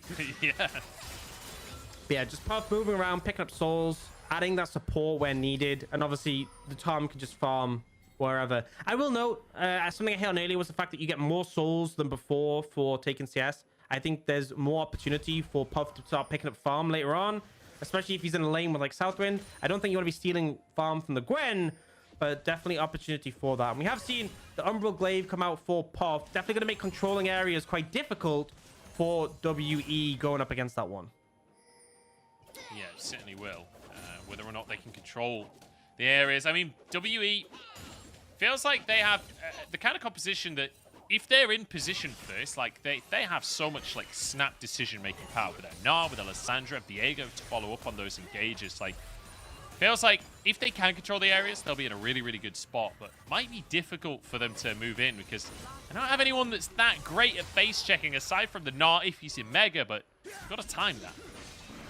Yeah, this is one of the issues with having these Enchanter supports. The reason why they've been struggling to find funding in the meta is you kind of need a phase check to ward, and Enchanters like Karma do struggle at that. Whereas on the other side, as much as Senna has to be the one to place the wards, Tom can just walk with you. He can gobble you out if you get into a difficult situation.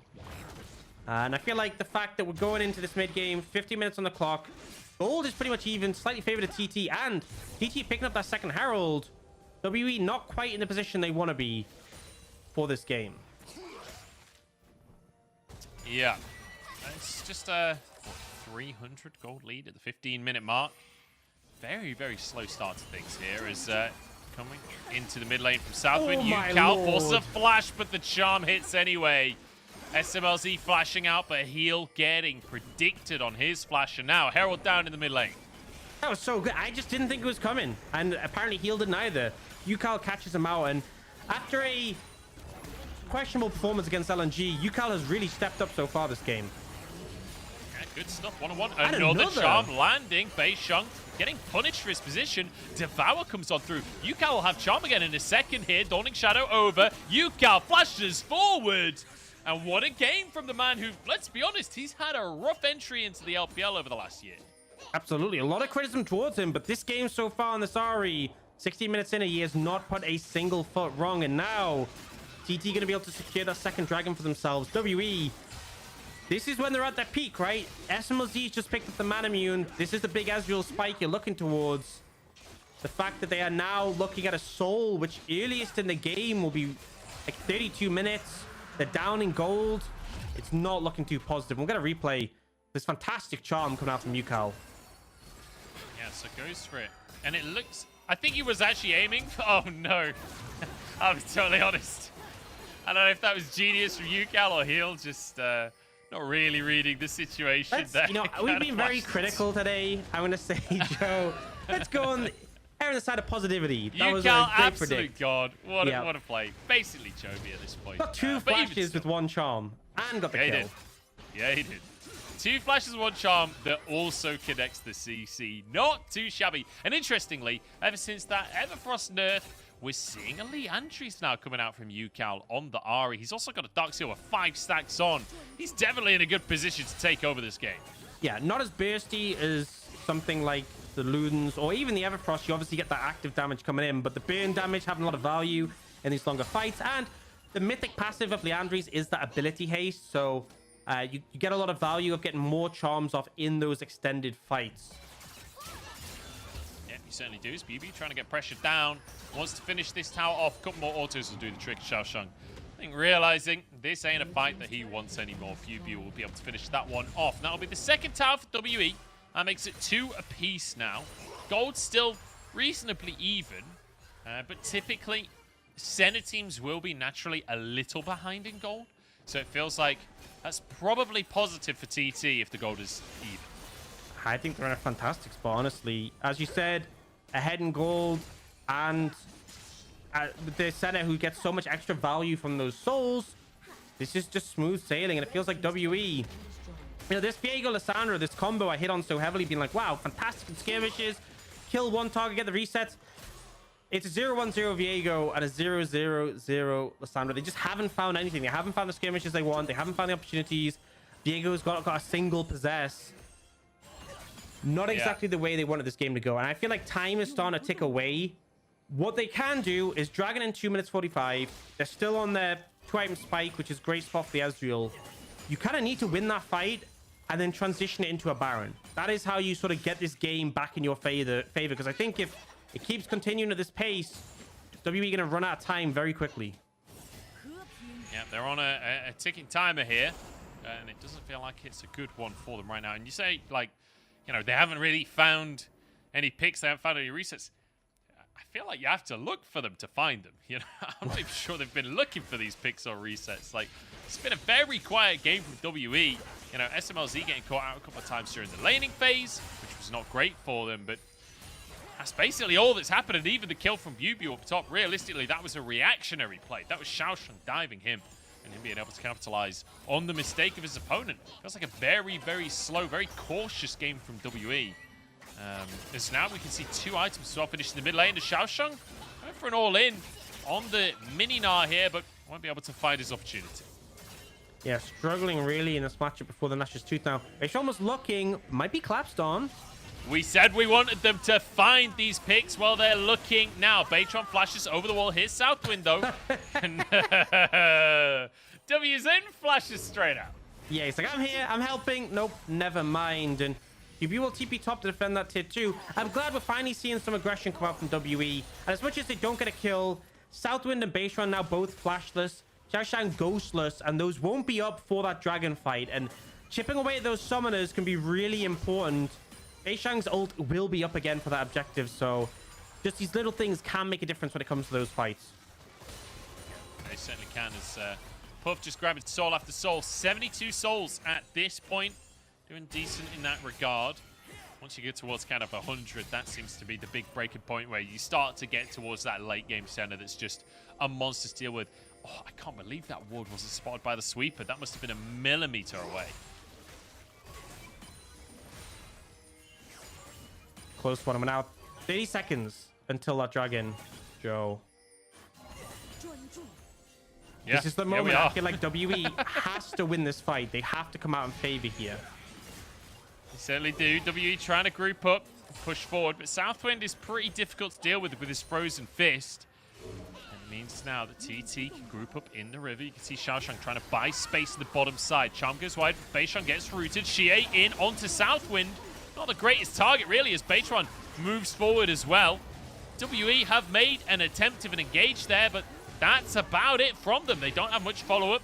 SMLZ going forward with a bit of damage. Now, TT onto the Drake. Look at Xiaosheng behind enemy lines. Root comes out. Mini-Gnar about to happen for BuBu. And that's not a good time to fight for WE. Yukao getting ready over the wall. Spirit rush in. Xie the target. Turns gold. It's a good charm onto BuBu, who is in that Mini-Gnar. Spirit rush is there. Dawning Shadow as well. Yukao over the wall. Flashes to finish off BuBu. The burn will get it as the rest of the team are taking WE apart here. And Yukao finds yet another charm. And it has to be said, Yukao having the game of his LPL career so far.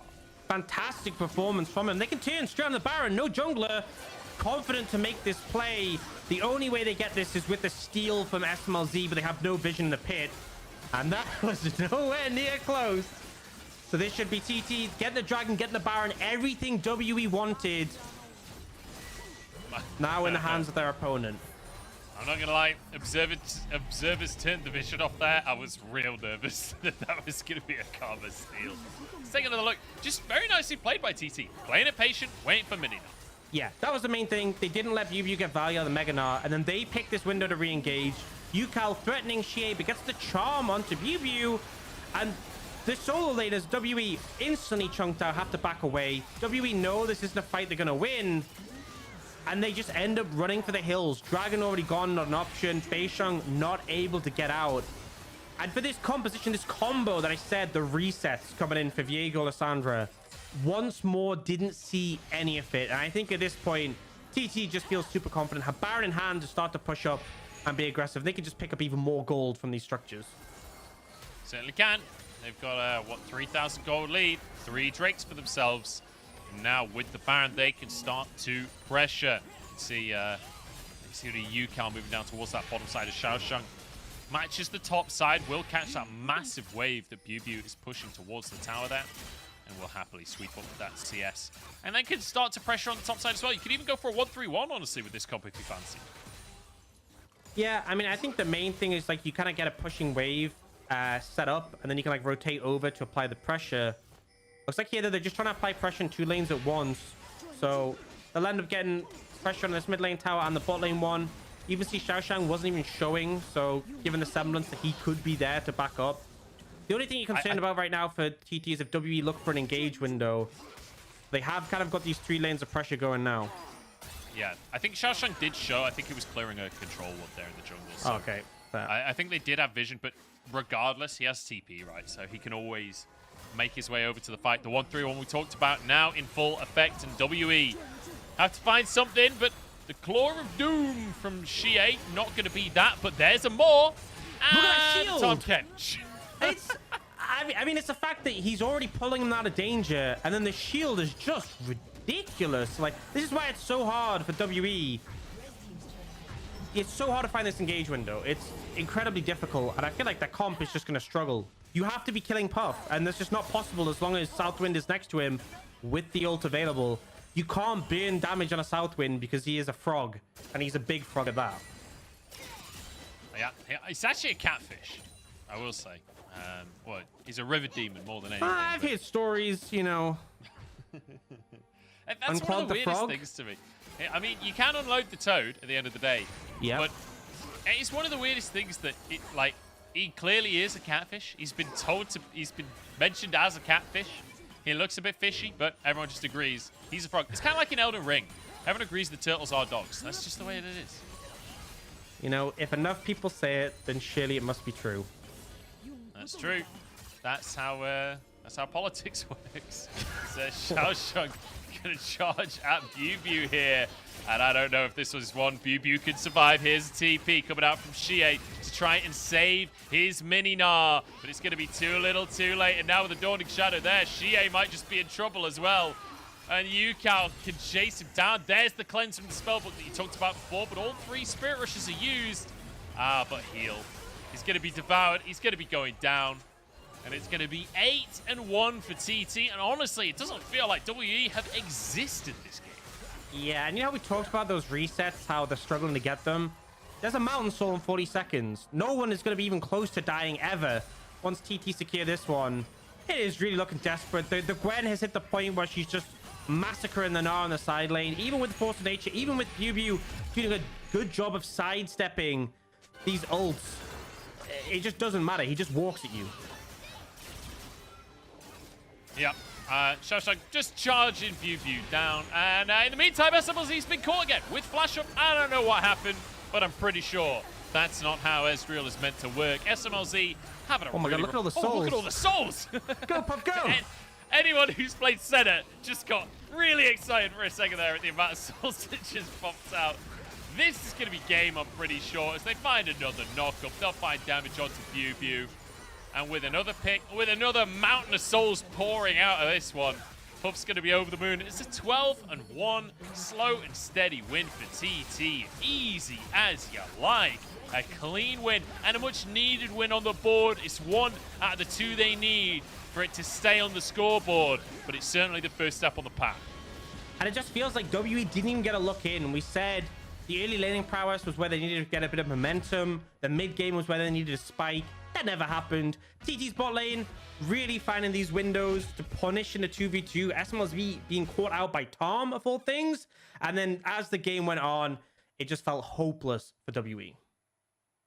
Yeah, tough one for WE, to say the very least. But I mean, it was off of the back of a lot of like silly mistakes that WE's players are making. Like SMLZ having a really bad game, uncharacteristically bad game, like getting caught out in the Ezreal so regularly.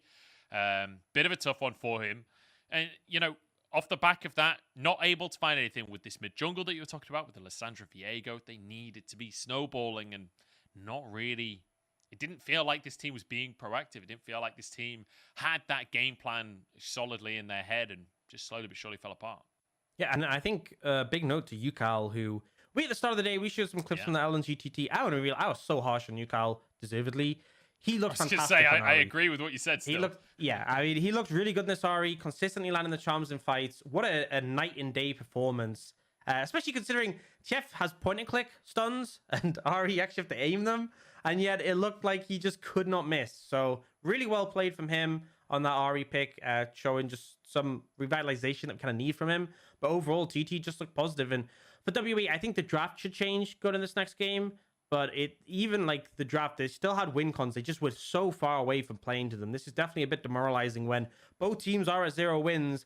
A series win here would be super important for either side. And that's such a convincing game one from TT. Definitely has to give some doubts to WE. And honestly, quite often in the LPL, you start to see teams towards the bottom. It feels like they lose a bit of momentum, right? They lose a bit of faith that it's going to work out.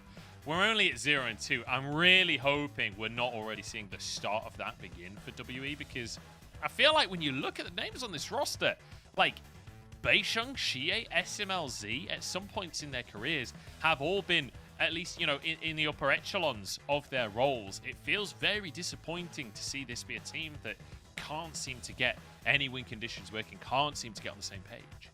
Hey, we once again get the 100% kill participation. View rocking with the 1 kill. I feel like the kill participation stat is going to be so janky this split, because there's been a few games like this where I think there was another one where everyone had 100% kill participation because they got 1 kill at the end where they killed the Shy on Jace. But either way, just really a fantastic performance coming out. And I love the bot lane. You know, Puff and Southwind have definitely earned some criticism in their careers. Really finding windows on this center Tom, really performing well and just not giving any room to breathe to SMLZ. Yeah, absolutely not. Very nicely done here. WE, a lot to work on for game number 2. We'll see if the 8-minute break will be enough for them to pull things together. Whether TT, the Thunder Chads, might actually get themselves a win on the board. We'll have to find out after the break.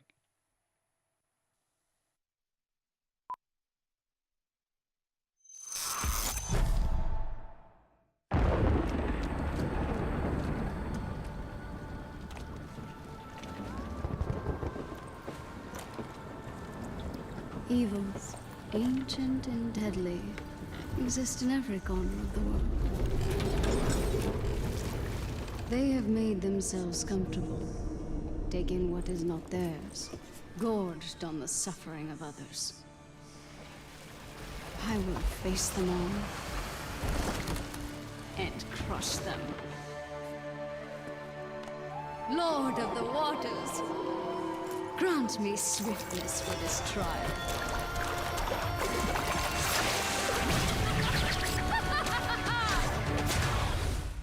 Joy, unceasing and forever. That was fast. Should I have held back? Ha! The epic of Mila does not end here. I slay foes the size of mountains. You were fine, I guess. Ha! Give me 5, demon! Ow! That was way too hard!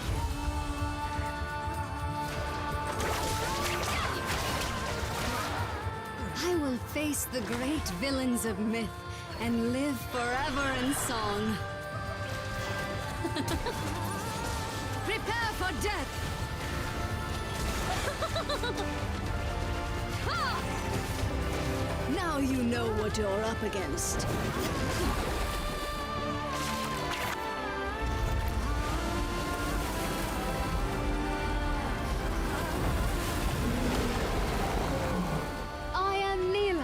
the seventh layer. May you find joy in the world beyond.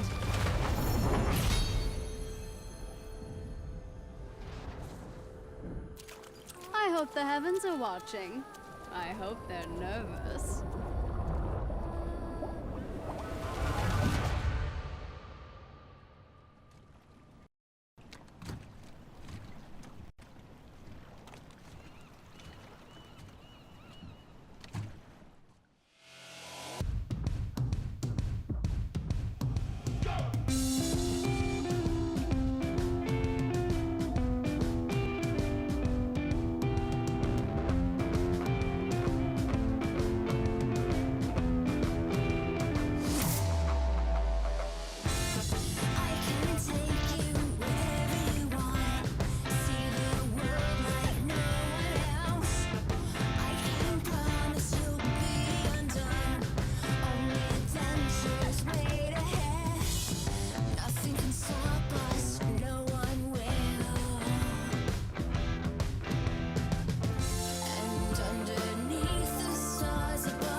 If you were mine, I would cherish you forever.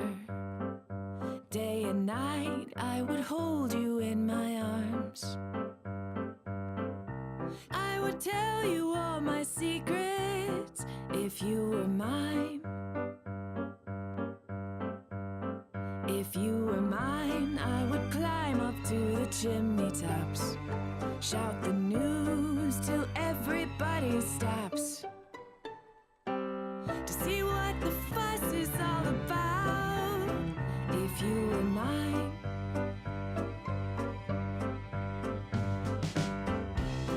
if you were mine,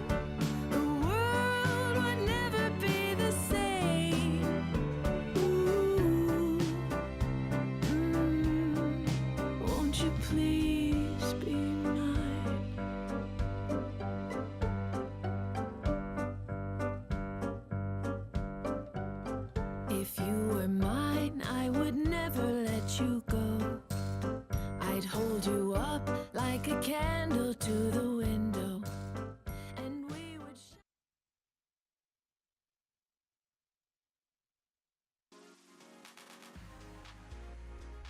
Hello, everybody, and welcome back to the LPL. We're headed towards our 4th game of the day now.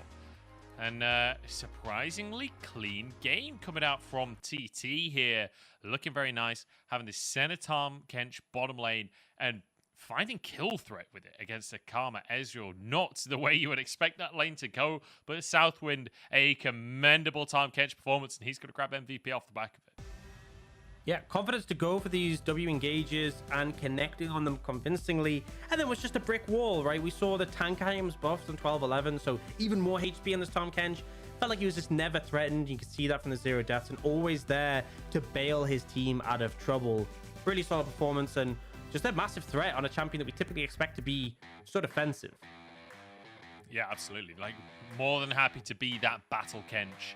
As you can see, SMLZ just getting caught out time and time again. That route from Puff as well, a little lucky, I'll admit, but very nice in the end and finding more. And I think one of the key things is if we'll find some of those clips later on where Southwind was actually devouring aggressively. Yeah, like this, setting up for UCal to be able to find more picks. Yeah, and it just felt like it got to the point where there was nothing they could do. Here's another example. Gobble's appeal allows the team to follow up. And then I think there was that final one where Puff got into a bit of trouble. I don't think we'll actually get to see that one where he saved Puff, but either way, just showing that the Senatom, despite all those AD carry bans we saw come out, despite Zeri, Kalista, Lucian off the table, Puff and Southwind, that duo have been together for such a long time, still know how to rock it on Senatom. Yeah, absolutely. Beautiful stuff coming out on the Senatom. Despite the nerfs to Senna as well. Didn't feel nerfed to me. Nerfed Senna, but buff Tom. Yeah. Southwind gets MVP, so he's just vibing. So work it out. So work it out for them so far. We'll see what happens in game number 2 when it comes to the draft. Whether we get the same amount of bottom lane bans coming out. Because, I mean, like, I get the idea from WE here. I get that you're trying to set yourself up for success. The Ezreal Karma, though, really not working. Maybe give SMLZ that Kalista again and try and set him up to be more aggressive during the laning phase. Yeah, I think ultimately, I like Ezreal into this, but I feel like the thing with the Karma is if you're not like completely bullying them out of lane, it feels a little bit rough. Like that's the thing, you can pick, when they pick Senna and Tom before you've shown your support, you can pick basically anything. Maybe some extra engage, could have gone a bit of distance, could have taken like Rakan, who to get buffed, could have even taken something like Yumi, which could have given them more scaling. I feel like ultimately though, TT's draft, like it just fit together so well, so maybe re-examining in a lot of areas for WE. One of the things they could have potentially picked top lane on that 3rd pick and made sure they had an answer. But regardless of which way they go, they are now on that blue side and they have banned that Senna away. They certainly have. We'll have to wait and see what's going to happen on this one. The Kalista's still going to be gone. Senna, as you say, banned. The Fiora gone. And we'll see where TT are going to go with this one. Now that they can't play the Senna Tom Kench, that well-known kill lane in the bottom side. We'll see what kind of style we see instead coming out from them as Lucian once again banned on the red side. So we can kind of talk about things that are left open. Zeri is open, Talia is open, and Wukong is open. Those were all banned last ban phase. So the fact that at least one of them is going to get left open, we'll see which one it is. I think Wukong for sure 100% needs to be banned. TT probably have to take that one upon themselves. And WE kind of get to choose. Do they want Zeri or Talia off the cards? Because there's a good chance they could end up being able to pick the other one. They actually go with the Ari, so a bit of a different direction. TT, you know, pick your poison at this point. If they ban Wukong, could be a Zeri first pick for WE. If they ban Zeri, it will certainly be a Wukong first pick. We'll have to see. Because the Zeri, let's be honest, not been as successful as we were expecting today. Maybe SMLZ can change that. If WE opt into a Zeri first pick, depends whether or not they've been practicing it as well. But looks like they have, as SMLZ will grab that Zeri for himself. We'll see where TT go. The VA go open. Pretty much always locked in on that red side. Feels like a real struggle at the moment in terms of bans. Like there's so many things that you feel like a high prior on red side, and then still Zeri gets through.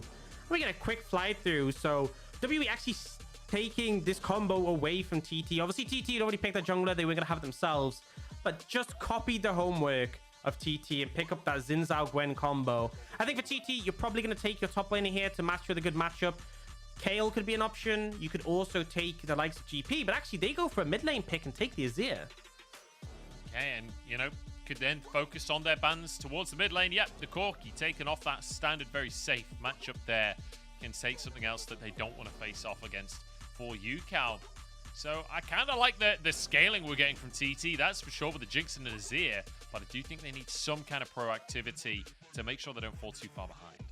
Yeah, and I mean, we'll talk about options in the top lane. Jax, seen as that counter that we see. Akali, we've seen, and also as a counter in the laning phase. But then we have Kale, who does just outscale the Gwen, and GP, who can match you in lane and then be still super relevant in team fights. So they ban the Kale over to TT.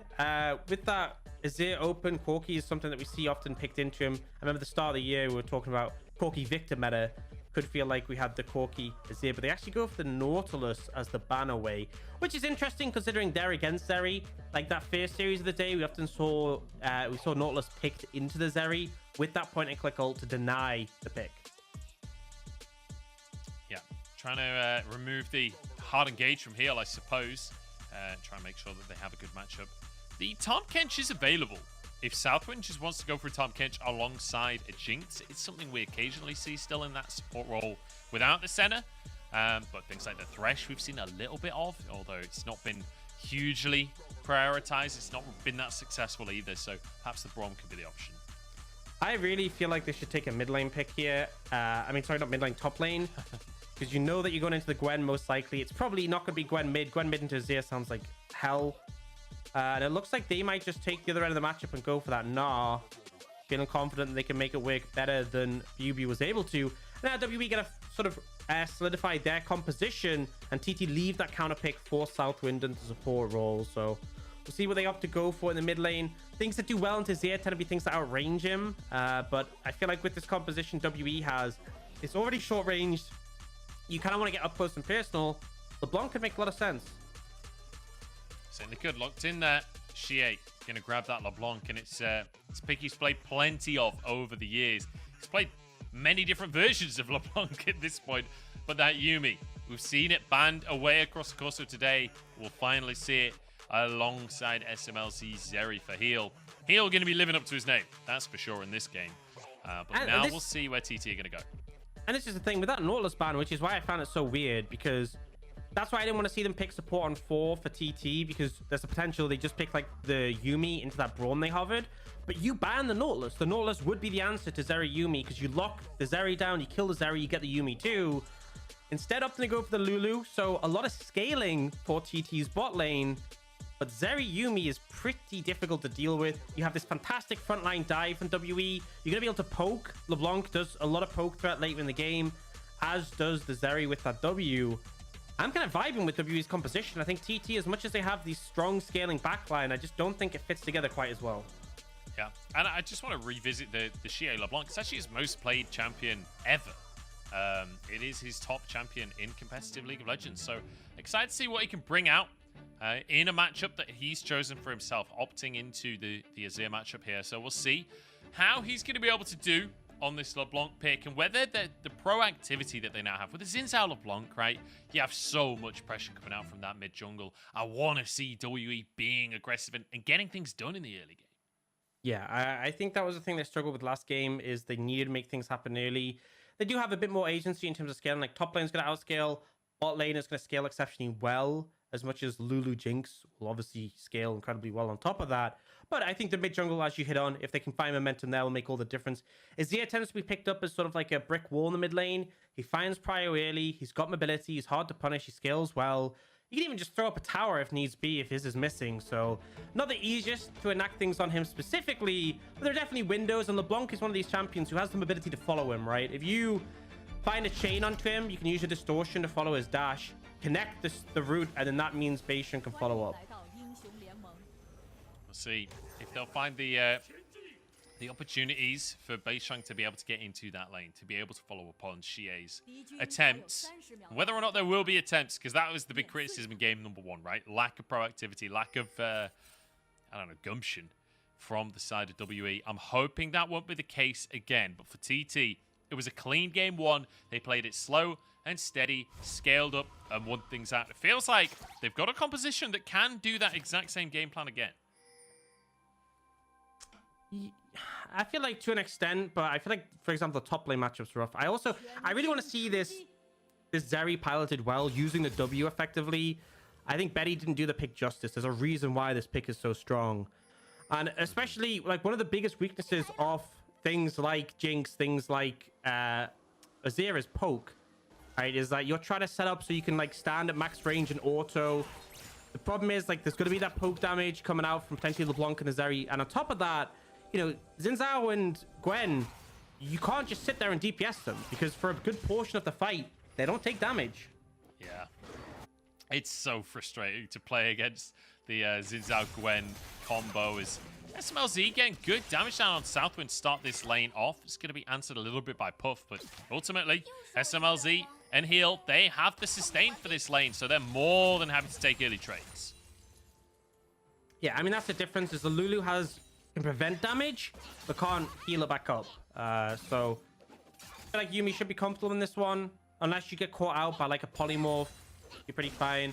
And also, something to note is, like, often with Yuumi, it's not just about your pairing with the AD carry that's important. It's also how well you pair with your jungler, because often you'll be walking with your jungler to secure vision, and Xin Zhao is really good when paired with Yuumi. It sort of just extends his durability. He can dive in super aggro in the skirmishes. His ult means it's hard to burst him out and then kill the Yuumi, so it definitely has a lot of value in this composition overall. I mean, even the Gwen as well. The LeBlanc, when she's dashing over walls, you can help follow up. There's a lot of good targets for Heal to attach to. I really like the pick here. It's also, it's fantastic on, you're mentioning the Xin Zhao Yuumi, right? It's great in terms of their base kits. It's also the fact that you're giving Xin Zhao, this dueling jungler, 2 bonus combat summoner spells. Like, that can make such a huge difference if you're looking for picks, if you're looking for these smaller skirmishes and scraps around the mid-game. See if they're going to be able to find those opportunities, but definitely agree that Heal going to be set up for success on this Yuumi pick. It's going to be down to TT whether or not they can, you know, find advantageous situations to be able to abuse and catch out the picks that we got from W. You see a potential play coming out here. Both junglers on the bot side. Yeah, this is what we alluded to earlier, that both junglers would likely focus on the bottom lane. It's not really what we saw in game number 1, but perhaps here in game number 2. But, you know, they see each other, they're like, hey, nice name, bro, and then they both go back to their own jungle, as Yukal could be in trouble, but the chain will land. A little bit more poke. That's going to be it. You can see, though, the concept on how the LeBlanc can follow the Azir to get the root down, but the Azir still being so mobile, just difficult to connect before he gets on the tower. But you can understand the concept of the pick there. Now, so I do want to know on is this top lane matchup. Bibi was really punishing Xiaoshang, and bear in mind, we had the matchup flip before, and I feel like as much as Xiaoshang was taking some... Xiaoshang was the one who, on the Gwen, was actually struggling. So, very different way this played out so far. Yeah, Xiaoshang was losing the trades early on that Gwen. Obviously, did manage to get the kill, but that was... oh, wait. No, it was Bibi that got the kill on the Gnar, wasn't it? So, yeah, not ideal for Xiaoshang, it has to be said, as he's followed behind in CS, not doing so hot in the trades. But we'll have to see, as level 6, Gnar certainly does level up a bit, quite literally, but also metaphorically. That's how levels work. Glad to point that out. Yeah, which I appreciate. Oh no, Xiaoshang, that was not a good trade. The best. And there's still a health pot available to Bibi. He still hasn't popped his health potion that he's had since level 1. Yeah, he's doing okay. He's doing okay for himself. Still half HP, but deciding that there isn't going to be enough threat, doesn't need the effective health. He's going to accept that one. And he's saving the potion for late game munch. Exactly. But he is saving it for the next portion of the lady phase, which is definitely correct. But yeah, so far, quiet one, which seems to be the nature of it here on 12-11, or between 4 of our lower tier teams, it has to be said today. Yeah, I still think teams like Top Esports are just going to go ham. Like, 12-10 didn't stop them. The tower diamond's got nerfed. I feel like 12-10, they're like, okay, towers are tankier. Sorry, towers do more damage, so they won't expect us to dive, so we should dive more. And now they'll be like, towers don't do as much damage, so we should dive more. The answer is always dive more, as we've got a contest with Beishang a little too late to get the smite here. Beitron grabs it and flashes out, but might just be knocked up here. Remember, just used that flash. And it means first blood here goes the way of Xie. Yeah, perfect person to get it. Honestly, little Blanc getting that extra snowball gonna make big. Oh, Xiaoshung's in trouble. Needlework is there. It goes slightly wide, but I don't think BuBu stopping. Flash from the Gnar. We've seen this before, but BuBu won't commit. yeah, I like the fact that he dashed out of the tower range with that final dash. You know, it meant that when Xiaoshang flashed away, he was already out of tower range. He wasn't chasing him under like we saw in the reverse matchup. The reason why Xiaoshang did get solo killed in the last game. But, you know, TT got that first dragon. Definitely a nice thing for them to get. But that first blood for Little Blanc, a gold injection. She'll appreciate Dark Seal as well. Already had been picked up. So 2 stacks in pocket. Yeah, a couple of stacks already. And LeBlanc is one of those champions that you really don't want snowballing if you're the side of TT. Good attempt there from Beisheng. But ultimately doesn't get the Drake. So it's just the kill. Traded in for the Drake. Xie getting the kill, definitely going to be nice for him. Yeah, and as well, actually has the treasure hunter, so gets even more gold as a result. So really appreciating that. I just like that the whole team was sort of on board with the play. The exhaust from heal, even see SMLZ kill the blast cone, just completely eliminates any chance of Beisheng getting away, who is still hunting for his level 6 right now. Yeah, trying to get that level 6, but just yet. Xie trading there. Won't be able to go too aggressive onto Yukal. And 3 minutes till our next Drake, but Herald is up in 30 seconds. We've got some blue pings on the Herald right now. Maybe WE could swap their bottom lane up. Maybe we get some action. Are we going to get 5v5? Give us a 5v5 for Herald? Anyone? Please, sir, can I have a 5v5? I don't know. It's hard to say. I feel like WE is setting up for it. You can already see Xie's back. Beisheng's heading up towards there. You see the reset coming out from heal as well. But Southwind has already reset early and made his way. Both AD carries currently stay on bot, so we'll see. It might just end up being that 4v4, but I'll take that, honestly, at this point. Yeah. I'll take anything. I'm starving. I'm absolutely starving. And what I need for sustenance is a battle between these two teams.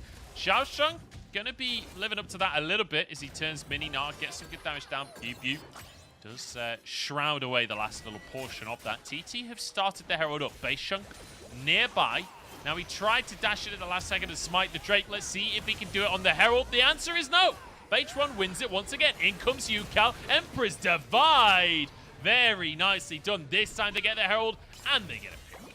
Yeah, I mean, once again, they're rewarded with the objective, but this time they're the ones to get the kill. Beisheng, you can understand the play. Wanting to go in, wanting to get the smite, but the rest of the team went there. BuBu going for that heavy trade in the top side. Xie walking over slowly. It just felt like TT, especially the fact that Southwind reset early, were better prepared to make this objective happen. Yeah, definitely feels like... I mean, honestly, that's kind of been the case in my mind in this series. As TT have just been better prepared. Nice stun from Beich1 here. Southwind with the slow. They're buying space for their top laner, who's winning out the 1v1 against BuBu here. Xiaosheng doing work on the Gnar. Yeah, I mean, we said he was struggling earlier on. Started to find some headway. That level 6 making a big difference. Obviously, such a short cooldown. You can just throw it out basically every other Mega Gnar.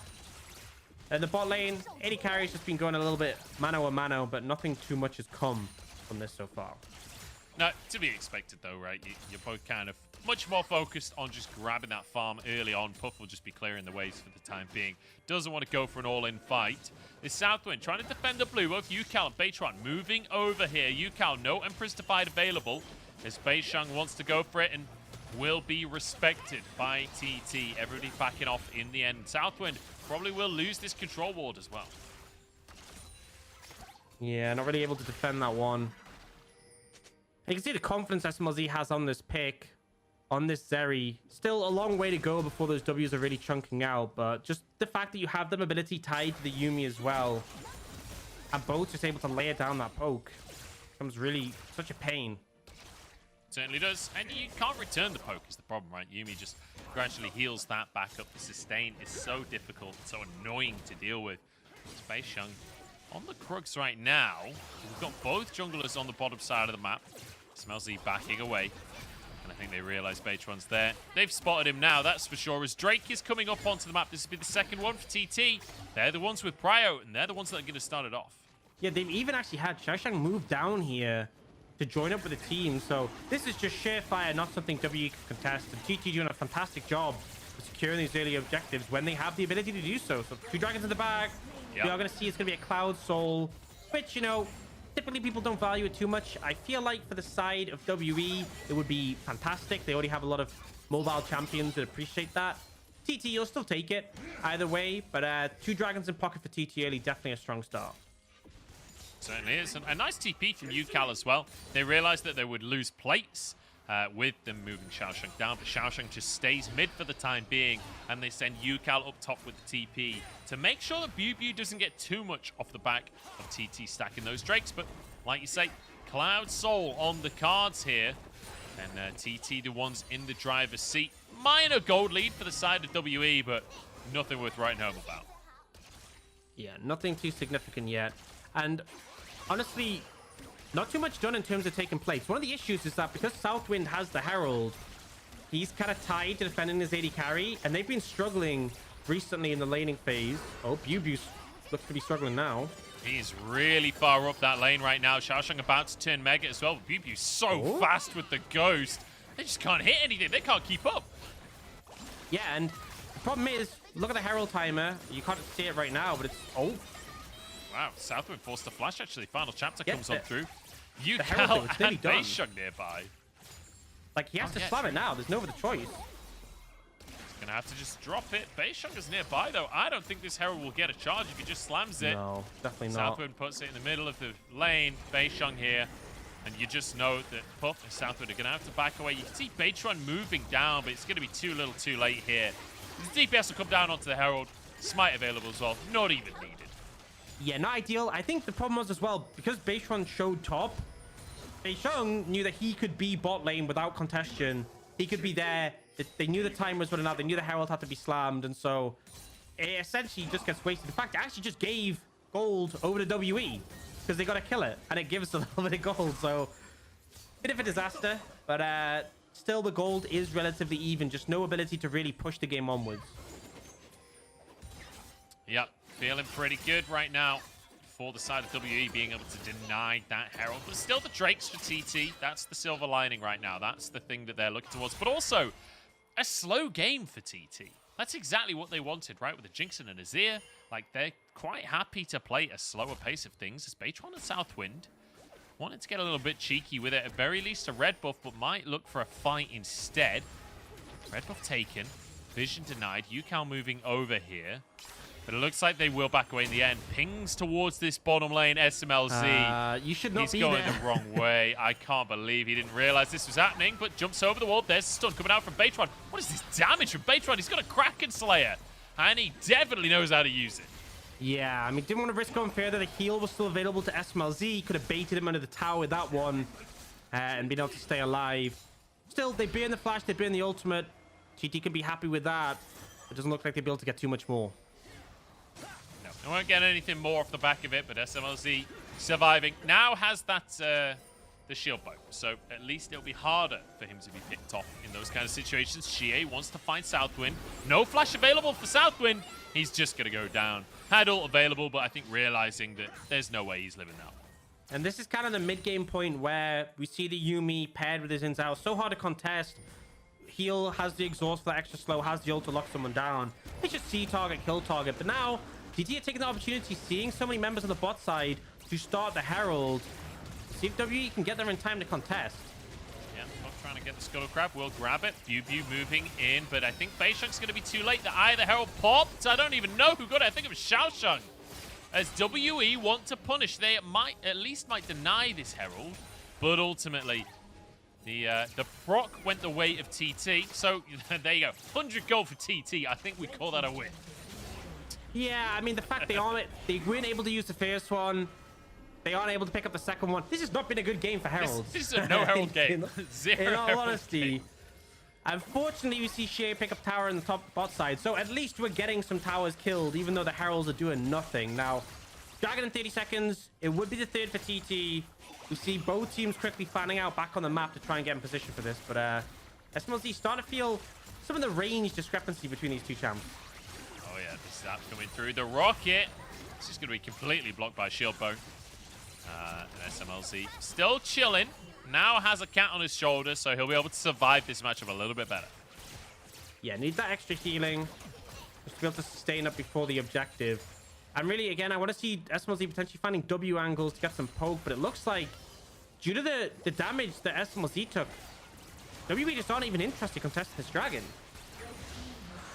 I suppose it is a Cloud Soul. Maybe that's the logic behind that one, but just not opting into a contest whatsoever. And that'll be, in 5 minutes, the Soul for TT if they're able to grab it for themselves. WE now on that 5-minute timer. And, you know, I was expecting them to be the ones controlling the objectives, but, you know, 3 Drakes for TT. And even though they didn't use the Heralds well, both Heralds going TT's way as well. Like, this is not the way I anticipate the early game going. Yeah. I don't know. It's been a bit of a weird one. We've definitely seen times where Heralds have, like, been denied, but for both of them to get no value at all isn't quite the traditional. And it's going to mean the game is slower, but TT set the pace in the Dragons. That means in 4 minutes, I expect W to fight the Soul. As much as, you know, some teams, some people don't value the Cloud Soul as much. The extra movement speed, I think the flat movement speed is super impactful. Like 10% is a lot. Helps you dodge away from things like the Zeri W. Helps you kite better. I still feel like for WE be better, like on Zeri and Gwen, it's insane. But I feel like you don't want to give it over if you can prevent it. And WE are going to start to feel like they're ramping up. It's normally the 3-item spike, I feel like, for Zeri. Same as Jinx, where she really comes online. I've just realized what the strategy is for WE. They're playing for the 26-minute Elder Dragon. Let TT stack the Drakes ASAP. Fight for Elder at 26 minutes before the scaling comes online. It's actually a genius strategy. We're just not big enough brain to notice it. There we go. I mean, at this point, if you start taking dragons, you're just delaying the Elder. So maybe they'll just hand it over.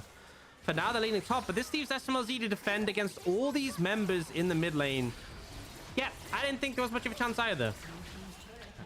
SMLZ just backing away, and rightly so. There's no way he could 3v1 that one. And now this bottom jungle is forfeit for WE. It's all going to be taken by the laners and by Beitron. As Bew needs to be a little cautious as well. He's going to be trying to escape on the bottom side of Xiaosheng. Just stood there, panting away. Adorable little Gnar. We'll be able to just shove this wave in. And Orcs, it's been a slow day. We've had some real slow games across the course of this one, but I feel like, you know, our patience has been rewarded because once the games have picked up, we've had some pretty good team fights. Yeah, I think so too. I think they've lent a lot into it, and I think ultimately the expectation, I mean, the LPL kind of felt like the... Oh, Yukal's in trouble. Yes, he is. Drops a turret. Is that going to be able to save him, though? Shea's out of cooldowns.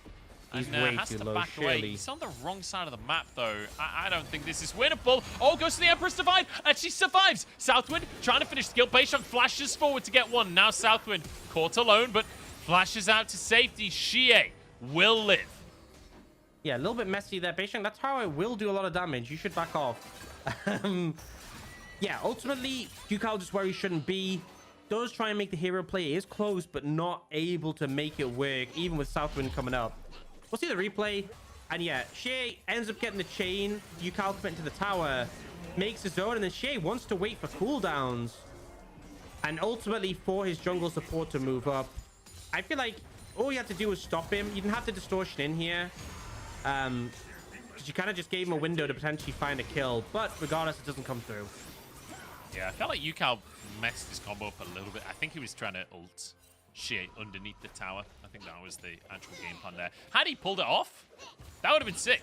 That actually would have been sick.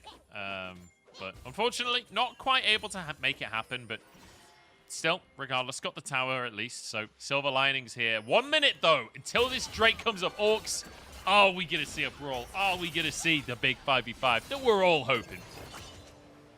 Yes. I think so, probably. I mean, you see them fanning out on the map trying to contest. They should be fighting this. And we'll see if they find the opportunity, the window.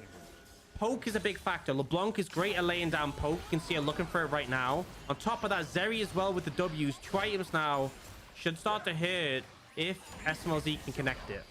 Okay, how did TT win? If they are the ones to get the Drake, how does it happen? Well, I think ultimately they just want to have Puff buffed up, autoing freely. Don't let your backline be threatened. Don't let them get close to Yukal and Puff and play Peel. working so far for them. Yukao taking another chunk. Shield comes out from Southwind. That's a kill onto Beisheng. He thought he had way more space to work with, and now Bubu's on the wrong side of the play as well. Stunned up, knocked into the wall, knocked up, knocked about, and knocked down. It's going to be a Cloud Soul taken by TT here, unless SMLZ can make a miracle still happen. That's the Soul, and TT now with the advantage well and truly in their pockets. And honestly, WE just looks so lost in the setup for that fight. Beisheng picked, deleted from the map before doing anything. Bubu follows a similar fate. And now TT with the Cloud Soul in pocket. It does mean that Elder is going to be online pretty quickly, but the extra movement speed can make a lot of difference in setup for these plays. And yeah, I mean, they're trying to find the poke here. They end up a bit split, and Beisheng is by himself. There's no Yuumi on top of him, and yet he still steps up. He's playing aggressive here. Yeah, I mean, he obviously thought Bubu had more presence there than he actually did. Like, I can't think why else you would be going forwards like that. Clearly thought he had backup, but he did not. And TT just grouping up, making it happen. Very nicely done here. And now with the Cloud Soul, it's 5 minutes until Elder Dragon. We're 22 minutes into the game. This is 27-minute Elder in this one. Yeah, it's weird how this is such a slow game, but the objective pace is going to be fast. Now, they know they're doing this. Blue Trinket came down. We'll see if they continue with it. Xiaosheng trying to get Meganar here. He's about to transform, and I think he's locked into that transformation, but they won't find a fight for themselves. TT just forcing the Scryer's Orb out as Puff just getting a bunch of free damage down.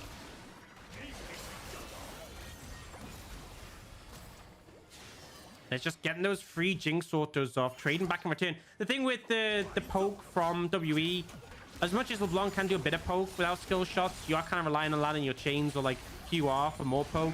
And Zeri is skill shot based for that poke. So whereas Puff, you just get buffed up, easy as you like, walk up, auto, boom. 238 damage in SMLZ. Wait for the rapid fire cooldown and go for it again. Xie, a bit more damage over towards Page 1. And this Yuumi is starting to pay off. You can see the health bars from TT struggling a lot more than that of WE, but with an Azir tower, certainly going to be easy for the side of TT to slowly but surely buy more control of the map here.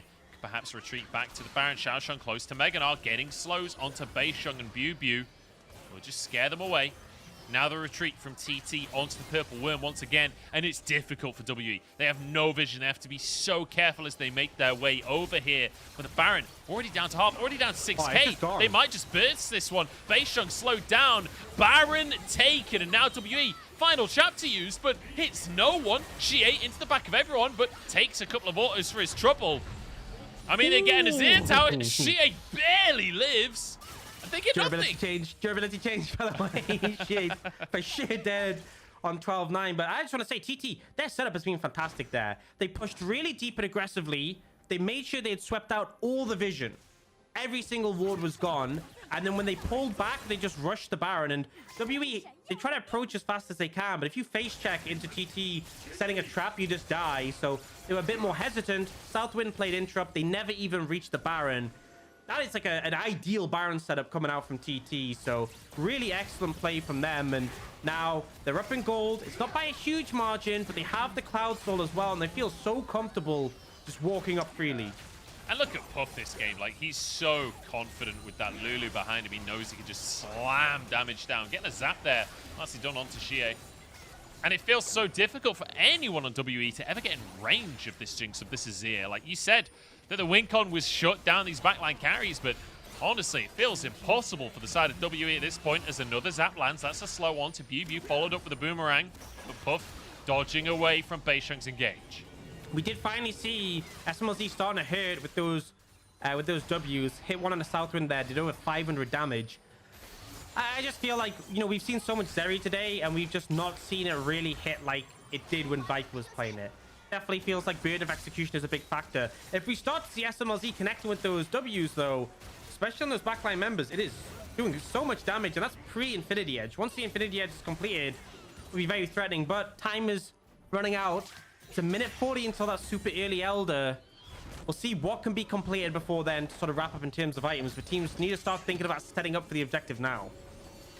Yeah, they absolutely do. Is Xiaosheng and Southwind clearing out vision on the top side, but let's be honest, We're not worried about vision on the top side. We're worried about vision around the Elder that's up in a minute and 20 seconds. UCal probably needs to get a reset off before this Elder comes up. And actually going to be denied here. Shie getting a bit of poke down onto him. But he will get the reset off in the end. Yeah, I mean, he has Baron buff and he has teleport. What's weird is, like, Shie and Beisheng are so set on, like, defending this top side. Which I can get. Like, Xiaoshang is a thorn in their side. But this just means you look on the other side of the map. H1 and Southwind are moving together, just sweeping out all the vision they can in the enemy red side jungle. Really just trying to establish control. There is still that one control ward in the tri-brush, but other than that, WWE have nothing to work with. It's 40 seconds till Elder. Yeah, look at the control that Puff and Southwind are exerting in this mid lane, right? Just shoving the waves in so deep that it feels impossible for WWE to ever fight for vision on the bottom side of the map. They have a control ward. I mean, he's in base already. That can't have been that valuable. But hey. I mean, 24 seconds on Baron. Slowing the recall down makes a big difference. 27-minute Elder is about to spawn. Yeah. That's final chapter used as well. And, you know, all of the vision cleared out now. You can see UCal found that control ward. Bubu trying to move forward. Puff playing on a knife's edge here. He was alone, but Phaetron on the flank. TT want the fight by the looks of things. I don't know if that's a fight they necessarily want to take. I think you should go for the Elder, but they are 5k up. UCal getting aggressive spawn, but Empress Divide keeps him safe. Into the backline goes Shie, but he just doesn't have the damage. He's burning, and he falls. Bubu next on the chopping block as he tries to escape, but the rockets are flying. SMLZ stacking up, but will it be enough? He's chased down, and he's cut down. TT with a 5-0 clean ace and a clean game. Just really convincing. That game one on top of this one as well. It felt like TT just had such a good read on how to set up these objectives. WWE didn't even get a look in. It didn't even feel close. And they'll just be able to close that one out. It's a 5-0 fight at the end of that game. Yeah. And this is such a positive spin. This is TT's first win. It would have been WE's, and it just, the difference between them was just night and day in this series. Yeah, feels like a good win for TT, right? Both games looking good. You know, playing it slow, playing it safe, but ultimately getting themselves a win on the board. And it feels good to see here. UCal as well, having a good series for himself. I think absolutely crucial for TT that these players start to come alive a little bit. And for WE, you know, it's a heartbreaking defeat. It is what it is. They still got a lot to figure out if they want to get wins on the board this split. But for TT, I think a much needed breath of fresh air for the squad, and hopefully can give them some momentum and can keep morale in the team nice and high. Yeah, and it definitely felt like the games were slower paced. I could see some concerns, especially with the 12-11 changes against some of the stronger teams. But when I came to the mid to late game, their setup was really, really solid. I think TT, taken away from this, obviously WE is not the hardest opponent, but a lot of teams, as long as you don't lose out too heavily in the early game, you could just continue this game plan, and the setup is correct. Like, the setup for those objectives was working so well. Feels like they've kind of, this Jinx pick has been lent on quite heavily as an answer to the Zeri so far today. I do think the Zeri hasn't been piloted fantastically so far, but, you know, credit where credit is due. Puff and Southwind had a fantastic series, not just this game. Yeah, absolutely. Both carries doing really well. I mean, the whole squad. Beach1 having a really good series for himself as well, consistently winning out those smite fights. And sure, they may not have been able to get anything off of the back of the Heralds, but damn it, they got the Heralds. We take those. That 100 gold difference. Hey, we'll work look it out for Herald TT. percentage. It's going to be going up, right? First tower percentage, you know, not necessarily the same position. Who needs the first tower? Who needs the first tower? That's what I say. TT, all of the neutrals. 6 neutrals. In that. Well, actually, no, 7 if you include the Baron. For the side of TT, game number 2. Very nicely done. And like I said before, like a breath of fresh air for the team. WE, you know, still struggling. But I feel like today has been a good day for both TT and for LGD, because it's not only getting wins on the board, but, you know, every split we have a day like this, where it's a lot of the teams that usually finish towards the bottom of the standings. And most of the time, it's a complete fiesta from start to finish. Today, we had actually clean gameplay, actual good gameplay coming out from our winners. Absolutely. It gives you hope. And I think that's the thing, is like our expectations have shifted so much even just early in the split. But it's because we'll see performances like AL with the really strong team fighting, and then they come into LGD and just look completely eclipsed. It feels like the form of these teams, especially as we've had these big patches. 12-10 was a huge patch. 12-11, another huge patch in terms of the impact on the meta. And teams are adapting, adjusting, but also just like working on their fundamental understanding of how to play the game. And that's something that I think TT and LGD both showed excellently in today's games. They knew how to play the game, how to close it out. Not just about, right, okay, we had an early lead and we're like 10k gold ahead, therefore we win. It felt like in these closer games, it was controlled. Yeah, it certainly did. It felt like they knew what they were doing. Like you said, the setup for the neutrals, I think, was the most impressive thing. Using that Azir passive as well, incredibly well. Setting up with the mid tower, using that for priority, pushing out the bottom wave, getting deep vision in the bottom side jungle, then retreating to the Drake. Really, really nicely done. And felt like WE had no idea how to deal with that. They had no idea how to get into the jungle and get vision. Beisheng being left out completely alone, and ultimately trying to fight that fight. I think it was the third Drake of the game, might have been the fourth. Just getting completely abandoned by the rest of the team. Nobody was on the same page, and a lot left to be desired here. Yeah, and I think another thing to note is that sometimes things like the Jinx, very easy AD carry to play around. Just have her on the backline, defender. She'll right click, get resets.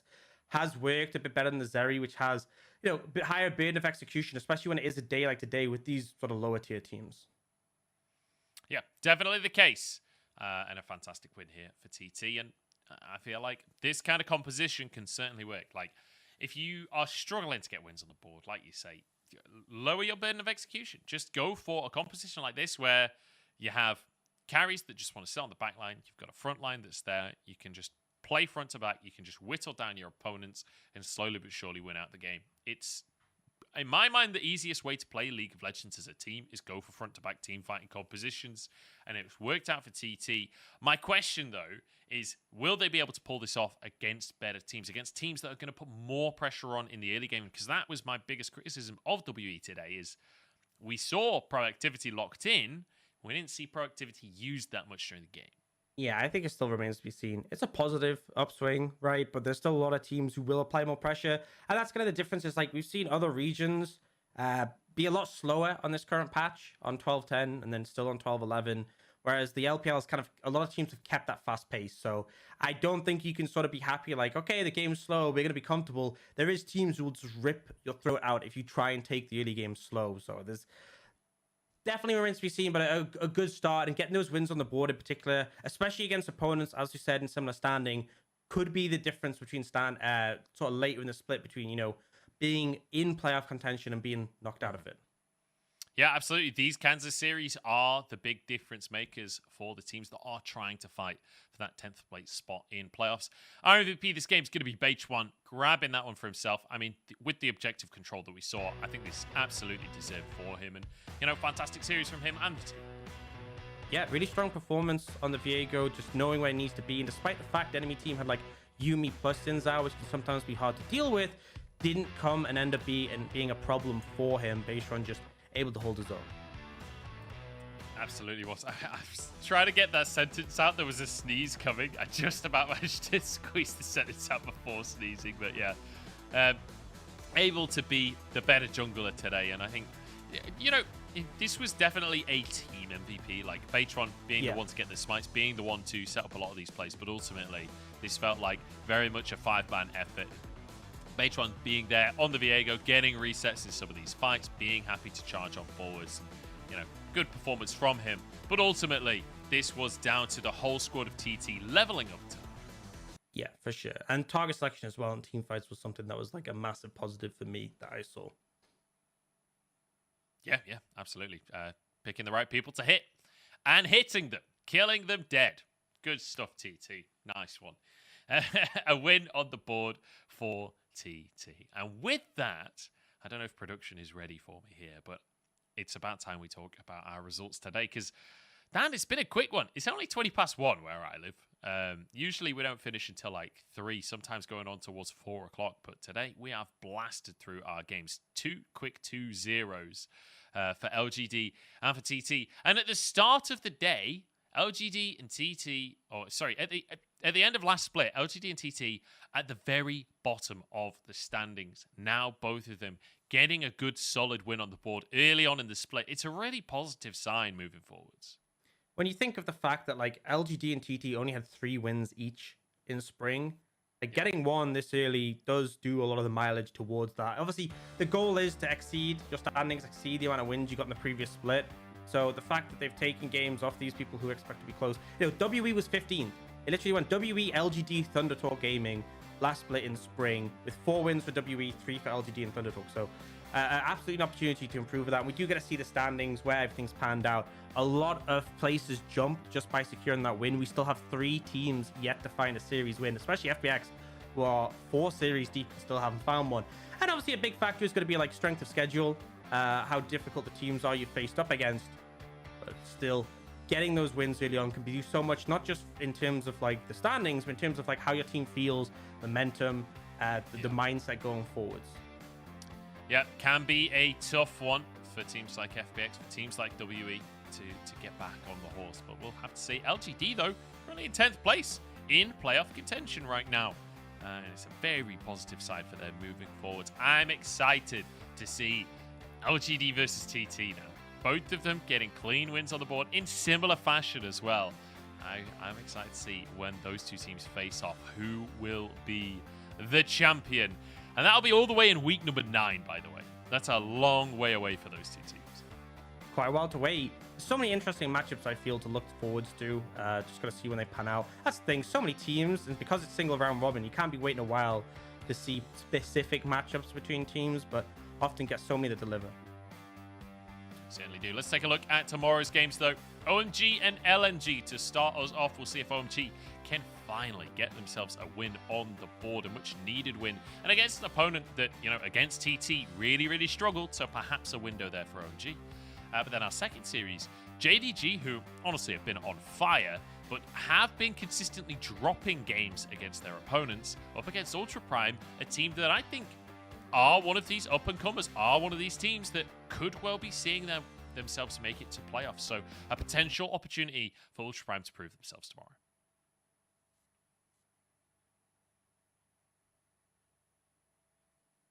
I think Dan might have disconnected. So I guess I'll just talk to myself for the rest of the show. I'm pretty sure it's the end of the show anyway, so thank you everyone for joining me. Dan's decided that the second the games are done, he's gone. He's out. See you later. Thank you very much for watching. Thanks for joining me. I've been joined by Orcs. Thanks from me and production. But I'll see you guys tomorrow in chat, and until then, I'll see you in chat.